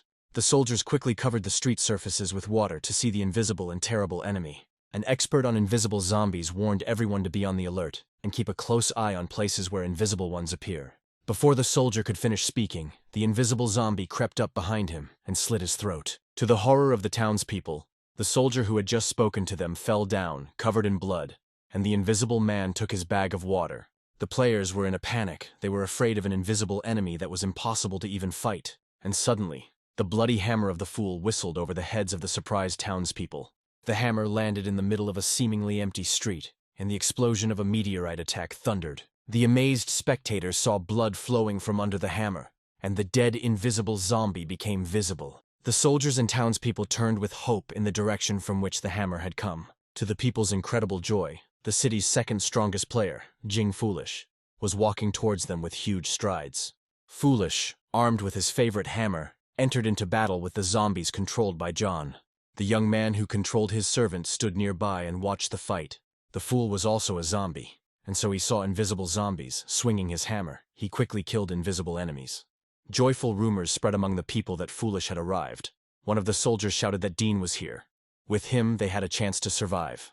Remaining invisible, the Zombie King moved quickly through the streets of Jing City. The king's goal was the Blue Crystal, which was located in the central square of the city, guarded by the best players. The coveted crystal was already close. It seemed to the king that he only had to stretch out his clawed paw, and the city would be captured. The Zombie King bypassed the square's defenders and headed straight for the crystal. The king's clawed paw was already reaching for the blue crystal.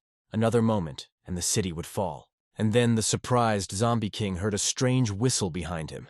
Foolish's bloody hammer slammed down on the giant king, knocking him away from the crystal and pinning him to the ground. The Zombie King was killed and the hammer returned to its owner. Foolish entered the central square of Jing City with a victorious step.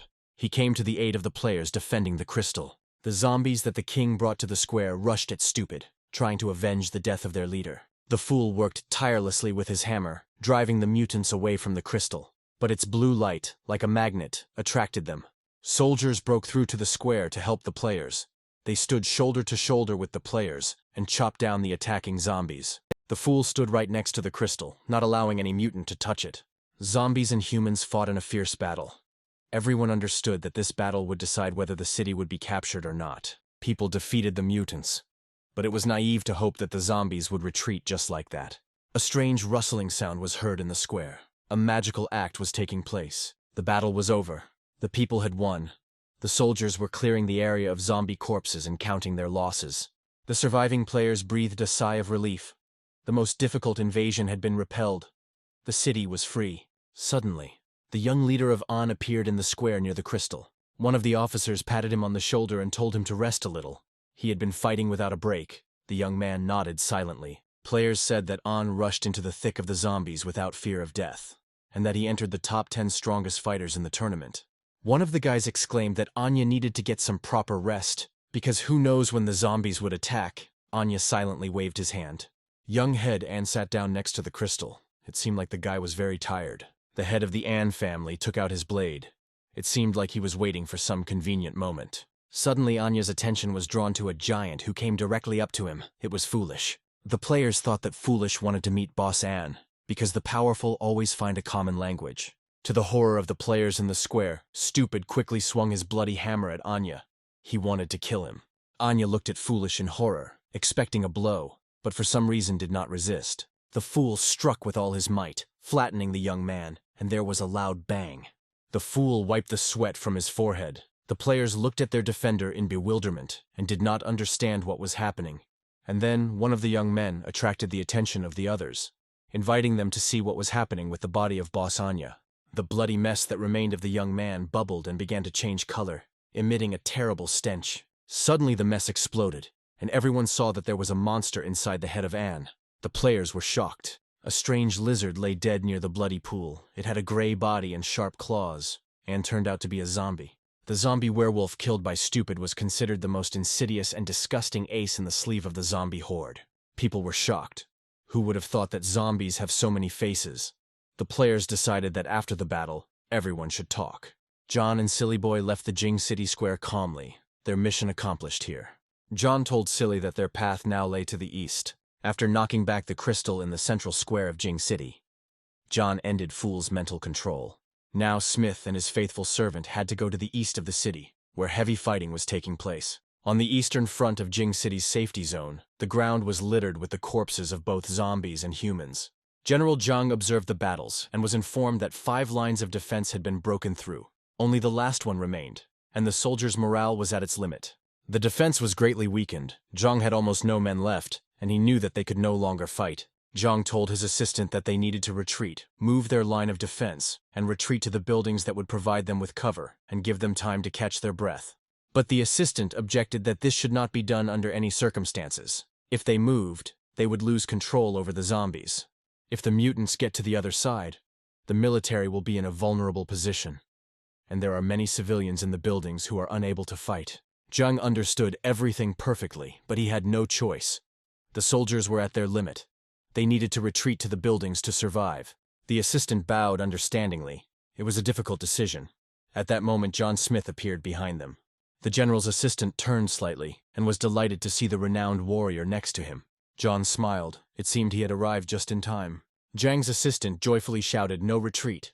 Ding appeared here, which meant they would win. General Zhang gasped in surprise. He didn't expect to see John here because he knew he was helping in the northern direction. The young man easily jumped over the city wall and went towards the zombies. General Zhang and his assistant looked with gratitude at the brave fighter who had appeared here so opportunely. The general gave orders to prepare a counterattack and inform the troops that reinforcements had arrived. Smith landed next to the fighter, who was already shaking with fatigue, but did not retreat. John put his hand on the brave soldier's shoulder and asked what the situation was on the battlefield. The delighted soldier asked if it was true that Mr. Dean had come to see them. John confirmed and asked how things were. The soldier said that the defensive line was on the verge of breaking through, but help arrived, and they managed to stabilize the situation. So far, they have managed to hold off the onslaught, but General Zhang has sent reinforcements to the crystal and a small detachment to the northern gate. The warrior said sadly that they had less than 10,000 soldiers left, and they were at their limit. John realized that hordes of zombies were still crawling behind the barrier. The situation was critical. It was time to turn the tide of this battle. At this time, the general's assistant approached John from behind and said that Zhang had ordered them to join Ding.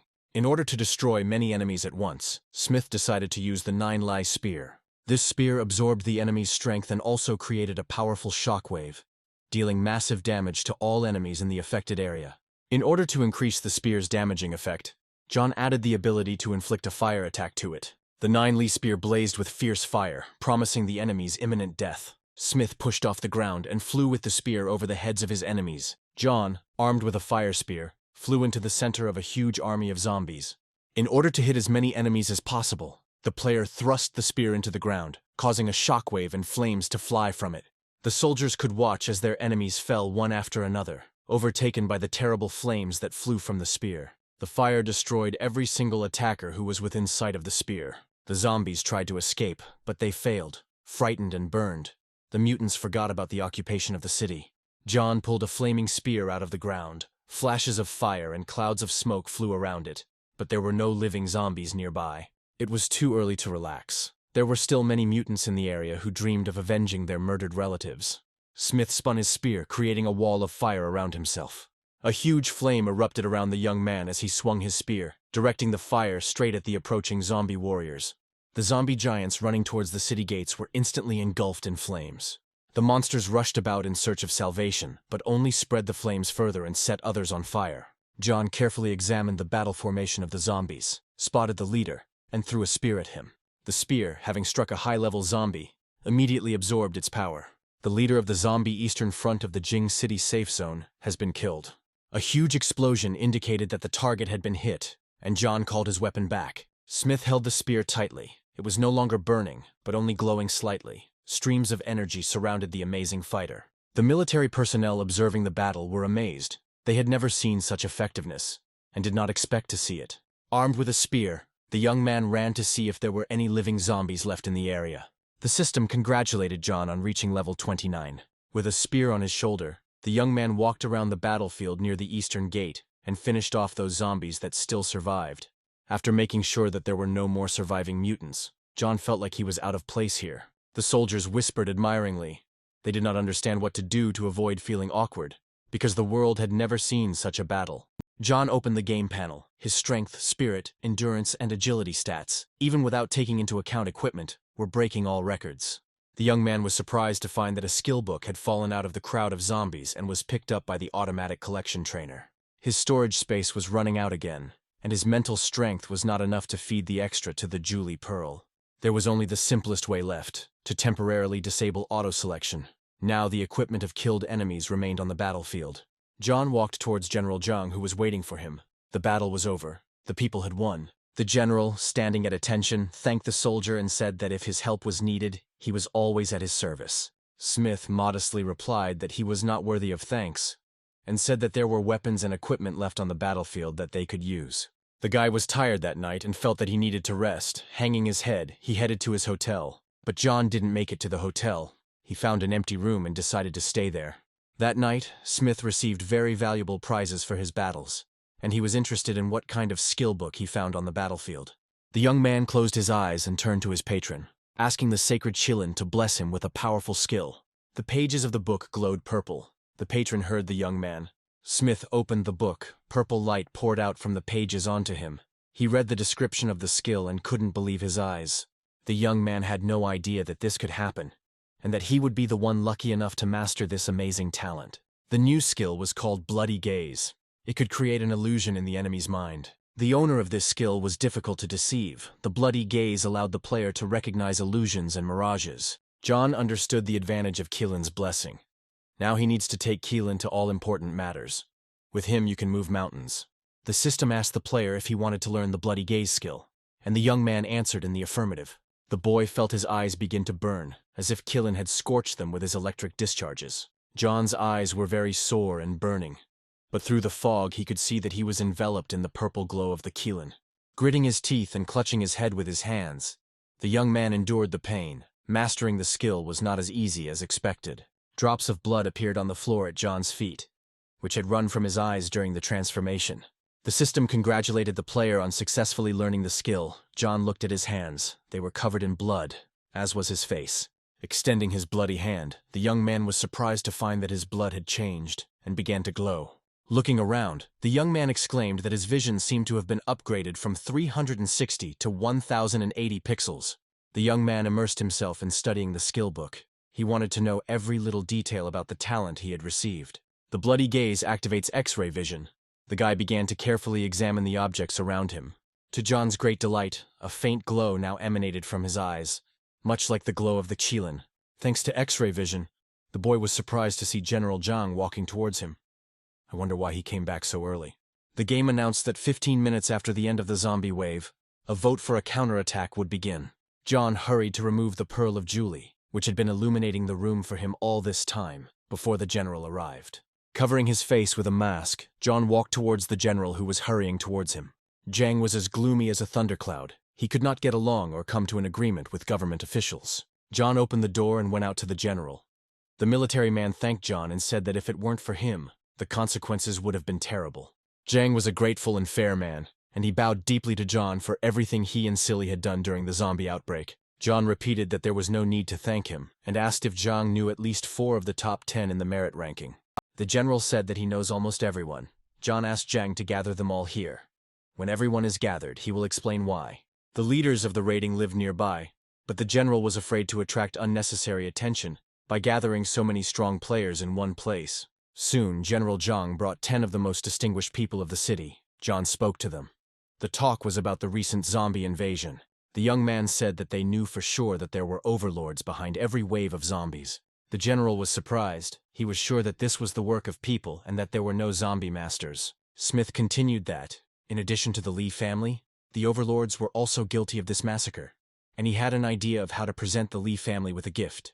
The players started making noise. Everyone was interested in how John was planning to take revenge. Many had lost loved ones. Everyone wanted to pay back the guilty. John reported that once the zombie wave ends, a counterattack will be activated in the game.